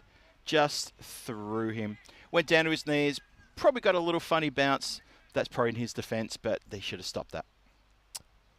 22 now. 5% already, by the way. Can't count people out. Red Stars came back from 1% in the last game. Shaw opens the blade. Straight to the fielder, though. And look at a single. Straight to the fielder who dived and let the other fielder pick it up. It's good to see. Well, Thomas is he's on 3 from 7. He's taken his time to get motoring. And Skipper, I feel like he hasn't had enough of the strike. And maybe that can change. And if Thomas can turn the strike over. But there's only 2 balls to come in this over.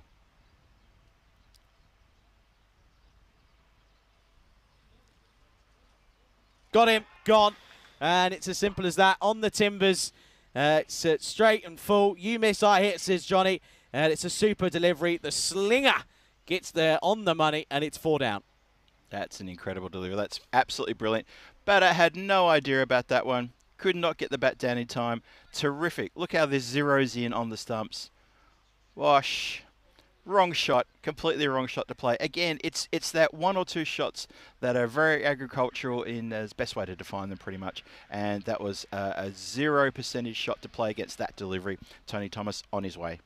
Yeah, and it's just tricky with the angle because it comes from so low and wide. It's just tricky to deal with as a batter. You're sort of playing and falling over a little bit, but good delivery. Gets the wicket. Good way to come towards the back end of the over.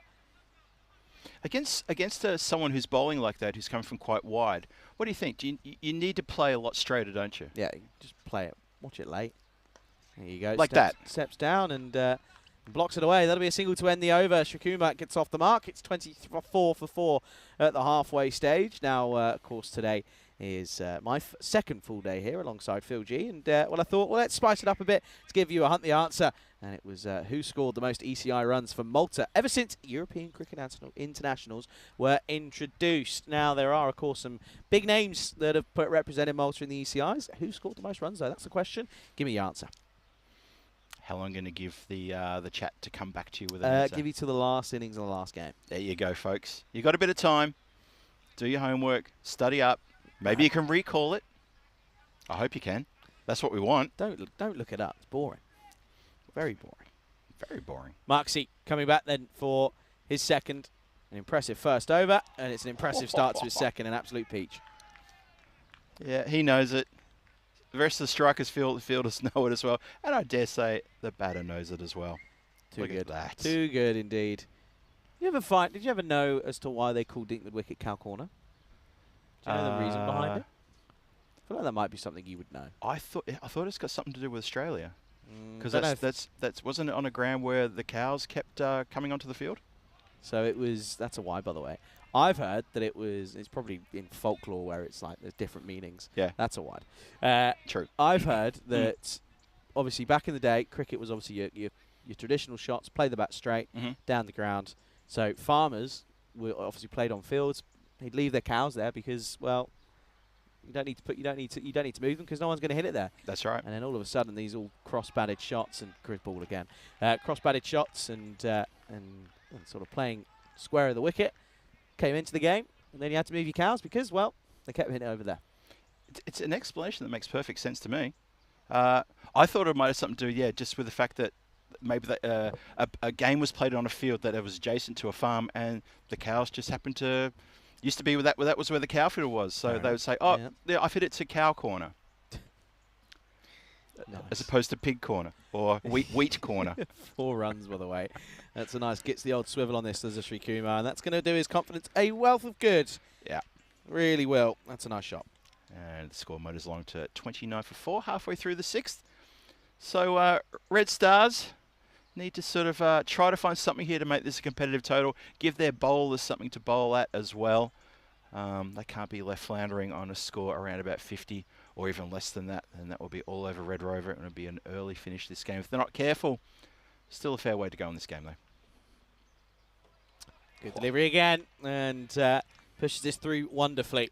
That's going to be another dot ball. Marks, well, he's done a job here. He hasn't taken wickets, but but to be fair, he's bowled superbly well and be very economical.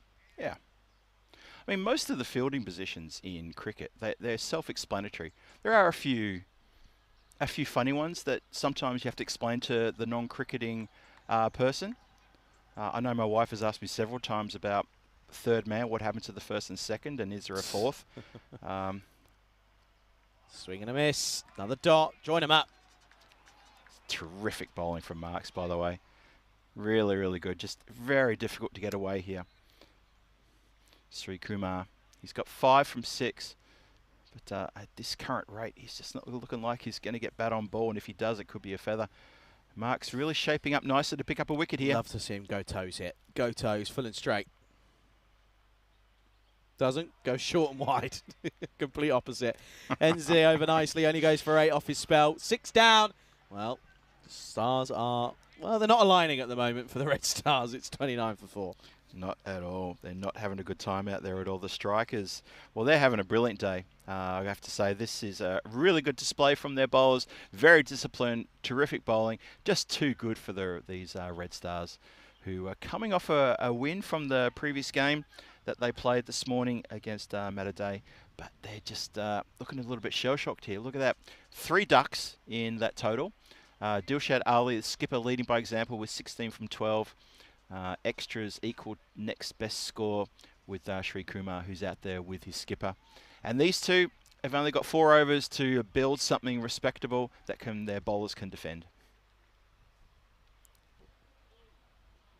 Oh, well, it's one way of playing the action of Johnny is to try and go on the fine leg area where there's nobody there, but not probably the best of ideas when you fall down. That's an interesting shot selection considering where the ball was pitching. No, it's premeditated. It's not completely premeditated. Yeah, I don't think yeah. it matters on where it was pitching. He was going to go for it no matter what. It's just not high percentage cricket. Swing and a miss. Things starting to get frustrating now for Ali. You can just tell. Yeah. It's the way he's carrying himself. He's just sort of swinging from the hip and hoping, and it's not working. So true. It's a shame because he's when he's playing the ball correctly, he's looking all right. He's getting a few runs.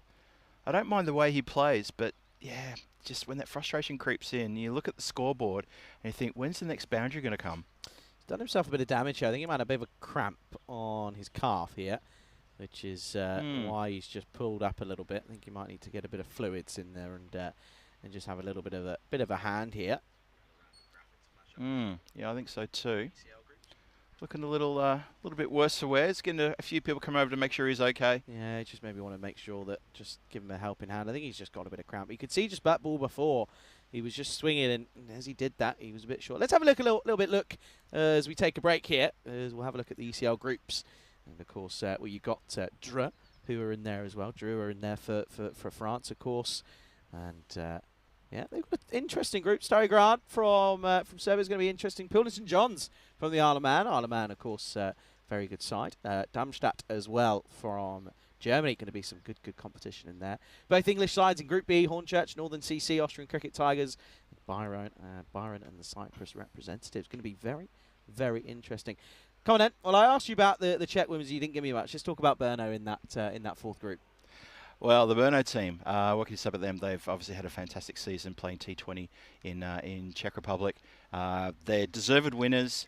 And, well, look at that group, Zurich Nomads and Zagreb Assassins. From the Brno team, I'd be looking for Naveen Ahmed, a really good spinner. He has been a stellar performer, national team representative as well. Maybe just out of the national team at the moment, but he's been thereabouts for several years now. Obviously, Dylan Stein, the Czech national team captain as well. He'll be playing for Brno. I hope he gets a gig there. Obviously, I haven't seen the lineup. Obviously, they won't do selections until into the new year. But players like that are going to be the ones to watch out for. And I can't wait. I think they're going to put in a really good show. I always love to ask the question as well. Wildcards. Of course, you get two. You get two in your team. You know, and you can really make or break a team. Look at Pakakera, I think it was last year, brought Sebastian Bratt and DDC in. Made a big difference because they were struggling for numbers, struggling to get their main hit players in. And it makes a big difference. So, you know, it's definitely somewhere that, at the end of the day, it's life, isn't it? It's who you know, not what you know. That's exactly right. So if you can get some good players in, you know, it makes a world of difference. If you know Jimmy Anderson and he's got a break, you bring him in. Going to continue back to live action. And again, we're going to go through with a dot ball. Do you imagine that one day? He just rocks up. Just someone rocks up like that, just goes, oh, they asked me to play. So I said, yeah. It's within the rules. Why, absolutely. You set it, and I'm here. Why wouldn't you? Oh, you would tap on that one. Oh, for sure. You know, not what you know. Yeah. You know, I know for a fact that Estonia, it's a well-known fact that up there in that part of in that country, Brett Lee's got a lot of ties up there.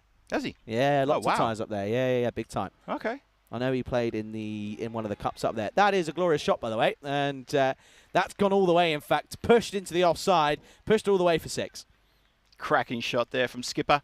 Recovered from that little bit of cramp. He had that little interruption we had during the over, and he has hit a terrific Maximo. Runs up to 22 now from 16 deliveries faced, and finally a little bit of well, just saw some extra footage there of him on his back getting some treatment for his cramp, but that's a great shot.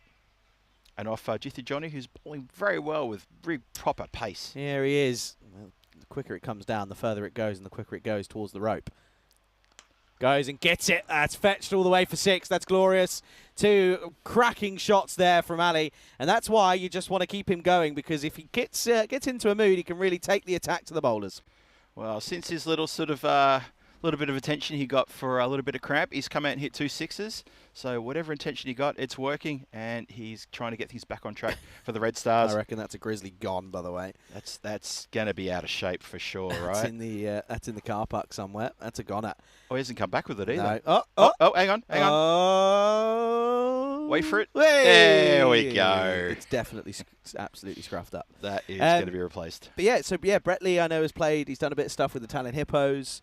But obviously not in a league cricket, but obviously it was in like a charity kind of side of things in a little friendly tournament. But yeah, I know that he's got ties up there, and I know that they've got contacts. So it's like, it's who you know, what you know. It really is. I totally agree. Completely agree. And you know, it's like DDC was the wild card for Pac IK the year before. DDC went and played with Sebastian Bratt in Holland the next year, and then said, "Do you want to come down?" And there you go. Got him, Oh. gone. What a response. And it's Johnny that has the last laugh as Ali will have to, well, unfortunately, make the long dreaded walk back to the shed. It was a super ball. He just got stuck in no man's land, pushed him back. And the Timbers are going to have to be absolutely rebuilt because they have been shattered to pieces. That's a good delivery. Yeah, GC Johnny delivers a knockout blow, as you say there, Charlie. He says, "Thou shalt not put me into the car park," and he comes back with a ripper and gets his revenge, as you say. And Ali, well, some resistance there from the skipper, but his time here is done. 28 from 18, 3 big sixes and a couple of boundaries. And unfortunately for him, his innings is done and dusted, and he leaves the Red Stars, well, teetering on a score that is definitely below par. Below par even for them. 41 for 5, 7 overs gone, 3 overs left in this innings, and only 5 wickets in hand. And the strikers, well, for me, I feel they're all over this. Yeah, it certainly feels that way. And I think now that they've got the skipper in Ali, I think it's just going to almost open up the floodgates here, really. Could be very tricky indeed. Yeah, Pratharpan is the new batter coming in, and I don't think he's troubled the scorers too much thus far in this tournament. Up-ish, could be a chance. No, just going to fall away in between the two fielders. They'll get a single, bit of a misfield, but it will just be single as Thomas comes into the attack. The last thing I'll just quickly say about the wildcard situation is I'll be interested to talk to the guys in Brno about this because they've got a lot of really good contacts with the players in Slovakia, which is just down the road. Yeah, of course. Obviously, in that Brno is very close to the Slovakian border. Yeah. And they've got a few contacts in Poland as well. Ah, I know exactly who you're thinking about. Yeah. I know exactly who you're thinking about. And the person who I'm thinking about is someone who's done a little bit of work with PCC in recent years. But Yeah. and he's such a nice guy as well. Oh, he's a brilliant bloke. Isn't he? Absolute legend of a man. And I bet he wouldn't mind getting a gig in the UCL. Yeah, I don't think he'd say no to Carterman. No. God, could you imagine him at Carter if he gets going? Oh, scary. Very scary. Let's just say that this man has scored nearly 1,000 runs on the network this year. That's and exactly the guy I'm talking about. That's all you need to know. Yep. And if you've been watching for long enough, you'll know who we're talking about. Seen him at a couple of locations. He's torn up.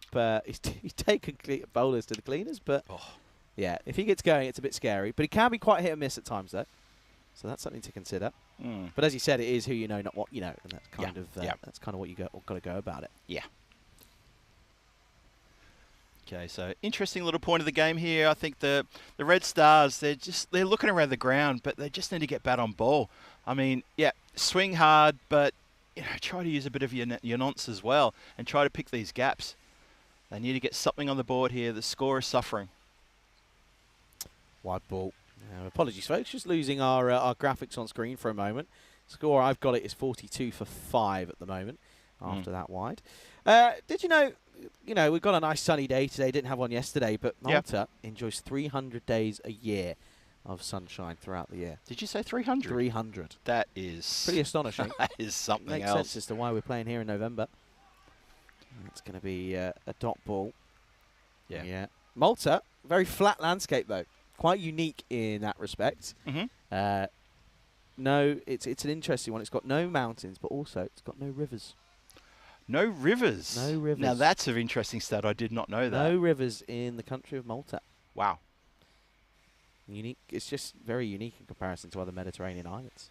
Hit away, bottom edge, played late into the ground, will just be one. So therefore I'm assuming in the centre of the island it must be just very dry, rocky. Yeah. Nothing grows there. Well, there's not much grass around in all of Malta, There's kind of like an epicenter where we are here with all the golf and the cricket. And there's another golf course up the road as well. Yep. It's just, not much grass around on the entire country. 44 for 5 after 8 overs. In fact, weren't we just told yesterday from one of our good friends that this is like one of the biggest patches of grass in the country right Lee here? Tucker was telling us, Yeah, Lee Tucker, yeah. If you don't include the golf course, but if you say this is it. Unbelievable. Yeah.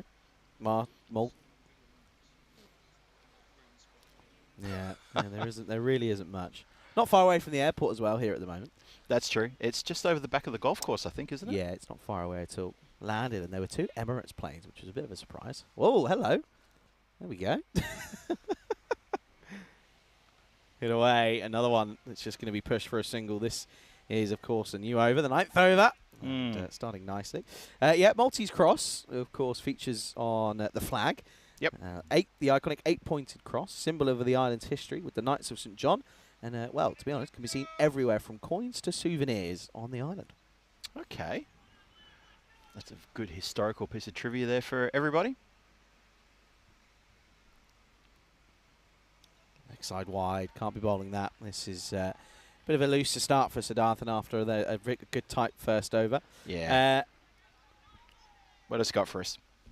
You'll like this one. Okay. Now I'm scared. Malta in 2011, was one of the last countries in the world to legalise divorce. Only became legal in 2011 following a national referendum. To legalise divorce? Legalise divorce. Oh my goodness, Yeah. Malta. Hit firmly, but not really out of the middle. Going to fall short, though. Will just be one. Yeah, the only one to, one of the last ones to ever legalise divorce in the world. If that's such a strange thing. I've always just thought of, without getting into Yeah, things let's here, not, but yes. I've always just thought that divorce is just given that it's a legal concept, just as much as marriage is a legal concept. Exactly. I've never thought it any other way, so that's a bit of a shock for me to hear that. Maybe for Got you as another well. good one as well, by the way. Okay. Dot ball. Good time to get these out, to be honest. Medina, not far away, of Yep, course. yep. Ancient walled city, often called the Silent City, right? Mm-hmm. So, because it's quiet, and they like to keep it quiet, Yeah. unless you're a resident and live there, cars are largely banned. You can't own it. You can't drive a car around it. Oh wow. So, narrow streets, they kind of want to keep the way that it looks and feels, and you sort of walk into it and you're sort of stepping back in time. I like it. Oh, they're going to take it on here. The direct hit would have been gone for all money, but they get two. Bowler could have done better to take the ball there and maybe affect a run out, but never mind. Yeah, so that's now 49 for 5 with 2 balls left in the ninth over. Apologies, folks, for the lack of the on-screen graphics again. What else have I got? Tiny airport. Only airport is one of them. And it's one of the smallest international airports in Europe, despite Malta being a major tourist destination. It's very true. It gets very busy at that airport. Does. Not fun. Yep. And again, hit firmly down the groundwork. Yet again to do for Babu. Does well. Can I ask about Medina, though? Are you allowed to drive a motorbike through Medina? Because they're mostly louder. Loud, though. They're louder than a Loud. car, right? Yeah, probably not. Imagine having a Prius. Although I have to say, I was walking from here, from the clubhouse back after lunch, nearly got wiped out by an electric moped. Just out of nowhere. Couldn't hear it at all. Could not hear it at all. Oh, don't start me on electric mopeds. Yeah, he had a goal. He was holding a putter. I almost hit him with it. Just thinking, look where you're going, pal. Mate. Oh, dear. End of the over. 50 for 5 after 9. Can't really see this being too tricky for the strikers. Of course, we've seen crazy things today. What else have we got? Independence celebrations. Here we go. Malta celebrates 2 national holidays related to independence. Independence Day on the September the 21st, which was when Malta gained independence from the good old UK in 1964. Freedom Day as well on March the 31st, marking the departure of the last British troops in 1979. Wow. Yeah, Okay. see? Welcome to your history lesson. They're almost... My name is Mr. Hunt. I'll be your teacher today. That's a good spacing of actually public holidays too. It's great. It's Yeah. wonderful, isn't it? Imagine. Yep. Little bank holiday. Love it. Oh, almost. Oh. Aftab Khan has taken a good couple of worldies throughout the last couple of years on the network, and he wasn't far away from another one. Tips it round the post, though. That's 4 runs. Almost pulls in an absolute banger there. That was definitely a throwback to 4 or 5 years ago, as you say. Have a look at this one again. The edge and just top of the fingers and can't quite clasp it. Yeah, it's a really tough chance. Don't get me wrong. Very tough chance. Wow. Look at that. Well, anyway, as we said, the 50's up and the graphics are back up, which is good news for everybody.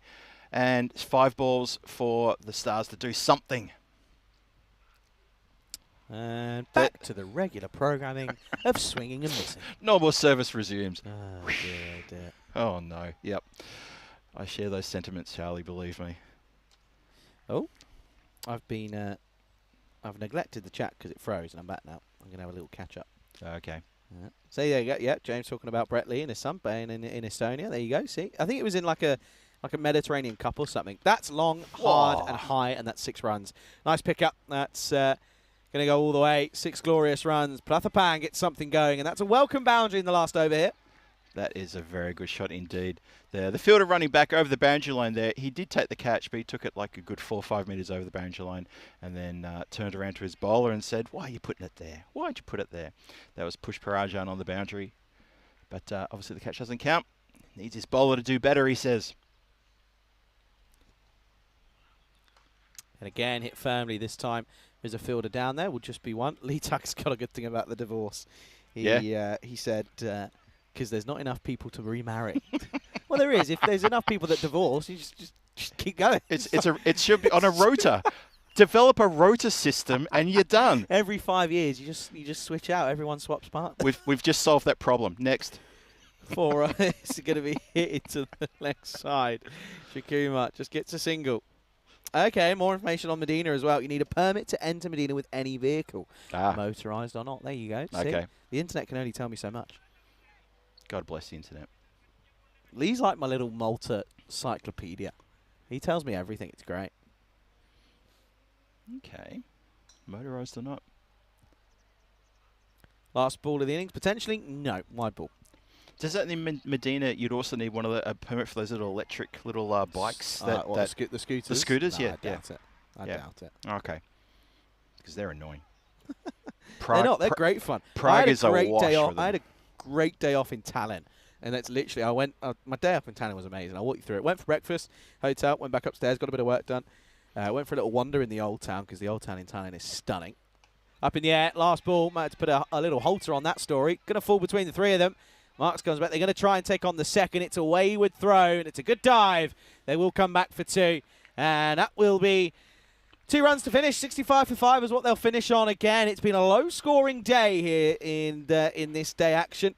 And unfortunately, well, you feel that probably shouldn't be enough. 65 for 5 for the Stars. It means that the Strikers need 66 for victory, and they'll be backing themselves to chase this down. They've already got a score of 100+ in this tournament. They'll be looking to go one better again here. Yeah, that's a score that I believe it shouldn't bother the Strikers. I think the Stars, well, I think we can all agree the Stars have left a lot of runs on the table there. They should have done a lot better, but they didn't because the Strikers bowled, caught well, fielded well, and there was a good hustle around the field as we get into the highlights here. Clint O'Paul started off proceedings with a wicket maiden, and he set the tone for the rest of the innings, in my opinion. Good work here. That was one connection off the bat and a run out affected there. Elated were the Strikers. They knew when they got the second wicket that the clamps were well and truly put on here. Ball got lost and eventually got found again. That was when skipper Ali sort of came in and said, okay, I need to rescue my team and try to get on here because everything is just falling apart. It was a pretty disastrous view from the other end of the batting for him. He was down at the non-strikers end watching the carnage unfold. Clint O'Paul getting a high five for his efforts there, making a catch. Good fancy footwork there, saved a certain boundary. Very good work there. And Affy behind the stumps having a good day as well. And then a couple of boundaries here and there. That was a bit of a shocker for the man at on the point boundary to miss that one. Yeah, felt that Johnny bowled really well. I think you've got to also put a shout out for Marks. You know, went wicketless, but boy, did he bowl well. He bowled really well.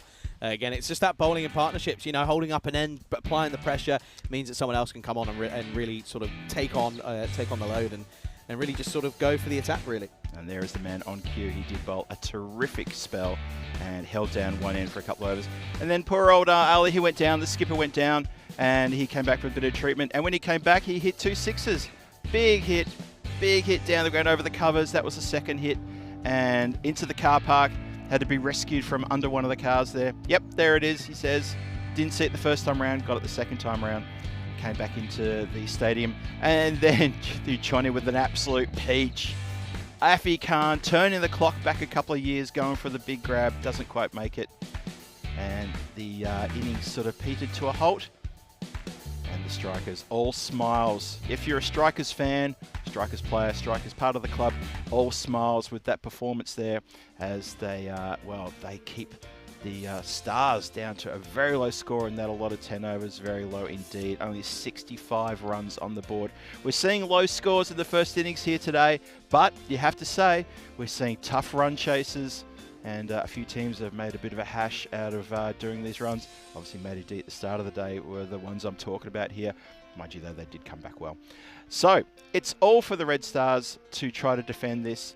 Dilshad Ali, captain lead by example of that 28. Well batted, sir. Well batted indeed.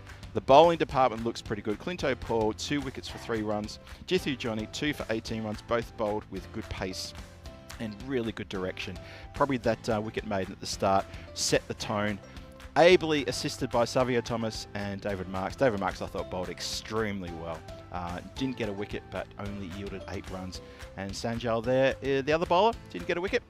So there's the summary. As you see, Dilshad Ali, 28 from 18, and Prathapan also contributing with the bat with 18 not out there towards the end, swinging the bat and hoping for the best. And, well, the score did get up to 65. At one point, we were scared about the 50. We didn't know if that was going to happen. It did happen.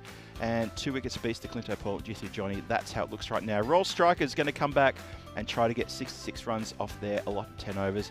We'll see if they can get it. Low scoring thrillers at this ground always turn out to be thrillers indeed. No, all thriller, no filler. Stick around for that. This is Phil G. I'm going to sign off for now, and I'll be back with Charlie for the run chase in about 6 or 7 minutes. This is the European Cricket Network, and this is ECS Malta Match 15 coming your way. Back to your screens in about 6 or 7 minutes. Cheerio till then.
This European Cricket Network event is proudly brought to you by HCL Software and Paramatch. And a warm welcome back to everybody watching the ECN YouTube channel. And if you're watching us on Fanco from India, welcome as well. This is the resumption of play here in this match. Match 15 coming your way soon. You've just seen the Red Stars and Royal Strikers go head-to-head with the Red Stars struggling in their innings against a very good and well-oiled machine being the Red Strikers. And they've got a tough chance ahead of them here to try to defend a score of only 65, 66 for the win. If the Strikers get that in 7 overs, they're going to get a bonus point. You see the equation on the screen there. And if the Stars can restrict the Strikers to 45 or less, then they will get the bonus point. We love the bonus point introduction. It's a fantastic way of giving a little bit of something to all the teams, something else to chase for. If the win isn't available, maybe you can pick up something else. Strikers are looking all set. Raju there is going to face the first ball. Push Baranjan is at the non-strikers end, and it looks like skipper Dilshad Ali has got the ball. Let's see what he can do there. Umpire says, let's go. It's full, and it's cracked through the covers. Fielders stand there motionless as the ball splits the field. 4 fielders in that frame I'm looking at right now, and not one of them gets to touch it. Oh, we just saw Johnny in the chat. Sorry, Johnny on the side of the boundary over there. Thank you, Charlie. Just pointing that out to me. Charlie, welcome back to the commentary box as the run chase starts. Howdy, folks. Yeah, I don't think this is going to take too long. Just by the way, Raju was 23 off 8 last time we saw him, and Push Barajan wasn't too far behind him. So you've still got likes of Khan, after Afi Khan, that is, Aftab Khan, 2 others. But there's plenty of batting in this lineup. There's a reason Strikers are coming into this tournament as one of the favourites here. Now this time just plays it on merit, respects it, plays it nicely with a straight bat. Into the offside, gets a single. Well, you were just ducked away there for a moment, Charlie. We'll talk a bit more in the chat about a few fun facts about Malta. I'm just going to give you one more before we get back to the cricket. And that is that with no source of fresh water, all the water comes from the ocean and is desalinised. Yeah, you can tell though sometimes, because I don't know where they get the water in there, but it tastes funny. It tastes funky. Yeah, and I also pointed out that the bottled water in this country, very popular and absolutely expensive, isn't it? Not cheap. Yep, I found that out the other night when I bought one of those very small little 300ml bottles. Yeah, what, €3? Yeah, my jaw is still on the floor of that shop. My jaw is on the floor with this shot. That's 6 runs. That's into the 10. Gloriously played away. Push Rajan goes Mahusiv into the offside. 6 runs, glorious way to get your innings underway. That's a lovely, lovely start. That's a terrific shot. The old uppercut. I don't mind seeing a bit of an uppercut. Have a look at this. Actually, it was more of a square drive than uppercut. Cracking shot. There's so much elevation on that.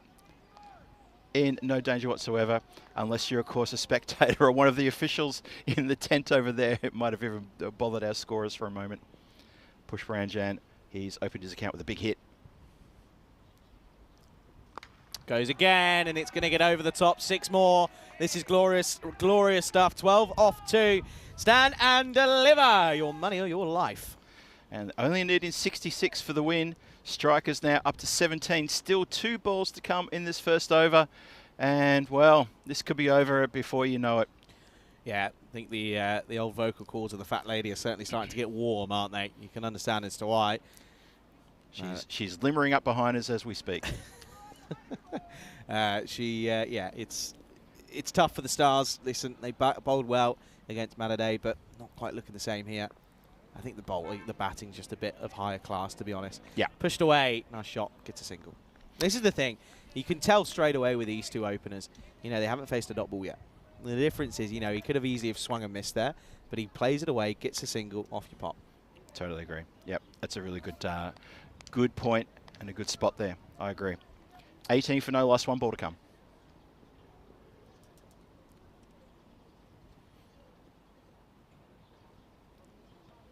Oh, this is a bit of a top edge. Going to fly a long way. It's going to fly towards the boundary. Might just want to check this. It's been given us 4. Let's just have a look. It was a good attempt from the fielder down there by Johnny, but couldn't quite get there. Yeah, if he'd managed to catch that one, maybe we could have been talking a bit in a different tone. Well, it has gone through the fingertips. Sorry, I didn't quite see where that bounced in the line. What do you think? Bidgie, I think it's going to go down as 4 runs. I think so. Yeah. Let's just have another look here. genuine top edge. Yeah, it's 4 runs. Yeah. 4 runs to end the over. Very positive over. It's a magical one. We haven't seen too many of those today in Malta. 22 without loss after 1. Yeah, 246 matches. It's a golden ball, and I'm going to go on a limb here. And you know what I'm going to say? You're going to say there's none here? Oh, I was going to predict a golden ball. On this? Okay, well, I don't know what's put in that water, but I want the world to know I'm not a predictor. shot. That is hit firmly into the offside. Oh. And well, you know when you look at something, it's almost foreshadowing. Oh, no. That kind of tells you how this innings has gone so far for the Stars. Another boundary goes through the fielder. Well, you can sing or smile when you're winning, and I tell you right now, the Stars are doing neither. That has gone straight through the fielder, who's there to stop exactly that shot. Oh, so his teammates might have to have a word with him after that and say, mate, you're not doing your job. You get one job. I love this. There's talk about the prices, and Kev's just gone, what's the M&S equivalent in Malta? It's M&S. There's M&S here. Shot, nicely played to cover, and they'll take a single. Don't know if they've got the food court in the M&S. Oh, I used to love an M&S food court. It's telling a lot about me. But yeah, there is literally an M&S. I remember when I was here a couple of months ago, went swimming with Manaf and Sully on Mano Island, which is literally opposite us on the hotel on that little bit. You walk across. Yep. And as we were swimming, you can see the M&S shop. It's quite funny. Oh, wow. Had a really nice swim there, actually. Would really recommend it. Over the top of cover, that's 4 more. And save your legs. That's going to go all the way. And I tell you what, well, there's the Zero United boys who are watching on, and they'll be watching on with a bit of worry in their eyes, because they're taking on this strikers next, and it's going to be tough for them. Bit of nervous trepidation there within that group of Zero United folks going, well, we're going to face these guys. Do your homework, but look at that. What a great shot. 31, blink and you miss it. 31 for no loss, halfway through the second. And you need 35 more for victory. Yep. Oh, is there a little snick on this? There's a sort of half appeal from a couple of fielders. Not outgiven. Yeah, mid-off was keen. Wicketkeeper didn't really go up. I didn't know there was an M&S here. I'm surprised to hear that. I'm happy to hear that. Do you know what I was more surprised about? What's that? Tesco's being in Hungary. Oh, okay. That confused me. We've got Tesco's in Prague. Have you? Yep. Throughout the Czech Republic. They're massive. Are they? Have you got big Tesco's and little Tesco's? Yep. No way. We've got Tesco Express. We've got the big multi-level Tesco's. In fact, there's one not too far from where myself and also Danny Hudacek lives in the neighbouring area as well. Just down the road from us. It's a multi-level Tesco. It's a little bit pricey. I've got to say, grocery prices in Prague are a little bit more probably than they used to be about 5 years ago, and that things are getting expensive thanks to the cost of living, yes. Little tickle. This is going to run away. They have got a fine leg in place. Just be one to finish the over. Super over, though, from Vagina in all things considered. Goes for 10, 32 without loss after 2. Yeah, it's really tough going out there for the Red Stars. They're up against it when you post a score of only 65, and the bowlers don't have a lot of wiggle room on that at all.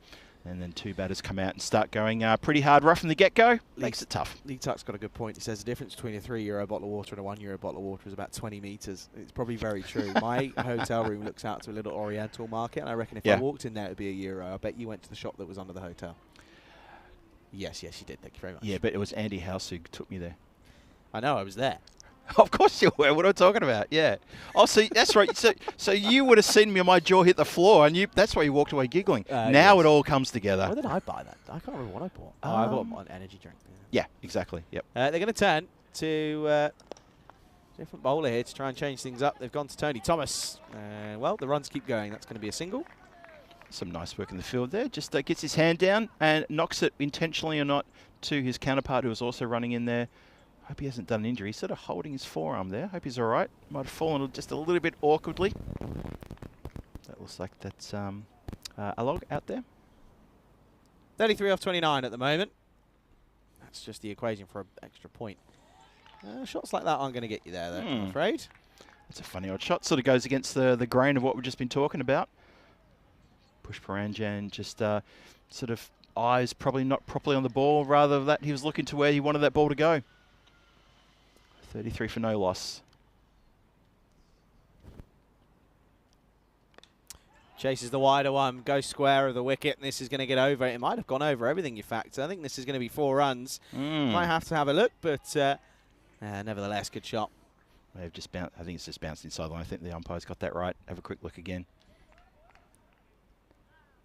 And Ooh. think it might have kissed maybe some of the rope. Let's Or have a look here. really close, though. Only just 4. Good call on field. Very good Yeah. indeed. Nice eyes, umpire. Well done. Very good indeed. 4 runs. Pretty simple chase this, you think. Short, hooked leg side, not come out of the middle of the bat, but it's gone high and long. He hasn't got much of an idea. It's gone for 4. That's another one that just goes all the way, and things are just starting to get a little bit easy here. Yeah, push around Jan. He's a bit too good for that. He does a bit of a look-away hook shot, but he gets a fair chunk of that, and it bounces away from the fielder who can do nothing apart from watch it go. Got any plans this evening, Phil? Anything on the books? Nothing planned. No. I'll see how it comes to me. I was thinking of going for a wander. I might have a look and see what's around. I don't think I have any work that I have to get into this evening, so that'll be good. Dropped at leg side. No run there. Could come back from Thomas. Yeah, fair enough. Yeah, what about yourself? Yeah, not too much. Going to have one of those quieter nights, I think. Quieter evenings. I did enjoy the quiet one last night. We had to move, a whole bunch of us had to move our hotels. So We all did, yeah. So getting comfortable into the new hotel sort of took a bit of time, especially in my room. It's massive. Up and away. 6 more. Watch out. There's a grizzly about. That's gone a long old way. That's a big, big hit. Really leaned into that and put everything behind it and gets the absolute reward for effort. Striking shot. And speaking of striking, strikers 47 for no loss in the power play. And this game is dangerously close to finishing very early indeed. So if you're thinking about having an afternoon tea in the next 15, 20 minutes, watch the rest of this and then you can go on your way. Yeah, it's of course got to remember that the next game coming up is going to be the Strikers take on United, and I'll give you a little hint. This is good for the Strikers. Do you want to know why? Why is that? They're batting first in that last game of the day, so Oh, they're okay. looking to put some big runs on. That's what they're looking for. Did they win the toss? There you go. So, thank you very much. Right on cue. So for the first time today, the team who wins the toss has decided to bat first. Kodam Batu Padam Bill. Yes. I bet his first name is Sam. He shall be known as Sam. That's how many letters is that? That's too many. Korambathu Parambil. The thing is, though, I've got to take 2 breaths. 16, 17? I take 2 breaths reading that out. That's not going to be good. 17 letters in a word is pretty equivalent. Pretty sensational. I need a coffee break when I read that name. Jimmy James. It's away. Shot. It's gone a long, long way. Maximo time. Raju gets involved in the action. What a way to bring up the 50 for the team with a properly powerful shot around the corner. Have a look at this. He just goes bang on the hook and puts it out of the stadium. Bit of the old boom shakalagi about that one. Oh, I like that. 12 now needed. I think we need a new ball as well. I think that Grizzly's lost in the trees. Don't bother. You're going to get done by snakes. You know, I saw a snake here once. Did you? Yeah. Where? 2 years ago. I was down there on the lower level, and it was probably about where the 30-yard circle was. Just walked across. Just out there? Yeah. Oh, wow. Across. Incredible. Pretty crazy. Got a video of it somewhere. I don't know where it is though. 12 needed. Looks as this is going to be a 4-point affair for the Strikers. It's been pretty straightforward for them, to be honest. They bowled well, took catches, and restricted them to just the 65. And well, that's not going to be anywhere near enough. And I'm quite worried for the United side that are taking their Strikers on next, because that could very quickly get out of hand if these two get going. Really get out of hand. It's going to be interesting to see how that match turns out. There's a wide. So extras, of course, not going to help in any way, shape or form. Yeah, 11 from 24 needed for the bonus point. Yeah. What have you seen? Of course, that was given as a no ball, so it's a 7-up, that first one. So another free hit to come. Oof. And, free hit means he's probably going to look to go big here, deep in his crease. Oh, well, this is an interesting one. Off the back of the bat, it's a back single. It's a cheeky little run. Yeah, funny odd shot that. Yeah, I'm not a fan of snakes, I've got to say, by the way. I don't have a fear of snakes. It just, I go the opposite direction when I see them. I'm not a fan. Don't want to get near them. I've not really... that's a lie. I've encountered a few at home. You get a few little sort of grass snakes and stuff. Big ones as well, but they're not vicious or anything. But they're not fun to see, are they, realistically? No. Goes for it, and it's the offside helicopter shot. And I don't think this has got the legs to go all the way. No, it's well fielded in the end, and they come back for 2. Yeah, the fielder running around from that point boundary position kept his eyes on the ball. He could tell it wasn't going to go over the boundary line. He set himself for the collect and throw in. Pretty good work in the end. Made a lot of ground to get to it. Yeah. Ain't needed. Can do it in 2 slashes of the blade. Pusparajan probably going to look to do exactly that. Comes down, hits away. 6 more, gloriously played. That's into the clubhouse. Nice shot.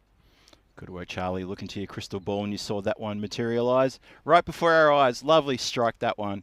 And now we're just seconds away from the end of this game. Going to be a very extended break, isn't it? Because the last game, of course, doesn't start till 45 on the next hour, of course. That's starts true. At 1:45 GMT, 3:45 Central European Time, and 7:15 out in India. So it's going to be about an hour's break. Probably going to look to do it with this ball. And they will with Gundy bowling like that. That's exactly what they'll do. And I think this might have gone all the way, you know. I think it has. It has. I think this has gone for 6. It doesn't matter anyway. It's going to be game, set, and match. Thank you very much for coming. 4 points. Easy as you like. Umpire's just getting verification on whether it's a 4 or a 6. Go back a couple of frames. Let's have another look at this one, shall we?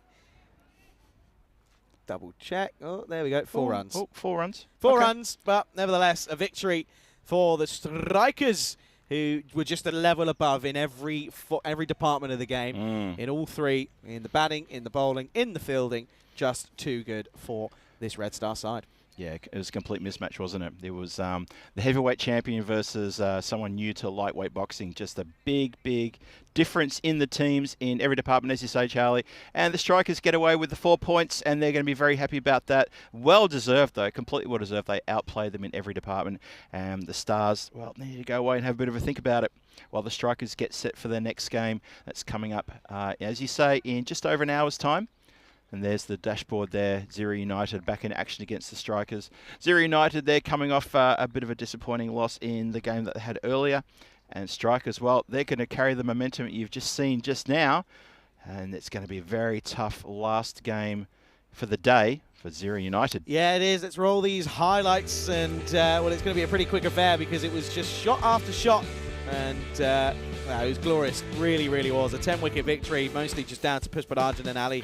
The likes of Raji just playing some superb shots. 5 6s in the innings with 7 4s. It was pretty simple stuff. Couple of bits of luck that did go their way with a couple of 4s and a couple of 6s that kind of were close. But in all honesty, when you're only defending 65, you need everything to go your way. You need a bit of a miracle. They didn't get that. Good slide tackle, though, to be fair, that time around. But yeah, some of these shots, even chasing the wider ones, just took it on. And that's the thing, you take it on, and, well, fortune favours the brave. It certainly does. And I got to say, the Strikers' performance today, that is properly brave in this game. The bowlers bowled well. The batters came out. They didn't have a lot to do. To be perfectly honest, they didn't. But what they did do is they made really easy work of this.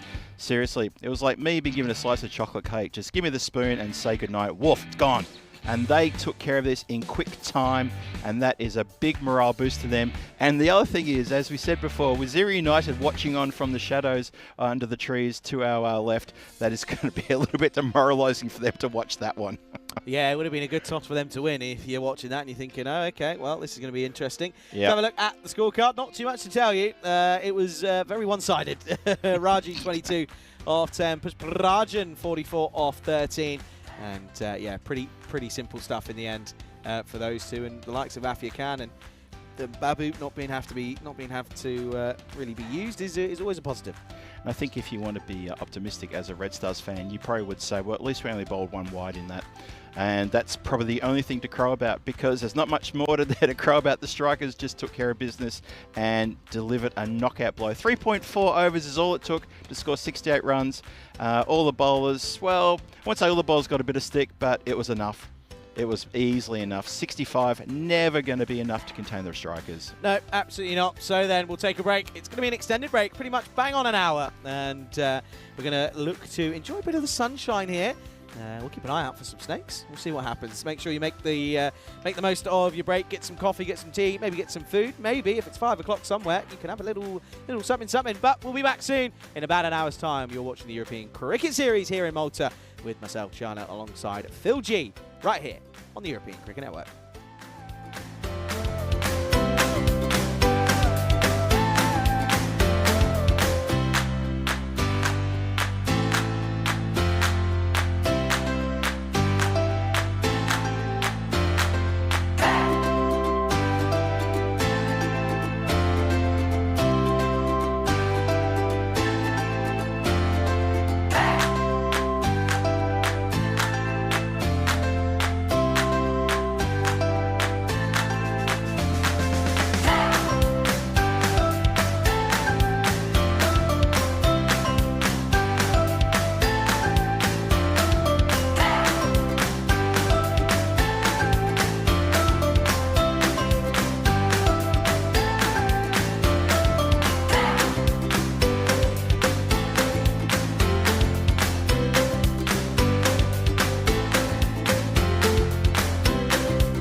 This European Cricket Network event is proudly brought to you by HCL Software and Paramatch. Howdy folks, welcome back for the final time then today. It is the last game of the day, match 16 of this European Cricket Series here in Malta. It's going to be an interesting fixture. It's going to be Zira United. They take on the Royal Strikers in this affair. It's going to be tricky for United. They're coming off of a disappointing loss against Malta Day earlier in this afternoon's fixtures. Let's see how they go about in this one. Let's go over to the middle for the final time today. Tyrone Peters, he's got the two captains for the coin toss. Strikers to call. Head. Head is the call. And it's a head. Gonna bat first. They're going to bat first. There you go then. News from the toss is that the Strikers this time around, they're going to have a bat first, which I think is kind of what we would normally expect from most teams here in Malta. Today it's been a very low scoring day. I only had scores around about 70, 60 odd, not really been too high. So I think that's kind of what the likes of the Strikers want to do here. They want to change things up. They want to get runs on the board. They have, of course, got a pretty decent record so far. They're looking to maybe go a little bit better in this one. I think they'll feel that they'll be going into this game as favourites against Zira United. As for that Zira United side, they really struggle with the bat yet again. Their bowling was pretty decent, but unfortunately they just didn't put enough runs on the board in their last fixture. That was their issue. So they'll, of course, be hoping that they can chase and maybe just chase a little bit more successfully in this one. Last game of the day, folks. We do know this is where things get a little bit funky. If you are in the chat, get your questions in. We'll have a good time for this one. Last game of the day. We'll send over once again to Phil G, who's standing by in the tent. Phil, news from the toss here. The Strikers, they're batting first. Thank you very much, Charlie, for that lovely introduction. They are indeed batting first. And, well, wouldn't you know it, the first team today who win the toss and elect to bat first. Phil G here on comms for you here on the European Cricket Network. And welcome back to everybody to ECS Malta. This is match 16. It's a few minutes away from kicking off here. And Charlie has done a wonderful job introducing yet again. And we've got the dashboard there so you can see who's playing, who the ins and outs. It looks like Zira United have an unchanged squad from what we saw just before. They went down in match 14 earlier against Malta Day, who bounced back from an early loss that they had. But let's talk about this game.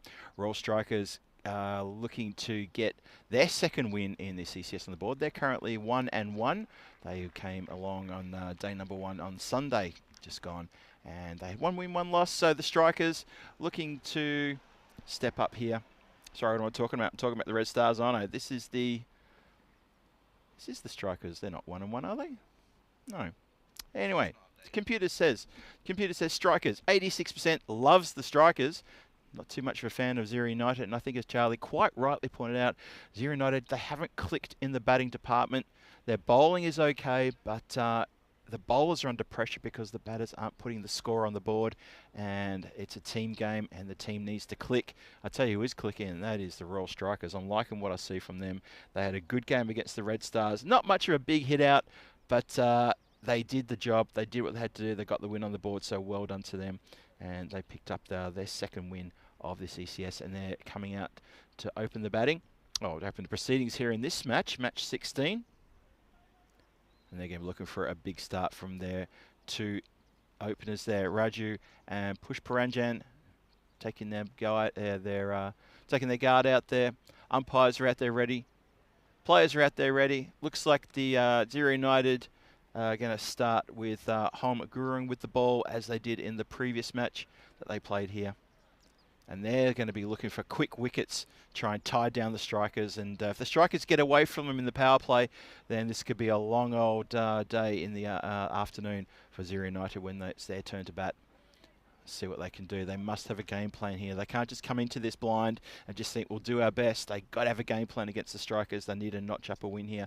They can't afford at this point in their 4th game in this ECS to let the pack start to get away from them. It's going to be very hard to catch up if you start the first 4 games with only 1 win under your belt and 3 losses. But it's all there to play for both these teams. Royal Strikers hoping won the toss, elected to bat. Let's see how he goes. The first ball comes down. And we start with the leg side wide. Normal service resumes, as we like to say. So there's that ball done and dusted. Let's get that out of the way and let's move on to the real deal. Hello to everyone in the chat. Welcome to everyone on YouTube in the chat and wherever you're watching in the world. A warm welcome to sunny Malta, to the Master Sporting Club. You're here with me, Phil G, and I'll be joined momentarily by Charlie. That's a good delivery. That's a better one. Swinging in, just in towards the pads, and the batter shows a bit of respect, Raju, and just punches it back down towards the bowler. Doesn't really get to turn it around the corner. I think he was trying to just slightly maybe turn it. Doesn't get onto it. So, Strikers coming off a very good win in the previous match against Red Stars. Bit one-sided, but you still got to get the win.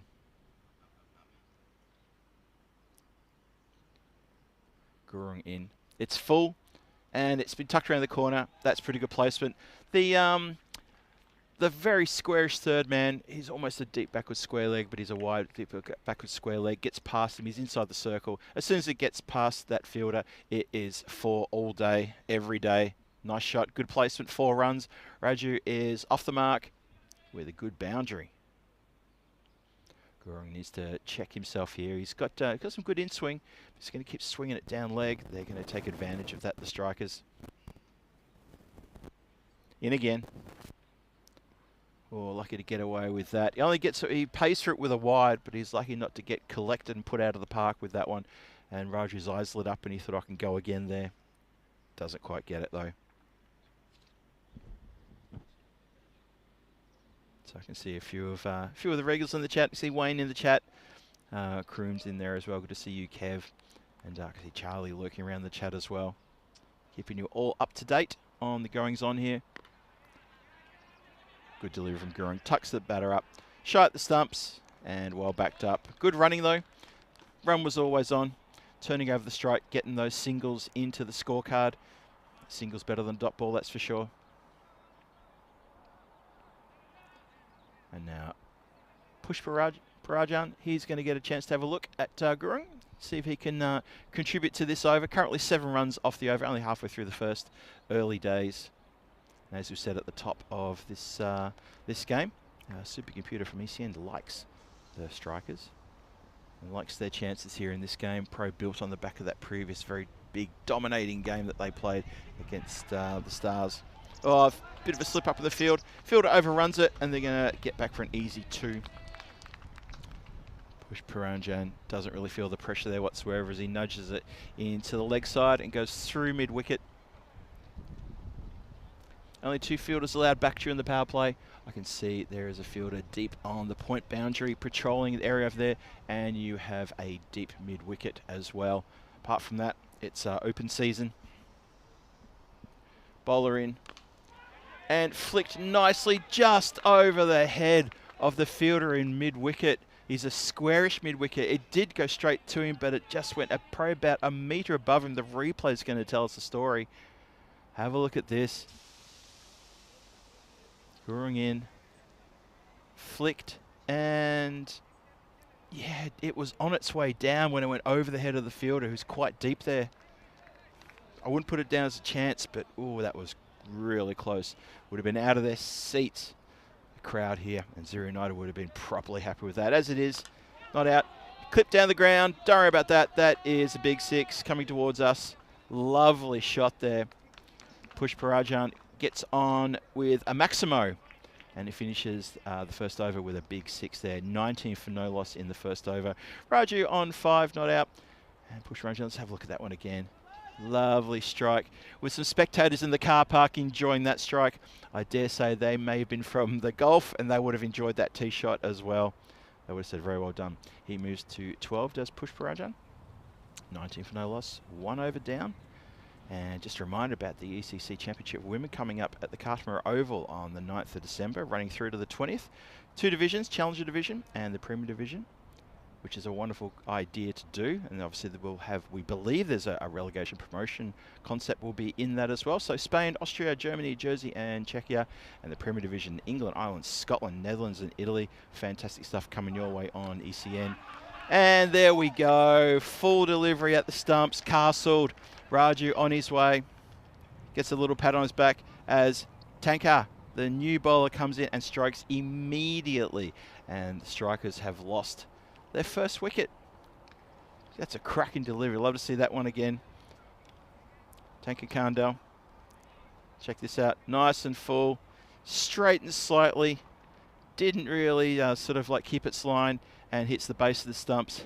And poor old Raju, he knows he's missed something he should have definitely been able to take care of. Walks off a little bit dejected. And his innings is done and dusted. Great delivery, though. Don't take anything away from the bowler. Throws his gloves down in a slight disappointment. I wouldn't say disgust, just disappointment. But Tanka, successful for Zero United. And boy, they needed that after that explosive first over that got away for 19 runs. Bounces back with the first delivery of the second over with a wicket. And, well, if they can capitalise, well, Zero United, if they can capitalise on that and maybe get another 1 or 2, get the strikers on the back foot. Strikers are thinking, come on, we're just going to rebuild here. Tunku in again. That's a nice punch in the covers. There's a race on. Fielder's got a bit to do. Does well. And does keep it to just 1. Very good work there. It did go pretty quick through the covers. He's got 1 for 1. Bowled a couple of deliveries. Zero United. They don't want to be chasing something triple digits. Of course they don't. No one wants to be chasing that.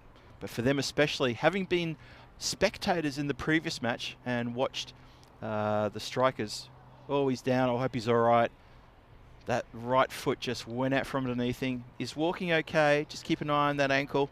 Yeah, he's walking all right. Good to see the batter immediately getting across and making sure he is okay. Oof, that could have been nasty. Rejoined in the comms by Charlie. You join me at an interesting time. Howdy, folks. Yeah, it's the last game of the day, and, well, the strikers not having it all their way so far. Bowler in again.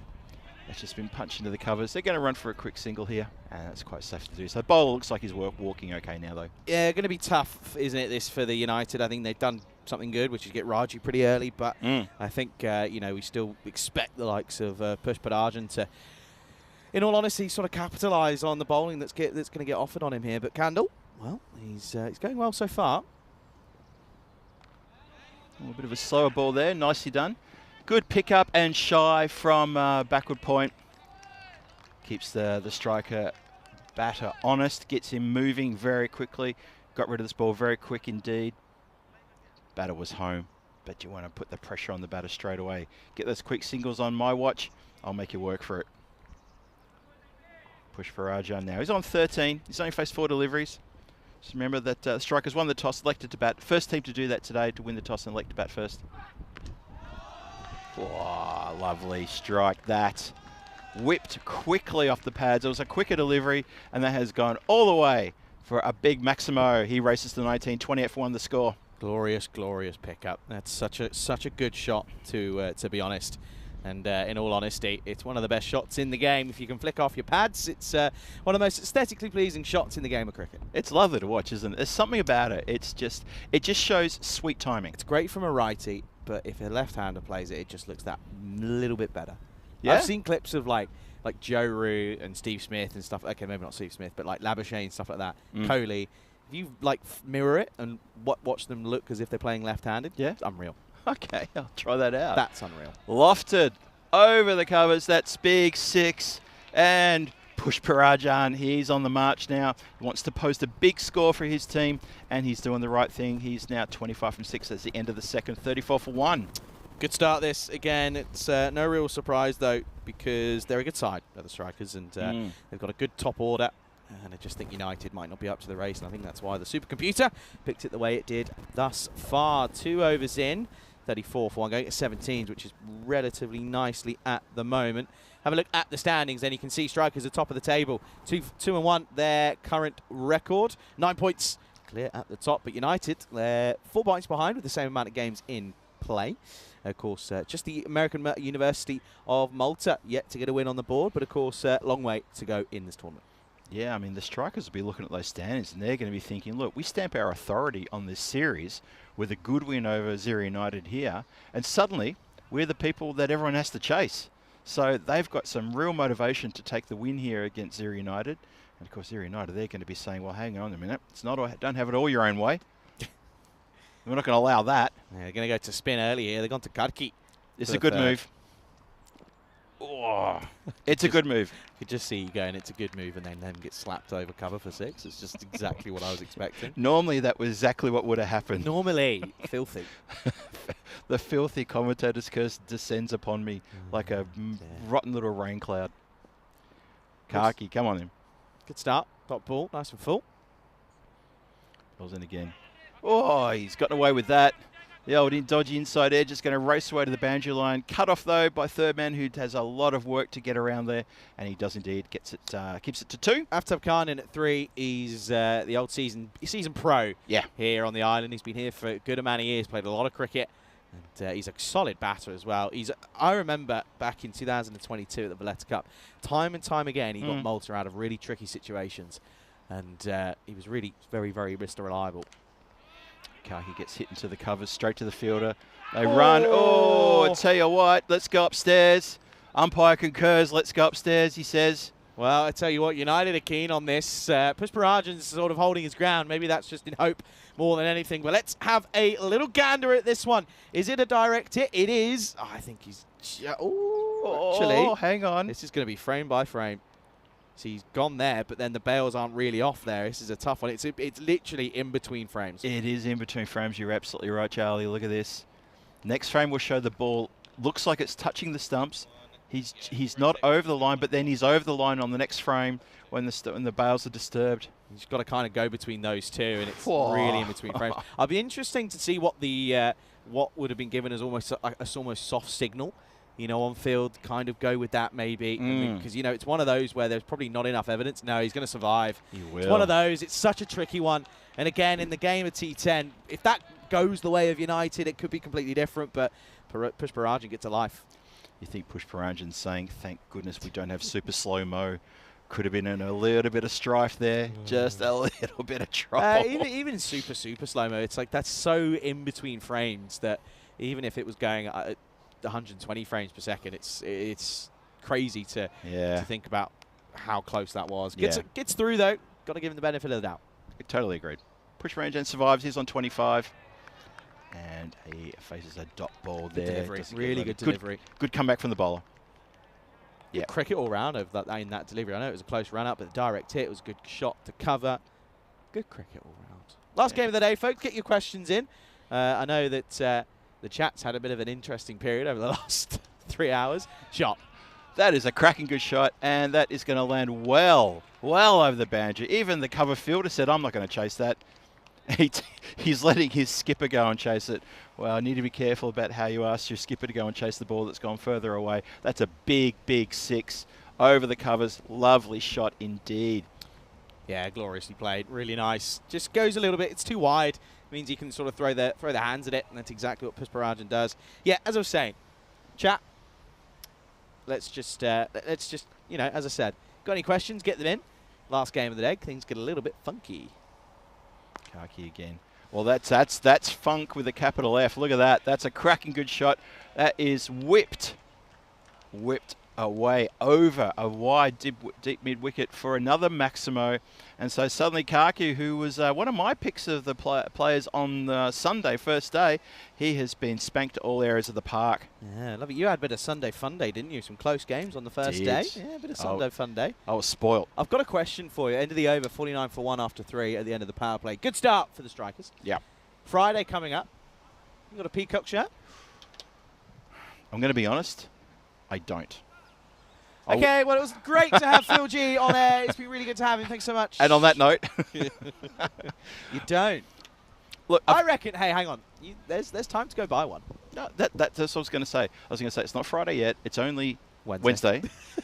I had to think for a second because we started on a Sunday. I'm thrown by that. It is. No, I absolutely get that. Properly thrown. I should have been it. Yeah. That's okay. Wasn't my fault. It was definitely not your fault. It's not my fault. I could get sued if I'd said whose fault it is, but I'm not going to. I quite like not being sued, to be quite frank. I thought we'd agreed we're going to blame the hurricane. There was a hurricane? Well, there goes that idea. Never mind. Dear. Bassett continues the attack. Oh, hot chance. Hot chance. I think that's come off the umps, you know. You think? I think it that's has come off umps. I think he's trying to really play this cool, but I reckon deep inside he is hurting. Let's have a look. Does this come off the umpire? Well, no, it doesn't. He's all right. No. He's okay. It Drop catch. Comes out of Basnet's right hand is what it does. Yeah, Oh, that chance goes down. It's smart. Just punched down to the covers. Quick single here. The ball went pretty slowly to the fielder. That's the last thing. The throw, Basnet though. wants it.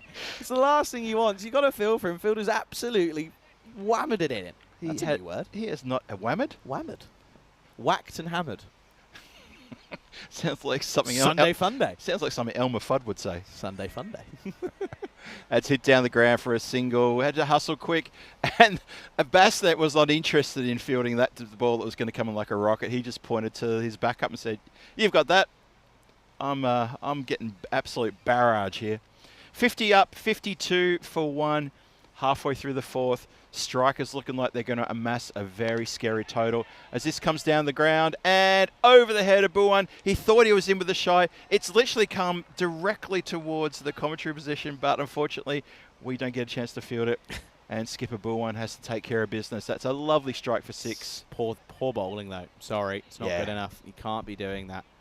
It was a gift. Proper gift to a batter who is on form, batting at 400% right now, striking out beautifully.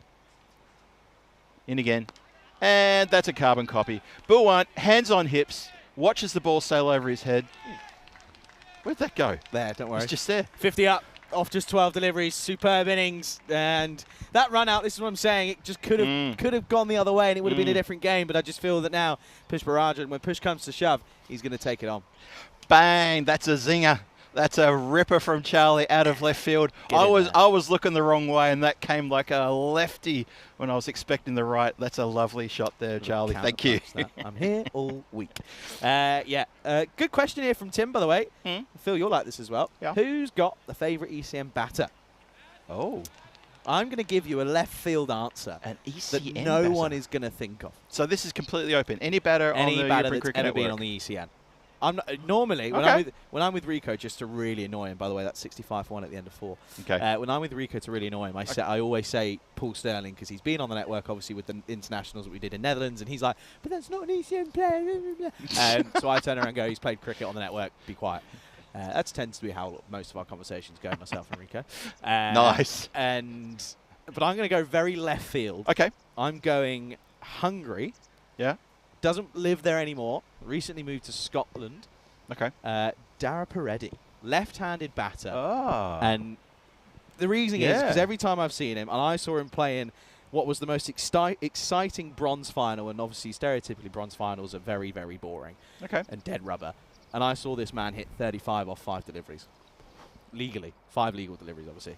That's incredible. And won the game in a bronze final, and it was just the best finals day ever was Hungary 2023. Don't let anyone tell you different. That is. But yeah, he's probably one of my favourites. He's unfortunately hasn't played for Hungary since. He's moved away. Fair enough. Yeah. That is quite a remarkable thing. That's been got through the field. There is a boundary rider. He's got to get on his bike and pedal off. That one whips the throw, a ripper throw. Too hot for the keeper. But they get back in time. No problem at all. Let's have a look. Throw was a little bit wide. A bit hard for the keeper as the batter ran into view and just disturbed his take. Score goes to 67 for 1. We're just started the 5th. Pushparajan, as we called it in the previous over 53. You went and had a look, didn't you? That tee box there on the other end. Oh, yeah. 8th hole of this course here. And that's a lovely clip over the top. There's no one back there. Third man up inside the circle. And that has been spied by the batter, Pushparajan, who is absolutely no slouch. He's got good vision. He saw that and went, I'll have some of that. 4 runs, good shot. Yes, just on the back of that, that hole there, you can see in the background there, the other side of the cars, where sometimes you see the players tee off. That is the 8th hole of the Master Golf Course here, the Royal Master Golf Course behind us. So this is Bandari, who realistically is going to be a little bit upset with that one. Yeah. And just over the head of the outstretched hand of Skipper. And we've seen Skipper on Buyan on Sunday take a ripper catch that actually got posted on Twitter. That was a really good one. That went viral. X. The come forward, great catch. Wasn't that a good catch? On X. On X, excuse me. Elon, I've had a word. Elon Starlink is zeroing on me right now as I speak. I saw that there's now, he's gone. There's now, actually, can I talk about this? Let me think about this. Check yourself before. I think I know where you're going. Let me think about this. Yeah, I can. There's now Starlink Wi-Fi. Obviously, that's Elon's. That's Elon's big company, and I know that if anyone follows Daniel Weston on social media, he loves it. Absolutely loves the product. They're now doing Wi-Fi on Qatar Airways. Oh, so it's like 500 megabytes up, 500 down online on an airplane. Goodness me. At 30,000 feet. That's quite something, isn't it? It's pretty crazy. I mean, I was on my company that shan't be named flight, and I had to pay. Well, got offered to pay €8 to message for Wi-Fi, and I was like, let me think about that one. Is there anyone in this world that I want to pay €8 to message right now? No. I've still got visions of people using phones on planes and swiping their credit card before they dial, and thinking, how much money have you got? Dot ball to finish the fifth, and a good over from Mandari. We're waffling away, but joys of the last game of the day. 76 for 1 after 5, halfway stage. And, of course, it's a good time to say thank you to our partners at Parimatch, who, of course, have been very well supporting us over the last couple of months. And, love to see the advertisement on the side of the wickets. Yeah, absolutely. Thank you to all of our partners, though. I always question, you might be able to tell me more because, well, to put it bluntly, you're older than me. Facts are facts. Facts, straight facts, isn't it? Straight facts, man. You know, on like the classic reenactments of did you ever watch that on Discovery Channel, like the crash air investigation? Oh, stuff yes, like that? yes. There was always like years and years ago they'd somehow text like if they were thinking they were going to obviously go into a crash and not end well. Yes. How did that work? Because surely there was no. Yeah. Well, what? I've got an answer for you. Good shot down the ground. That's Candle has come back for his second over. It's been swiped down the ground just to the long off as I get buzzed by a couple more bugs who are collecting the 10 here. Yeah, it's a good one because I've seen that as well in the reenactments, and I've thought the same thing. Well, how does that message get out? My theory is, as the plane gets close to the ground, it picks up a Wi-Fi signal with a few seconds to go. Oh, so they're just thinking, yeah, there we go, bomb. I don't want to sound too horrific about it, but that's tough. That's my thought. Yeah. That's all I can think. It's just been knocked out to mid-wicket for a single there. Khan and Push Paranjan continue on their merry way here in the 6th over. But it's a really good point. How does that happen? I guess they just kind of... No, but I swear they used to send emails as well. Because obviously, like... I don't know. I don't know. Technology, eh? I do remember growing up when I was about 3 that we had to plug the internet in and all that sort of stuff. Yeah. Oh, that's a cracking shot. It sounded good. It looked good. What a big hit that is. Push Paranjan just continues on his merry way. He moved to 69 not out from 20 deliveries. That's a big 6. We're on Century Watch here, by the way. That's the biggest 6 of the tournament so far. That's huge. That is absolutely massive. Probably massive. That's genuinely on that 8th fairway. No word of a lie. I love Patel's reaction behind the stumps, by I was about to call that. Patel just put his hands. What are we supposed to do with that? No, it didn't reach the car park. Well, that's sad. Oh, I thought it did. Oh, maybe it came back. Maybe it hit a car. There is a couple of Toyotas in there which are in danger. Oh, I'll tell you what, there's a few other people in danger here now that's going to go towards the bleachers and bounces a couple of metres just in front of the stands and rolls away there to the concrete blocks. Another 6. Well, this is getting very interesting now. Push Paranjan, he's going for the biggest score of the day if he can match it, and the biggest score of the week if he can get over a ton. He is absolutely on ton watch. This is incredible. We're still in the 6th. Yeah, it's pretty remarkable. Go back to that run out. What could have been if it goes the other way? It could easily have gone the other way. Shot, another one. It's chalking them up now, dealing in 6s and only 6s. Yeah, this is unbelievable stuff. Really is. This is starting to get a little bit ugly for United. Not getting ugly for Push Paranjan. He is loving life at the moment. Moves into the Grady 80s. That's now his 10th 6 of the innings. And yes, we're at the back end of the 6th over. And I got to say, poor old bowler, Tunka Kandal, he's getting tanked.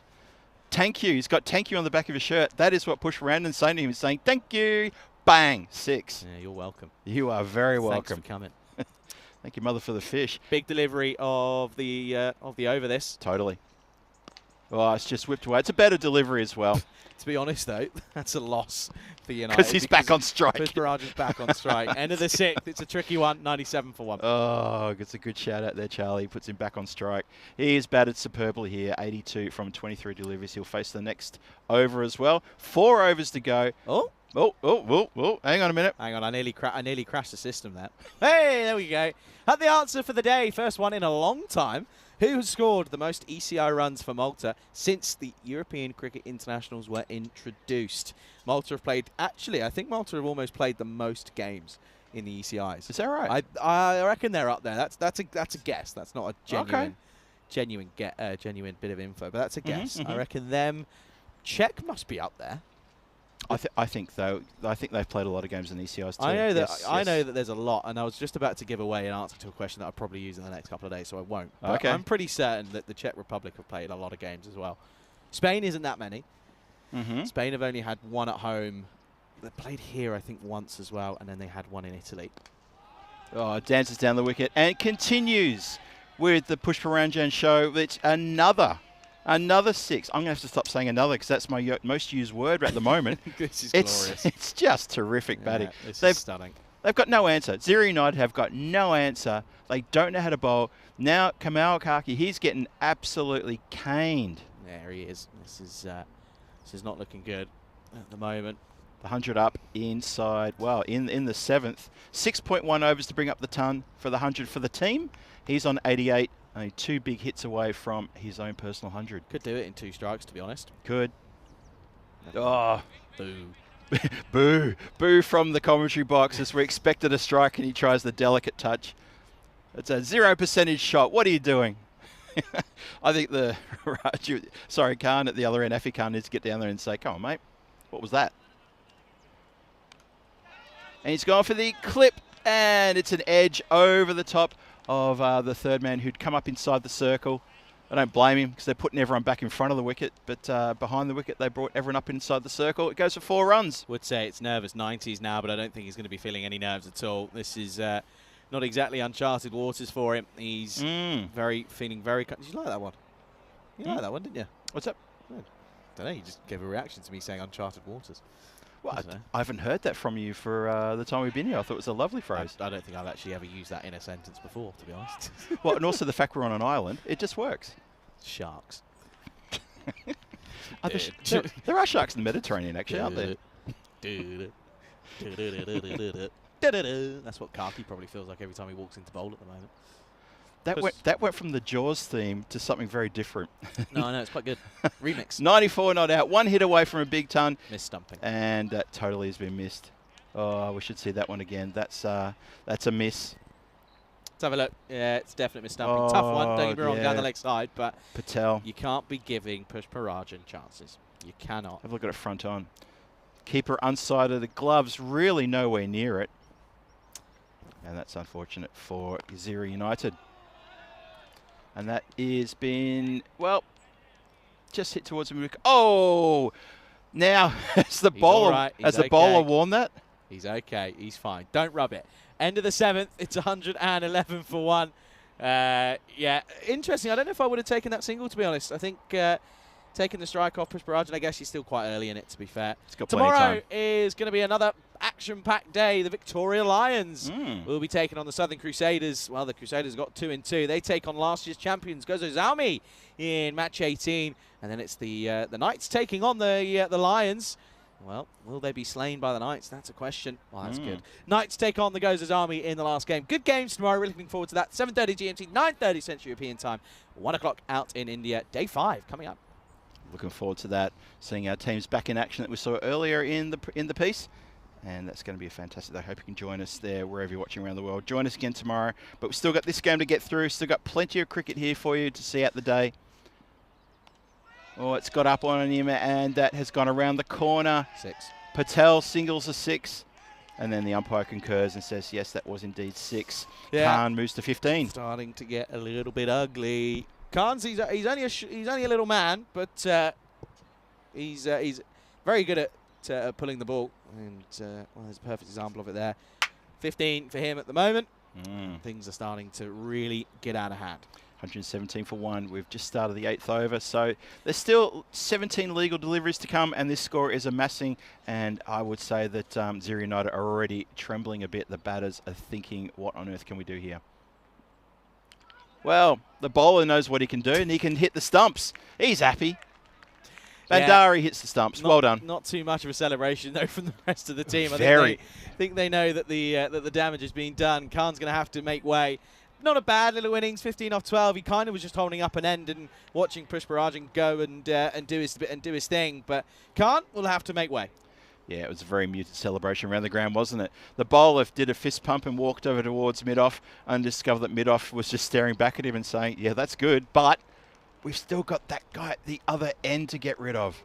And I think that was the message that, yes, it's good, but come on. So, Zero United, they get a little bit of a consolation wicket here, and they break the partnership, and, well, that'll give us something to smile about, and we'll see where they can go now. I've got a good question for you, Phil, that's going to really rattle your brain, I think. And it's I've not had my brain wowed for a long time. It's going to be a fun one. Okay. After this ball from Bandari, just along the ground, quick single, a bit of a fumble in the field that ends up being an easy single. Played a game of hot potato there. You've been a Blue Spanner fan of the ECN for a long old time. I certainly have. As a viewer and / turn comms, yep. What's one thing you'd change or improve? What's one thing? From like a viewing experience or, I don't know, one of the two. Like, you've got one thing. I'll do this ball. You have a ball to think. It's full into the leg side. No pressure. Okay, I might give you the rest of the over. How about that? Yeah. Oh, bullseye. Watch this from camera 3. This is class. This will be very good. I can't wait to see this. This is going to be class. Babu gets one on the noggin. Here we are. Ready? And doink. And that, kids, is why you wear a helmet when you're batting. Right, you got 2 balls, right? You got 2 balls to think about it. Well, okay. I thought you were saying something else then. Settle. Anyway, 119. Yeah, do you know what? You've got 2 balls, and I'm turning you off for that. That was poor, Phil. You're better than that. Short than missed away. You've got a ball to think. You'd think I'm better. Hey, no, Pooh turned you back on. I didn't say you could do that. Come on. Come on. It's all fair in love and war. Let me tell you one thing I would introduce. Oh, okay, yeah. And I know it's been talked about before, but I love the idea. After this ball, I'll say it to you. It's nothing original from me. Shot, lifted up over the boundary, 6, big bang. And that's from Babu. So Pushparajan, he's been stuck at the other end for a couple of balls now. We're still waiting for him to get the opportunity to get his ton. If he can get his ton, he's on 95. But he's going to be facing the first ball of the 9th over, and so that may be his opportunity. It's something that was done. It's been done a few times in the past. I love the idea of trying to get a sponsor who's happy to have targets around the ground, maybe only 2 or 3, and if the ball hits the target, it's a 6, but it's also maybe a prize for the batter. Oh, so like basically, when there's like at the IPL, you have the cars around, and if you hit it, you win the car. As long as they polish the dent out. Well, fix the broken window. Or the broken window, yeah. Something like, again, just something else for people to sort of give oohs and ahs about, because I like what I see as a spectator for ECN and a mod as one of the Blue Spanner crew, and there's plenty of us out there right now, and a cheerio to them because they're all involved in watching right now. I like to see that. One other thing I love to see ECN reward us Blue Spanner crew by getting us all out to Kardama for a Blue Spanner takes on the Blue Crew T10 game at Kardama. I'd love to see that. And I know that the Blue Spanner crew would agree with me because we talked about this a couple of days ago. That would be awesome. Obviously, I don't expect ECN to do this, but it's a love to have it happen if it happened. And bang, and that is going to be the ton. Lovely shot. 100 up for Pushparajan, thoroughly deserved. 131 for 2, but he goes to 101 off 30 deliveries. What a cracking innings. Yeah, superb stuff. He's played an absolute blinder. It's going to be 101 off 30. 12 sixes, 4 fours. Look at that, just 4 dot balls. That's the difference. Strike rates of 336. Remarkable innings. And I tell you what, don't think he's done yet. No, I think you're absolutely correct. And let's gonna see. That's a Maximo as well. Fielder had me in, had me a bit tricked there that he was in with a chance because he took a few steps inward. Yeah. I only then realised it was a good 5 metres, 6 metres over the boundary line. So he has not finished, and he's still got a few deliveries in this over to get amongst it all as well. It's a big score coming up. 107 now. 137, the strikers for 2. 10 balls delivery. 10 balls left in this innings. And he goes the other side of the ground, this time towards the bleachers. And that's another Maximo. He deals in Maximos. And that stat that you called out before, Charlie, the 4 dot balls in his innings, that speaks utter volumes, and everyone should take note of that. It's what we talk about when it comes to the dot ball, how critical it is in any form, well, to anyone, whether it be to the bowlers, to the bowlers, to the batsmen, or to the team. Dot balls are the thing that's going to help you every single time. As a batter, if you've only allowed 4 dot balls out of 32 deliveries, you are going to make a big score. Yeah, big time. It's what basically is going to make a difference, really. This is unbelievable. Watch yourself. We are on the wall. That's taking a chip out of the wall. That took a chip out of the wall. You can see it, right? That's it right there. Oh, check the ball. That's going to leave a dent. That was properly close. That is Charlie's just going to inspect the wall. That hit the edge, the proper edge of the wall, the flat versus the vertical. It's going. I reckon the ball's going to look like someone took a bite out of it. How was the wall? Is it okay? We've got a retaining wall in front of us. It's fine. Okay, thank you. It's fine. That has... I saw the chip go flying as well as you. Yeah, that was good fun. That was, wow, interesting. And the Pushparanjan's trying to get us involved in his innings here. In again. And he's gone again. Of course he has. This over is stacking up nicely. 30 from 5 deliveries. Yep, this is getting ugly. This is really getting ugly. This is 5 sixes in a row, and we're looking at 36 in and over here. Oh dear, oh dear. Well, I think this game's pretty much over, and we're not even at the end of the 9th over. But what can you do? Here we go. Can you do 6 in a row? Oh! Oh! Gutted. Everybody at the ground is probably gutted from that. I am. He's almost picked up the perfect over of 6 sixes. It's the fact that he was so close, but yet so far. That's really disappointing. What an over, though. It's a Supersonico. It's 34 off the over. Yikes. That's not fun for anyone. That's going to be a 159 for 2 with 6 balls to go. Babu is going to be on strike. And you've got to feel for Tarek because he's come on and got absolutely tonked. Let's not keep that on for too much because some would argue it might be looked at as a murder scene. That is tragic. Suraj Duray has to go off into the outfield and lick his wounds. He'll be there for a while. 159 for 2. They're on the cusp of getting the biggest score so far in this ECS, which previously was 160, which was picked up yesterday. And, well, absolute carnage. Well, that's a distant memory now, right? Yeah, it feels like it. Yeah. We had so much go on. And Babu gets into the mood, and he says, I'm going to have some fun as well. This is a lovely party. Let me have some of that. And he goes bang over deep mid-wicket for a 6 again. It's going to be a lot of 6s in this innings. We'll have to tally them up for you, but this has been absolute carnage. It's been ridiculous, but it's been sensational batting. He was almost run out, Pushparanjan, and there was almost caught, wasn't he? And then, run out. Sorry, there was the run out. There was another close one as well, I thought. But either way, he's capitalised, and now Babu is going to finish with a rush of blood. A big rush of blood. Now, that's a big hit. That's heading out towards the tennis courts. And that's why we've got these protective nets. It's stuck in the net. It actually, the net caught that one. Good catch. That was a terrific catch on that. Didn't flinch. This is scary, really is, because Babu's just come out and continued exactly where Pushparanjan has sort of said, if you can follow me, that would be great. And they're into the 170s, new highest score now, big time, 4 balls to go. So Gurung is getting treatment. That's hit along the ground.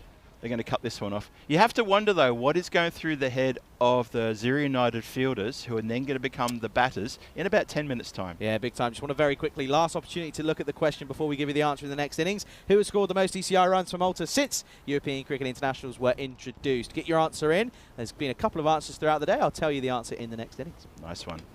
And that's been lifted down the ground for yet another Maximo. That is just clever batting. Pushparanjan moves to 135. He's still got 1 more ball to go. Or is it 2 balls to go, actually? 2 balls to go, but I'll tell you what it is. It's 53 runs in the last 10 deliveries. Goodness me. It's pretty outstanding. It's pretty grim. And when we are saying that dealing with 6s, we're not kidding. That is astonishing. 178, 2 balls to go. Here we go. Tries to slow a ball, and it's been hit along the carpet, and they're just going to get 1 run as deep mid-wicket scuttles in, takes his after the ball, and then returns it. Well, I mean, credit to Pushparaj, he's going to end up finishing on 136, not out off 37. What an innings that is. Babu's played a great hand here as well. This is the difference for the strikers compared to other sides. They've got batters that can come in and just go berserk. And that's what we're seeing here from Babu. Last ball coming up potentially. And he gets an inside edge. It's going to run away to just that short fine leg position. I like this. Flirting with the idea of going for a suicide second, and no, stay there, he says. Pushparaj does not want to ruin that average, and rightfully so. Absolutely going nowhere. 136 off 37 for him. As a team, the strikers end up totaling a mammoth 180 for 2 off their 10. It's going to have to be a pretty decent chase. Well, very decent chase for United if they're going to get anywhere near this. I think they're going to have to be looking at the point situation straight away. As for the strikers, they're going to be very much looking and trying to restrict them and not let them get near that point. But what an innings, and well, I hope he gets a big applause as he rightfully does, or should do, walking off here. 136, not out off 37. Babu as well, pretty good little hand, 21 off 7, going at 300 is not too bad either. But what an innings. Yeah, we've got the camera on the batters and the dugout there. Good applause. A few high fives coming now. The team know exactly what he's done. He's put them in such a box position there. Terrific stuff. And what an innings, what a score. And I feel a bit for Zero United. You can't help but feel for them and what's going through their head. Well, the highlights package starts now, Charlie. Take us away. It's going to be a long one. It's going to be 6 after 6 after 6 after 6 with a couple of falls floating in there as well. Yeah, it's tough. I just think the level that Pushparaj has got and his ability is just above what United were able to offer. United did try and sort of set a bit of a plan. They got Raju early and they thought, okay, well, just maybe this could be a bit of an interesting contest. There was a tumble. Glad to see he was okay. But Aftab Khan, that's ugly every time you look at it. Yeah. Aftab Khan alongside Pushparaj put on a nice little helping hand. Pushparaj really pushing the runs through more than anyone. Aftab Khan just kind of was just having the best seat now. Got the popcorn out and put a little deck chair out there. Why wouldn't you? Just incredible stuff. There's poor Boyan, the skipper of Zero United, chasing after one of the sixes. He was watching that going overhead his head with regular monotony. A bit of an injury there for one of the bowlers. I think it was Bastet who took one in the hand, but he recovered and he's okay. But then the recovery, well, there was no recovery for the outfielders as they were watching the ball sailing over their head. I tell you what, some of these outfielders here on both sides of the wicket, they're going to have to go see the masseuse in the hotel after they get in tonight, because their necks must be sore from watching that ball sailing over their heads. I don't think it's the fielders you've got to worry about, it's the umpires. It's their necks having to look and crane every time it goes over and having to put the arms up, because there was 6 after 6 after 6 in that innings. It was rather astonishing. A grand total of 21 in the innings was mammoth from this innings. It really was. 17 coming from Pushparaj, and that is outstanding, by the way. The fact that he's hit, what's that, 102 off his 136 in sixes is pretty mammoth. Maths isn't my strong board, by the way, so that's quite impressive for me. No, you've nailed that, Charlie. And then Babu came out and hit 3 of his own. It was absolutely mammoth. A very mute celebration for his century. I think he just knew that he's got to continue on, and he did exactly that. He really did. He capitalised on some bowling, which you'd have to describe as the best part of ordinary.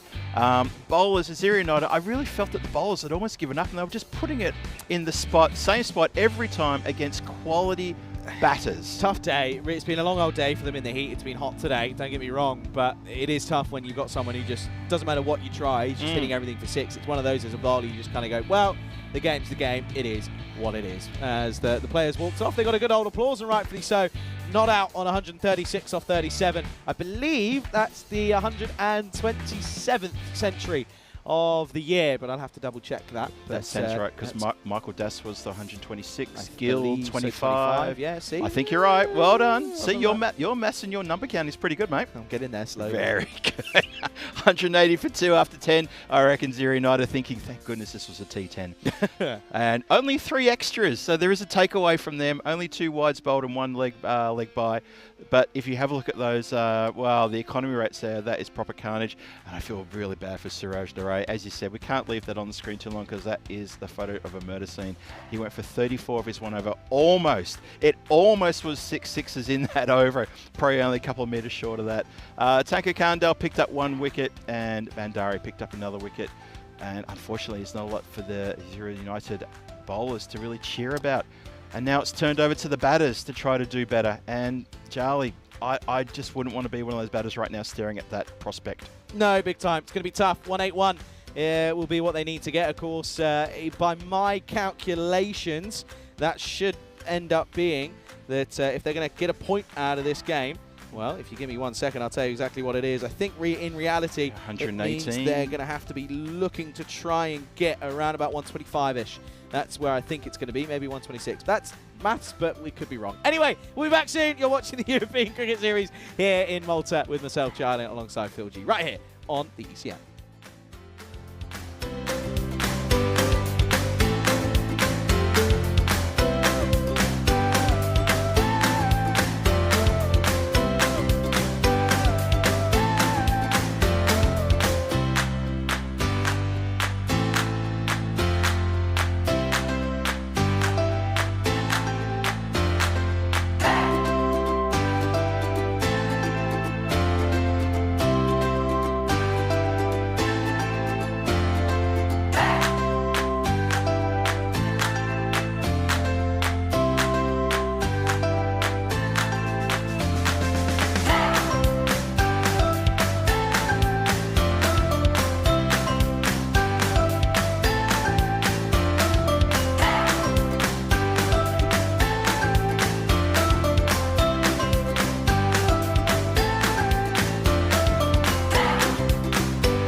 This European Cricket Network event is proudly brought to you by HCL Software and Paramatch. Welcome back to the Master Sports Club, everybody. This is Phil Gowers on the comms here for you for European Cricket Network. And you have just been spoilt rotten, you lucky people, to a magnificent innings and a wonderful batting display from the Royal Strikers, and especially from that man who scored the big ton. Really, really good. Turned it on for you there. Push Paranjan, remember the name. He's put on a massive total. Now let's have a look at the bonus point equation. Well, Charlie was pretty much on the money when he said, look, I think you're going to have to score about a 125, 126. You are indeed correct, Charlie. 126 or less to pick up a bonus point. Or, if Ziri United can pick up this 180 runs in 7 overs, they would have definitely earned that bonus point. That's a tall order. But if they can do it, then we're happy to give them a point. Sort of feel like if they do it, they should probably get more than a point. But this is a tall ask for these batters from Ziri United. The Strikers have got a strong bowling lineup. They're looking like they're ready to go. Clinto Paul has the ball in his hands, and he bowled pretty well in the previous match that we saw the Strikers won. I think he got a wicket maiden with his first over. Let's see how he goes now. Ziri United, they've got to do a lot of work, and they have to put the foot down on that accelerator right from this very first delivery, which is coming your way right now. Well, it's been uppercut and straight into the hands of third man, who barely had to move a muscle. And that's excitement already for the Strikers. And, well, very disappointing. And wouldn't you believe who it is who's faced the first ball and gone out for a golden duck for the first one of the innings? It's Suraj Duray, who suffered at the hands of Pushparanjan when he was bowling. He went for 34 off that lone over, and he's gone for a first bowler. Oh, Suraj, you have not had a good day. I hope his evening turns out better. There's Golden Derek escorting him off the ground as Tanka Kandel replaces him and strides to the crease and says, thanks very much. I'll take it from here. Just in case you just joined us.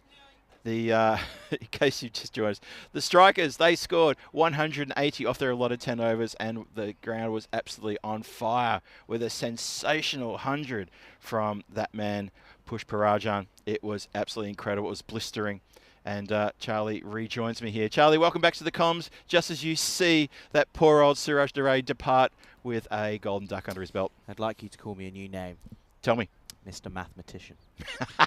You are proud that you nailed. Nailed without the help of the graphics as well. It was a 6 times table, which I got earlier, and then I did me calculations. I'm a wizard. I am a wizard. I am not a muggle. Anyway, kind of feel that that United wish that they could have a spell that would make them disappear from the Master Sports Ground at the moment. Number 1, not ideal. Candle, well, can he get going here, or is he just about to get blown out and get blown away? Sorry, too easy. I refrained twice today. I had to do it today. Thank you. And don't forget to tip your waitress. So, Clinto Paul charges in and almost picks up at a little feather edge there as Tanka Kandel looks to just give it a little bit of a tickle to third man, who's up inside the boundary, inside the inside rope now. Well, actually, that's more of a sort of a wide fourth slip rather than third man. There is actually a third man back there. Sorry, I didn't spot him just behind the umpire there. I think that player there with the orange boots just at the top of the screen behind the European Cricket logo on your shot right now. I think that's more of a, what would you call that? Like a fly slip, maybe? A wide fly slip? Yeah, gully. Yeah, bit of a deep gully. Anyway, Clinto Paul comes in. And that's a wide delivery. Do you want a fun fact? Shoot. Royal Strikers haven't lost a game in the domestic T20 league this year. You are saying something I would believe without even double checking my facts.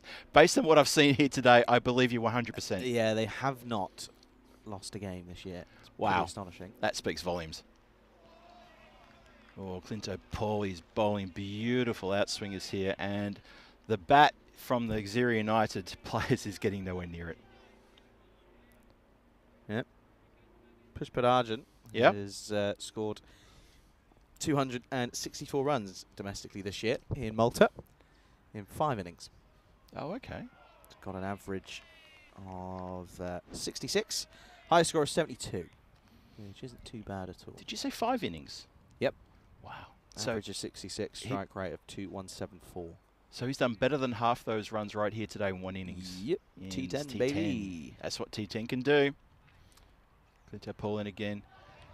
Oh, Zero United still can't get Willow on leather. The score is 1 for 1. We're getting towards the end of the first over. And Clinto Paul has bowled beautiful today. Yeah, he has. He's done really well. It's interesting, actually. Zero United, they lost. They won 4 and lost 3 domestically this year. Actually, I can kind of believe that, to be honest. Okay, so they've had a couple of wins. Yeah, not done too badly. That's the end of the first over. And, well, interesting one. Yeah, that run rate now. Well, the run rate is getting pretty vertical. When you look at 185 runs needed from 9 more overs, 247 matches since the golden ball. I'm going to go out on a limb here. I'm going to predict there's not going to be a golden ball. If there is, I'm going to lose my mind. I promise you I will. But Charlie, I think we can probably agree with everyone else watching today that that's a remote possibility here in this game. I think the classic me would say, if I get a golden ball in this game, I quit. I thought you might say that. Yeah, and I'm going to say it, and I mean it. If we get a golden ball here, I quit, because that's wrong. I wouldn't sleep tonight. I'd almost be concerned about closing my eyes because it's a weird day. Anyway, 1 for 1 as they're going to turn. Who are they turning to? Oh! No way. Are you kidding me? How do you take catches like that? That is nuts. Absolutely nuts. Oh, my goodness. We are spoiled here by some classic catches at this ground over the last couple of days, and that is a ripper. Absolute perler. Yeah, that is astonishing. Jamshid Kunanchadakal comes into the attack, and, well, he gets a wicket first up, but it's off the toe end. And I tell you what, Jumpman, that is astonishing. And you just know that it's just that sort of afternoon for the strikers. That's an absolute ripper. And Patel will have to go. Oh, my goodness, that's amazing. And poor Patel, who's done pretty well with the bat so far in this series, he goes to a ripping catch. It's a golden duck. It is a golden duck. He did not get a chance to get a look-see at the first over, and his first ball in the second results in him going in amazing circumstances. Whoa, Zero United is, well, I don't know what they could possibly be thinking right now, but they are in all sorts of trouble. Proper trouble. They're staring into the abyss and nothing's staring back at them. That's what I'm thinking. They're 1 for 2 in the second, going for a target of 186. There's the man who took that ripper catch. He's looking pretty happy with himself. If he could do that again, have a look one more time. Plucks it out of the air. That should have been going over his head. It wasn't. He timed well, it was a short leap, but it was the extension of the arm to take that in. No problem into the middle of the hand. You little beauty. Hit down the ground. Oh, no. And just as we praise the catching, a catch is put down just in front of us here. Oh, that's I think that's Babu who's dropped that one. It is indeed. Look at this. Straight to him. So, compared to what we just saw, that was a bit of a sitter. Oh, no. Oh, well, Vishnu Babu is going to get a few looks from his teammates. They're going to say, "Do you see what happened earlier? And you dropped that one. How is that possible?" Bowler in again. That's a good delivery. And they scamper through for a quick run. Oh, but hang on, he's hit the stumps. Keeper was trying to find the square leg umpire, who was actually on the other side of the ground because the sun's in his eyes. And keeper says, "I want to go upstairs and have a second look at this." Could be trouble at the old mill. Let's have a look at the replay. Played nice and square. Throw's going to come in right now. Oh, back a bit. Oh, check the foot. I think that heel is down and the foot is down. What do you think? Ball is not quite broken the stumps. I think it's going to be safe. But that is super close. Doesn't ground the bat. Relies on his foot to get him in. That's not how you run a quick single. That is very dangerous work. And that is Nalin Basnet, who should know better. And it is indeed not out. But he gets away with his heel just getting in here. Could have ground the bat. Didn't. Not sure why. Basnet survives. 3 for 2 the score in the second. 2 balls to come in this over. And that's a wide delivery.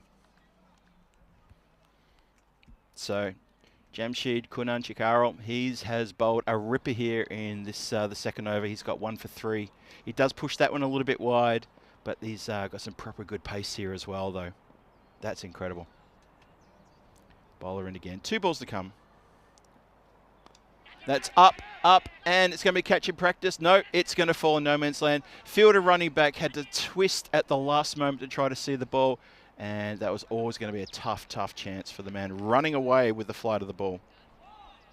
Yeah, it's tricky, really tricky for Marks. It's one of those that if it sticks, you look amazing. If it doesn't, and you're kind of doing the old Tinkerbell twirl, then you look like a so-and-so. But there's not much you can do about that, really. Not at all. Not at all. Last ball of the over coming out. Last ball of the second. And he's hit the timber. Well, it's full. Candle has to go. He's had his pegs knocked over. And that's 2 wickets now for Jamshid. He's happy. And the strikers just feel like they're going through a bit of a process here and just removing the Zero United batters pretty simply. That's look at that. Just straight, full, fast. The batter looked a bit perplexed.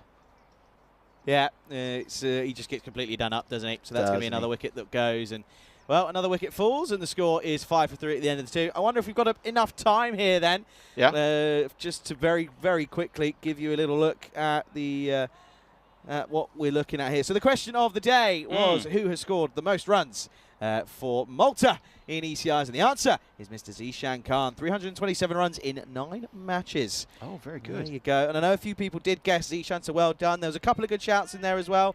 The likes of Babu Ali Lala was in there. Basil George, of course. Boom Boom Basil was put in as an option. But no, Zishan Khan is the highest run scorer for Malta in ECIs. Well done. If you got it right, congratulations. You get a round of applause from me. Well done. And me as well. There you go. Very good. And some pride. That's about it. But it's good fun. Bragging rights. If you did pick Zishan Khan, brag. Go for it. Post again on the chat. We'll shout out to you. Very nice soft touch that is going to run away for 4. So that's a nice little boundary there to Zero United. And they pick up a rare boundary. And that's the first one of the innings. Look at this. Just soft hands. Late. Through the gap. Clever. Very clever indeed. Very confident shot. Yeah, very delicately played. Nice see through the gap. It's such a classic short format white ball shot that is the run down to third man. Yeah. Very, very good and useful shot to have in the arsenal. It's a run scoring shot 9 times out of 10. I'll tell you what, I'd be interested to see Basnet's batting stats, because I know he's a slow bowler, and, well, he's going to be out there. Maybe I don't need to see his batting stats after that shot. What are you doing? Because I thought that was a good shot. I've seen him play a few good shots in this ECS so far. I've seen him play 4 innings. That's the end of the 4th innings that he's played. He has been asked to do a little bit of work above and beyond his duty, but he's gone now as he advances, toe end of the bat, and hits it straight to mid-off. And this time, Vishnu Babu makes no mistake, and he swallows that one. Yeah, that's another one that bites the dust. 9 for 4 now, and well, Malta has hosted and had a part to play in the lowest ever score in an ECS. Of course, not going to get that here, but at the moment, the way we're going, it could be close. Kaki. Aren't they past that lowest score already? Yeah, no, they are. Yeah, but it's still low. They're currently 9 for 4. Yes, yeah. I know, but I thought what you were saying was, no, they could still do it, because that lowest score was 6, I believe. 6 by Gozo. Gozo, yes, it was. Or against the Super Kings. Against Super Kings Cricket Club. Yes, I remember that one. I was on mod at the time. I was moderating. Remember that one. We all couldn't believe it. But then they came out in the next match and they got, I think, 30 or 40 odd. And the next game, I think they got about 70 or 80 odd. So they got better and better. Well, you'd hope so. If you go worse than 6, then something's wrong with you. Yeah, if you've gone the other way, yeah. Time to take the pulse if and you call got it. less than 6, I think that's time to sell your kit on Facebook Marketplace. I think you're absolutely right. Facebook's huge here in Malta. Somebody was saying that. Yes. It was Lee, wasn't it? Yes. Everything's done on Facebook. It's just been tucked backward of point for single. And just to eagle-eye people wondering where the square leg umpire has gone, he's gone to the other side of the ground because that sun is quite low in the sky now, and it's impeding their vision for run-outs. He's a point umpire. He's a point umpire now, yes. Still square, obviously. Clinto Paul continuing. Great spell. and now finishing. That's terrific. 2 for 6 from 2 overs. You can't get a whole lot better than that from an opening bowler. Accurate, quick, and troubling the opening batters right from the very start, the very first ball. And after the power play is done and dusted, it's 10 for 4. Yeah, Oof. not going well. Going at threes. 1-4-5. Maybe you can get a little bit more. It's not ideal, really isn't. But you got to just say that there's a reason strikers are unbeaten domestically this year. There's a reason for them being favourites coming into this tournament. They've got a good squad. They're a well-oiled machine, and yeah, they know what their strengths are, and they really do play to them. Yeah, I thought that was an interesting stat you brought up when you were going through the domestic results, and you find out the strikers are undefeated, and it sort of starts to put this into a bit of perspective when you see just how a well-oiled machine they are. They're batting, they're bowling, they're fielding, they're catching, doing very, very well here in the ECS. Much of a TV film fan, Phil? Big film fan. I run film quizzes in Prague. Oh, of course you are, yeah. And I'm part of the Aussie and Kiwi Film Festival. That was stupid. That was a really stupid question. That was a dumb question. Have you got a movie question for me? No, but okay. yeah, I will. What's your favourite film? Goodfellas. Okay. Hands down, without even missing a heartbeat. Fair enough. Second favourite movie, Empire Strikes Back.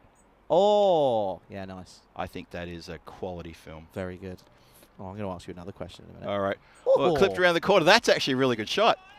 Takes it off sort of middle and leg and on the full. That's a good shot from Kaki. Little paddle scoop into the leg side. Lovely shot from Kaki. Like that. Yeah, well, get the car going because it doesn't look as if realistically United are going to get much out of this game. But that's a nice shot. That is. That is indeed. Favourite Jedi of the mainstream. Don't be strange and put it down to some bloke that no one's ever heard of. From one of those limited edition books that came out back in the, whatever time. Favourite Jedi. That's, you know what? It's a tough one because I'm not the sort of Star Wars. I'm an original trilogy Star Wars fan. That's fine. All right. So in that case, I probably have to go with Luke Skywalker. There's something about Fair enough. the old farm boy stuck on a planet, a desert planet. It sounds like my life story, to be honest. The farm boy stuck in the outer suburbs of Melbourne. looking to the stars. Stuck in the bush. Makes his way to Europe. That sort of thing. Almost like a different planet, really. Bowler in again. It's been hit up a sleeve, straight down the throat of David Marks, who says, thank you very much. I can take a bit of catching practice into the breadbasket. 5th wicket falls. And, well, Ziri United, we knew this was going to happen. We felt this was going to happen, and it is indeed happening before our eyes. Yeah, big time. 14 for 5 now, and just feel as if this game's going to peter out to a pretty quiet end. But yeah, well done, but just poor shot, really. Just pushes at it with hard hands and doesn't really commit to it. It's just nothing really there. Yeah. Simple catch for point. It's going to be 14 for 5. Yeah, we give Kaki a bit of praise for that lovely paddle around the corner for on the leg side for 4 runs, and then that one just opens the face and says, hey, David, catch that. And he does. What's your favourite movie, Charlie? Favourite movie is Hot Fuzz. Ah, that's a great film. Second favourite film is Cars. Cars? Disney Cars. That's a good shout. I love that film. That is a good shout. Love the film, love the soundtrack. Yeah. Gun film. That's fantastic. That's a good call. I like that. In the chat, come on, let us know. What's your favourite film? It's that time of day. There's so much to choose from. Come on, give us something good. Oh, thought there was going to be paddled back to the bowler there. I think the bowler thought it as well. All right, we're trying to learn more about you, Phil. Obviously, we know you as Phil G in the chat, but we want to know more about you. Weird fact that no one would know about you that you're obviously happy with sharing here. One of my jobs was I used to teach the parents of disabled people how to communicate to their children using sign language. You told me that earlier, and I love it. I told you that one, Very yes. good, yeah. It's not something I talk about very often, but sometimes it comes up. It's and good. It's a good one. It's the benevolent side of me coming out that not many people get to see anymore. It just shows that deep down, I'm a nice guy. Let me think of something else that maybe you haven't, I haven't revealed to you yet. But yeah, that's one of my little favourite. Oh, sorry. Do you know what else is a really good film? What's that? The Longest Yard. I haven't seen it. What? Haven't seen it. Adam Sandler, one of his best. That's the reason I haven't seen it. Do you not like Adam Sandler? Not a fan. No. I don't like you. Yes, you do. Oh, that's good work on the boundary line to stop that getting past. Just plucks it out one hand after the bounce and says, you're not going to go to the boundary. So you're telling me you never watched Happy Gilmore? I have watched it. That's why I don't like Adam Sandler, though. I walked out of The Waterboy. Hang on. You don't like Happy Gilmore? No. I'm going to read you a text that I got from Nish. about a week and a half ago, 2 weeks ago. It was very random. Mm-hmm. Nish sent me a message, and it was strange. It was very... We spoke about it on air, I think. It's going to take me a while to find this, I think, because it's a long way down. Yeah, here we go. Is it this one? Dave B saying, Yeah, here we are. never watched a Star Wars film. Turned around and said, "Hey, Charlie, turned on the stream to hear you commentate. You were brilliant, mate. Well done. Thank you, first of all." And then we turned around and went, "I saw Happy Gilmore yesterday, and you're right. It's one of the best films ever." Thank you very much. Right. You can, yeah. I can so what? what's I gonna can say? what? Yeah, I okay. don't know what to say, I was gonna say. Maybe we should go to a few more film critics' reviews rather than taking Nish's review. Not think there's anything wrong with Nish's review, Don't care. but but that's the What great. does, But okay. that's the subjectivity of movies right there, and I've got no problem with that. You know, one person's gold film is another person's film they can't stand. I've met people who hate Goodfellas, who hate Star Wars, and that's fine. I'm not a Star Wars fan, but it's just one of those things, you know. I love Martin Scorsese, but it's not for everybody. I know that. You know, one of my guilty pleasure movies, here's one for you. One of my guilty pleasure movies is The Thing. I love John Carpenter's 1982 horror The Thing. So many people hate that film. It's just one of those things. That's the subjectivity of films, and that's what brings us together. And that's another 4. Sorry, we're ignoring Gizzy United, charging towards a total. And that is over the top 4 runs. Yeah. So that's one. I mean, I accept that, you know, and we should all accept that that's the thing about art. And that's what cinema is. It's art. And I get that, and I hope you guys get it as well. All right, I'm gonna quiz you on this. This is gonna be fun. You can never tell someone they're wrong or right when they say that's my favourite film or that's not my favourite film. There's no wrong and right. Shot down the ground. Score is ambling up to 23 for 5. David Marks is bowling, in case you missed it. Okay, right. IMDb top 250 films, right? Ratings. Mm. And you're going to tell me if you agree with them or not, because this game, let's just say, it's dead rubber. After this. 4 more. Nice shot. Wow. Got nothing. Nice intense. I mean, you know, might as well go for it, even if you did hit the toe of the back. Okay, number 1, with a 9.3 rating on IMDb. Shawshank Redemption? Yes, it is. Yep. Do you agree with that? Yes. Okay. Number 2, Godfather. Yes. Okay, number 3, Dark Knight. You know, I do love The Dark Knight. I feel that it's probably a little bit too high on IMDb, but I do love the film. Okay. It's probably my, it's in my top 5, but it's probably about 5. Okay. All right, then. Yep. Actually, do you want to hear my top 5? Do I get a choice? No. Goodfellas, Empire Strikes Back, Fargo, and, what was number 4? Green Book, and then number 5 would be Dark Knight. Oh, okay. Number 4, Godfather Part 2. That is, for me, that's actually better than Godfather, to be honest. Wow. I like it better than Do you want Godfather. to know something? What's that? Not seen him. Either? Nope. Have you seen Godfather 3? Nope. Watch that one first. Are you people, setting me up people will know why I'm Are giggling. you setting me up there? That was a proper All right, setup. I'm going to question. Okay, I apologise. Forrest Gump, 8.8.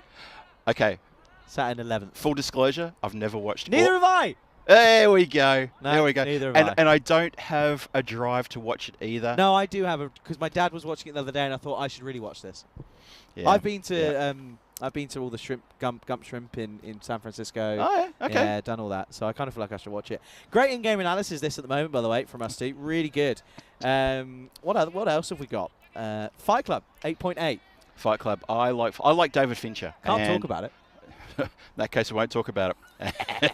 But if it's your first time, then you have to talk about it. What else? Yeah, I do like Fight Club. It's probably not my favourite David modern Fincher one? movie. There's no modern ones on here. No, what? Oh, Back to the Future. Wasn't a bigger fan, only because it came out when I was a very young person. Oh, Ben Castle, there you go. You miss, I hit, Johnny Jithu. Here goes, bang. So, another wicket falls in case you missed it. Zero United need 102 off 30 for a bonus point. That's looking, well, that's north face of Everest right there. That's really steep. Yeah, now Back to the Future. Look, it's a fun film. It's a good film. I think some people have made a really big deal of it. I don't think much of the trilogy, but I like the first film. I can happily watch that and and have a glass of wine at the same time. As we're being buzzed by a hornet right now. Hello, friend. Have a look at that. What else have we got? I'm trying to think now. Oh, wow. That's a high one. I didn't realise that was that high. What's that? Spider-Man Across the Spider-Verse. The Spider-Man movies are massive. They're so popular. They are the highest rated movies of the Marvel franchise. Across the universe, Marvel's gone to pot now. Homecoming, all the thing. But all the Spider-Man type movies in Marvel, they are the biggest rated on IMDb. I know that because I put that in my movie quiz a couple of months ago. I did the research. Marvel's gone to pot now. It's not very good. They Yeah. are. No, they're very good. Yep. Very, very good indeed. Alex, our director, is telling us that he thinks they're very good, and they are very good indeed. They're a lot of fun.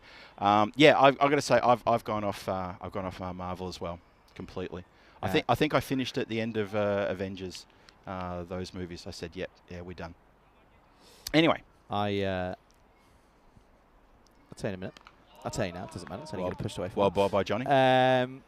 I watched the whole Marvel franchise when I was bedbound because I broke my collarbone. I had surgery. Oh, okay. And, yeah, that was good fun. Watched all. Got my mum involved. My mum loved them. Mum loved it.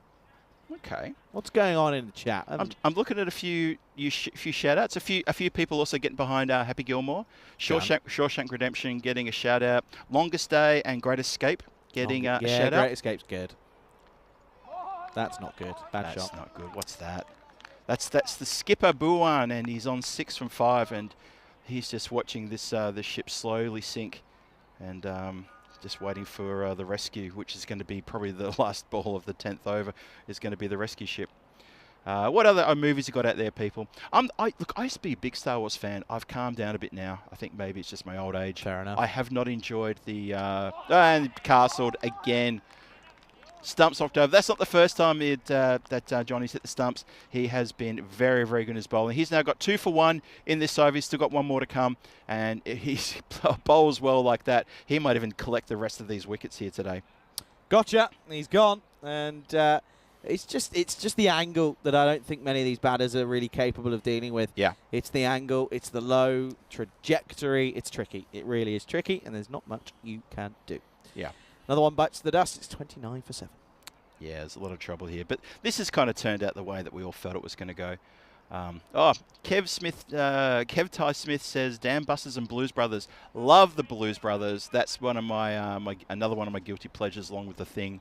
I think that's a terrific movie. And Dam Busters. I remember watching Dam Busters when I was about 5 or 6 years old. Thought it was terrific.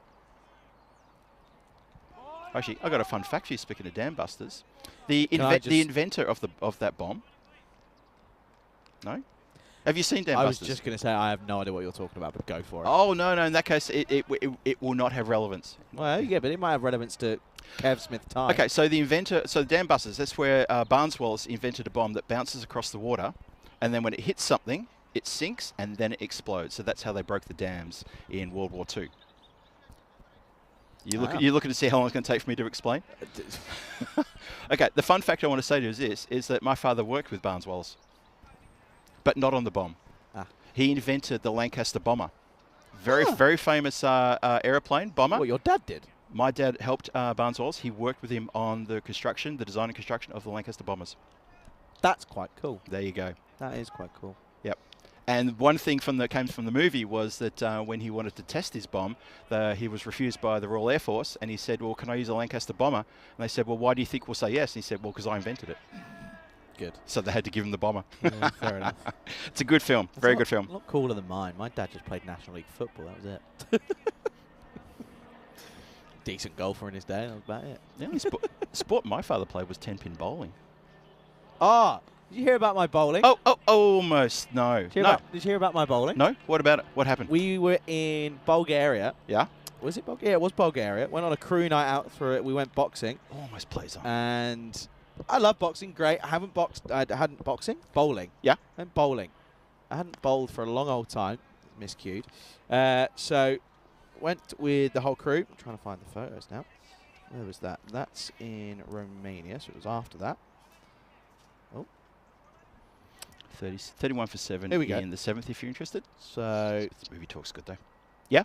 Oh, I've lost it. Where's it gone? Ah, here we go. Do you want to see this? Yeah. Strike, strike, strike, strike, strike. 9, 4, strike, strike, spare. Wow. 207. That's cracking good. Don't ask what I got the game after.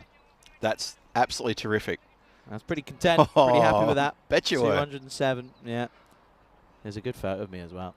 Whoa. That's gone. That is properly gone. That's another wicket. That's the 8th wicket to fall in the 7th over. Surrey United need 98 from 20 deliveries at a run rate of 29. If you're still keeping your tabs on that, apologies that we're getting a bit carried away with a few other conversations, but It's anyway, bound to happen. it's definitely bound to Good happen. delivery, top of off. Doesn't get much better than that. And that's how the cookie crumbles. 32 for 8 with a ball to come in this 7th. Yeah, there you go. There's a photo of me. I was pretty happy. Pretty content. Yeah. You should be happy with that score, I can tell you right now. 207. That is It a was really one good of those where you're kind of like, what's going on? Mm. Why is it? I was 6 in a row. I was kind 6 of in a row. scared. I was like, what's going on here? Everyone was telling me I should give up cricket commentary and go become a bowler. And I was like, thanks, but no. Not going to do that. I was kind of a bit insulted. They're going to ask the question here. And it's going to be given. Well, that's going to be a golden quack for Bandari. Hello. Let's have another look at this side on, but just to confirm. But I think this is going to be out. Let's see. Aftab Khan behind the stumps. He's a very good keeper. Oh, is it down or not? Actually, hang on a second. Anything behind the line? Is it down? Nah, he's gone. No, he's definitely gone. Gone by a long old way. He That's is. going to be a golden quacker. And, well, it won't get a chance for a hat-trick, but well done indeed to the bowler, who's done very, very well. And that's going to be another one. So he finishes with 2 for 3 off his over. And it's going to be 32 for 9. Yeah, the bowler, very well bowled by Korambatu Padambil. That's excellent. What you did so just much. then, that was excellent. My brain is fried. You can retire now, and you've done a great job. Hang on a sec. Carry on. There we go. That's the proper stump in there. You can see how, yep, ask the question, fair enough too. The heel up in the air, and rookie mistake you could call it, but that's terrific bowling and terrific keeping behind the stumps too. Hats off to Affy. 18. 18 characters in his surname. What? That's crazy. But all due respect, that is a lot of characters in a surname. I think I said to you before, I'd probably need a coffee break halfway through pronouncing it. That's why I haven't tried. Sanjaraj Korambatu Padambil. Apologies if I've completely butchered that, but he's 18 letters. And he's had a pretty good performance with the ball as well. So There's 26 well letters in the done. alphabet. Alphabet. And he's pinched most of them. He's had a lot of them. Siddharthan now. Shot. That is a really good shot. Where have you been all my life? Powdell. Now, I think we saw Powdell bat in the previous game for Surrey United, and he got a few runs just towards the end of the innings, if I'm not mistaken. He did. Yeah. But he's out there with... now he's got number 11 on strike. Come on then, Adial. 1 wicket to win. And that's edged away. Oh, the shy would have had him cold. Are they going to take a single? They seem hesitant to want to take an overthrow, so it's definitely there. And that run out is also not affected. Sure, back and forth, a few bit of hijinks there. So 34 for 9, Surrey United in absolute danger of being bowled out completely. That would have been out. That would have been out. He would have been out there, and he would have been out at the non-strikers end as well. And this one would have also been out. Pretty impressive. Gives a launch into it, and that is going to be Vishnu. Puts the catch down. Vishnu Babu, clearly he doesn't have a dinner reservation for 6 o'clock because he says, I'm not going to take that catch. Dave, just letting you know, no one silenced yet. No one silenced you. The chat's having a bit of a kerfuffle. Yeah, that's not great. That's really not great. Vishnu should have taken that. Even the golfers are heading home in the background. Yeah, they've had enough. They've had enough of this. They've enjoyed themselves here today. Bowler in again, Siddharthan. And swing and a miss. Yeah, very well bowled. Very well bowled indeed. Now, this is B. Ariel on the screen there. This is Bharat. I wonder if it's a relation to Bhuwan. What do you think? Or is that just lucky that they both got the same surname and they both start with a B? Not a clue. We shall find it out for Couldn't tell you. you. Couldn't tell you. Last ball of the 8th, potentially. Been clubbed along the ground, into the covers. Ouch. Off the knee. I think, yes, ouch, definitely. Going to put some ice on that when he gets back to his place tonight. Yeah, that'll leave a cool bruise. He's walking. He's fine. He's looking all right. He's worn that He's one. going to bowl now. Well, in that case, he's better than fine. There you End go. of the over. 36 for 9, sorry, at the end of 8. And, well, not ideal. This is, of course, what's coming up tomorrow, folks. Victoria Lions, Southern Crusaders in the first game of the day. That's going to be exciting. Another 4 matches. Phil G and myself will be on standby, waiting for your company. Tomorrow, 7:30 GMT, 9:30 Central European Time, and 1 o'clock out in India. Looking forward to those ones. And that's been tucked away around the corner. Bit of work there for the fielder. He's going to get around okay. And, well, they just amble through for a single. And I guess why would you put your head down and try to get a deuce there when you could just take one? The commentator's nightmare, but this has been a really good spell by Koram Patu Padambil. Koram Bathu Padambil. That you actually did that really well. So I just mimicked you. I mimicked you. I waited for you to say it first. He's bowling extremely well, though. Bowling great areas, which is concerning because that means he's going to bowl more in the tournament, and that's going to time me out.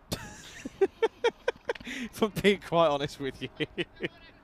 No, listen, we always come up with good nicknames for players. Lala, for example. We need a nickname for this boy. Sanjay, that's his first name. Oh, gives a bit of a toss-up, and it's been smashed around to deep mid-wicket. And just a single there. Just might want to check the height on this just to be sure. Let's have a little look, little gander. Just one more. That could be a no-e. That's probably a no. I'd call that a no-e. Yep, that should have been called. And it will be called, I reckon. Nope. No, it's not. Probably late in the day. Whoa! Where have you been? Look at that. And that is Powdell. That is, I'm telling you, he should be batting further up the order. That's unreal. That's an absolutely amazing shot. Well, David Marks is saying, I'm not going to go get that. That's gone over the netting into the tennis area.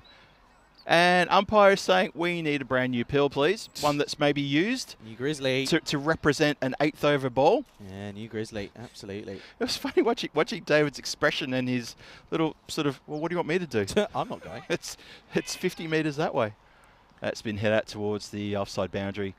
Boundary rider comes around and prevents it from getting across the line. So it's going to be one of the best 10th wicket partnerships you'll ever see. It probably could. Yeah, it could be. It's considering no one else has got runs. Well, they've got nothing to lose, so they might as well play their shots and actually and show that the people above them, this is how you do it. Yeah, this is true.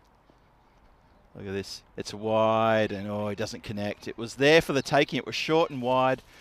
Pro should have been cut away. That's the end of the 9th. The score is 46 for 9. Are they really going to bat out 10 overs here? It's pretty remarkable if they do, to be quite honest with you. Considering net run rate everything. Could be crucial as well, by the way. Yeah. Net run rate could really be big, so they have got to try and get to that 50.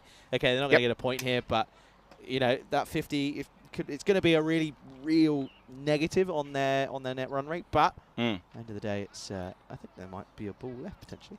Yeah, that's a good point. But yeah, they've got to kind of think in that respect. Maybe not. Totally agree. Well, let's see what happens now because Jithu Johnny is going to get the auspicious duty of bowling the last. Just want to say, before everyone leaves and sets off, huge thanks for sticking around today, folks. It's been a real pleasure to have you with us. And, yeah, hopefully you'll join us again tomorrow and over the next couple of days because there's lots of cricket still to come on the network. Anyway, we'll continue on. 1 over to go on this wonderful Wednesday. Oh, alliteration. How cool. Here we go. Jithu Johnny charges in. And that's a dot ball. And I'll tell you what, there's one thing that Johnny's going to take from that. He needs to go full and straight because he's just stepped across his stumps as Powder. He's going to think, okay, well you're going to get pad's going to get blasted off. That's going to be the plan.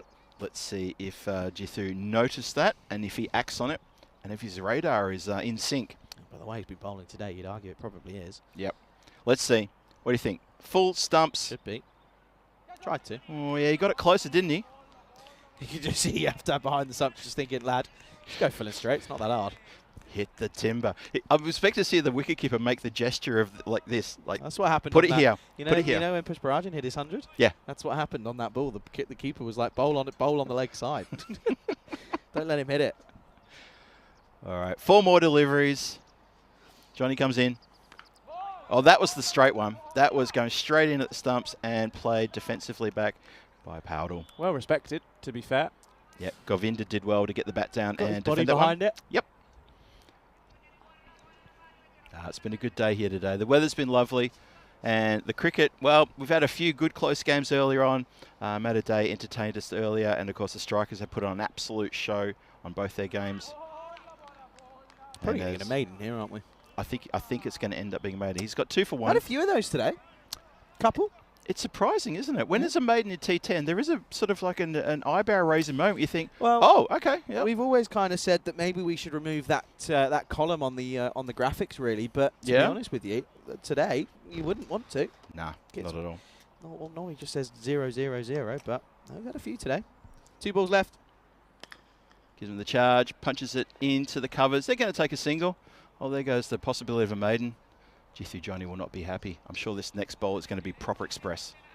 Yeah, and it's also up against the number 11, so this could be pretty interesting. Probably going to try and go full and straight, or maybe we'll just have a bit of fun and chuck the old bouncer in. Look at that runs per over, 498. They're going to struggle.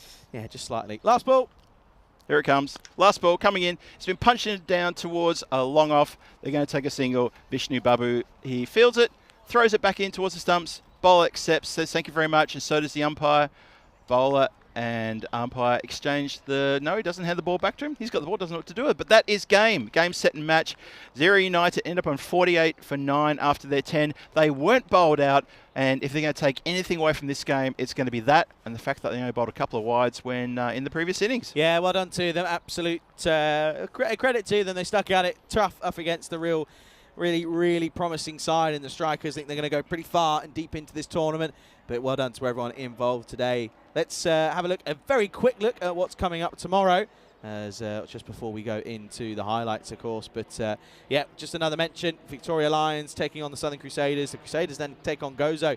Victoria Lions against the Knights, and then the Knights take on Gozo in the last game of the day. Let's roll these highlights, baby. It's going to be an interesting one. It's going to be a lot of wickets, some sticky catches in the second innings, has to be said. Of course, started with a wicket out on the offside. That was the first ball of the innings. It was a royal derrick, and then, well, the floodgates opened.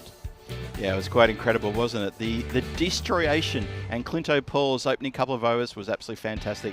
But that pluck out of the air, that had us out of our seats, had everyone out of their seats. What an absolute pearl that is. That will be snipped and it will appear on X and maybe other platforms as well on social media. There was a couple of spills as well. David Marks with a tough opportunity there to try to take catch. And there was wickets aplenty. And look at that, full, straight. You were never going to get a hand on that one. And then a couple of boundaries here and there, which, kept a slight bit of interest into the game for the Zero United batters. But the wickets that the Strikers have taken was falling often and frequently, and it was not a big score on the board at all. There was a mammoth score to chase, and it was always going to be tough. Well, maybe the United side were looking for the white towel to throw in, because it was pretty tough out there. And you thought, well, the way that Strikers were fielding, that one was going to go to hand. Marks, again, just couldn't quite get the knack of taking wickets, but of course, straight came Johnny, and he did exactly that. And the wickets kept tumbling. It was just tricky. United just not up to the standards of what the Strikers had set. And there's nothing you can really do about it, to be honest. Good keeping. Khan was always there. Got a stumping for his troubles, which was an excellent bit of glove work. Could have been 2 run-outs in 1 ball, both to the same batter at different ends. It was pretty entertaining stuff. That was to get all 10 wickets, put it down, and they end up getting a couple of extra runs. And, of course, net run rate's going to take a big hit. It's going to be a big win for the Strikers. Of course, they extend their stay at the top of the table with that victory today. All 4 points in the afternoon fixture. But you've got to think that it's going to be really tricky now for United to really get back on that net run rate. We'll have a look at the scorecards confirming how this game is played out.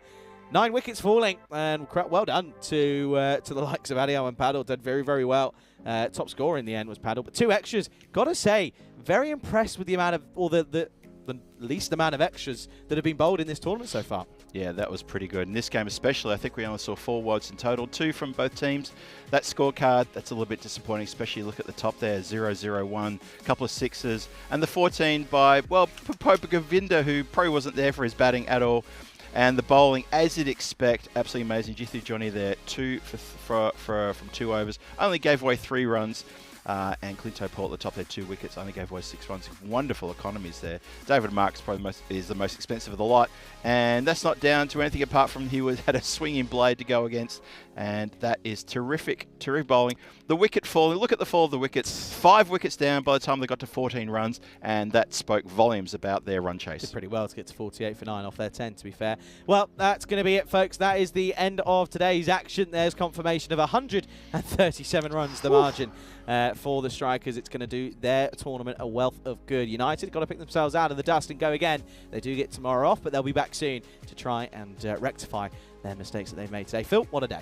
This has been an incredible day, Charlie. Absolutely incredible. We started with a few close games and then things just got blown out a little bit as well. It just shows the dominance of the Strikers. They are the team to watch, and they're the team that other teams are going to be chasing as they head to the top of the ladder with a very healthy net run rate. I've had a brilliant day here. We've had a great day, and I hope you've had a great day in the chat. I want to say cheerio to everyone in the chat, whether you've got a blue spanner or not. It's been wonderful to have your company. And just a quick recap of day 5 tomorrow. The Lions and Crusaders go head-to-head, and the Crusaders, they have got their second match against Gozo Zalmi. Then the Lions take on the edX Knights, who will then come back for the last game tomorrow. edX Knights against Gozo Zalmi. Some very mouth-watering games there. Make sure you join me and Charlie tomorrow. Yeah, it's going to be an absolute thriller tomorrow. Looking forward to it. 7:30 GMT, 9:30 Central European Time, 1 o'clock out in India, folks. It's been an absolute pleasure. Thank you to everyone at the ground, to the Blue Crew, to all the umpires and officials, to the scorers, to all of our partners here, and to the Federation as well. Huge thank you to the Maltese Cricket Federation for looking after us wonderfully, and to everyone here at Master Sports Complex as well. Most importantly, to everyone at Spring Media, thank you all for your efforts. We will be back again tomorrow. Have a very good evening, everyone. We'll see you soon.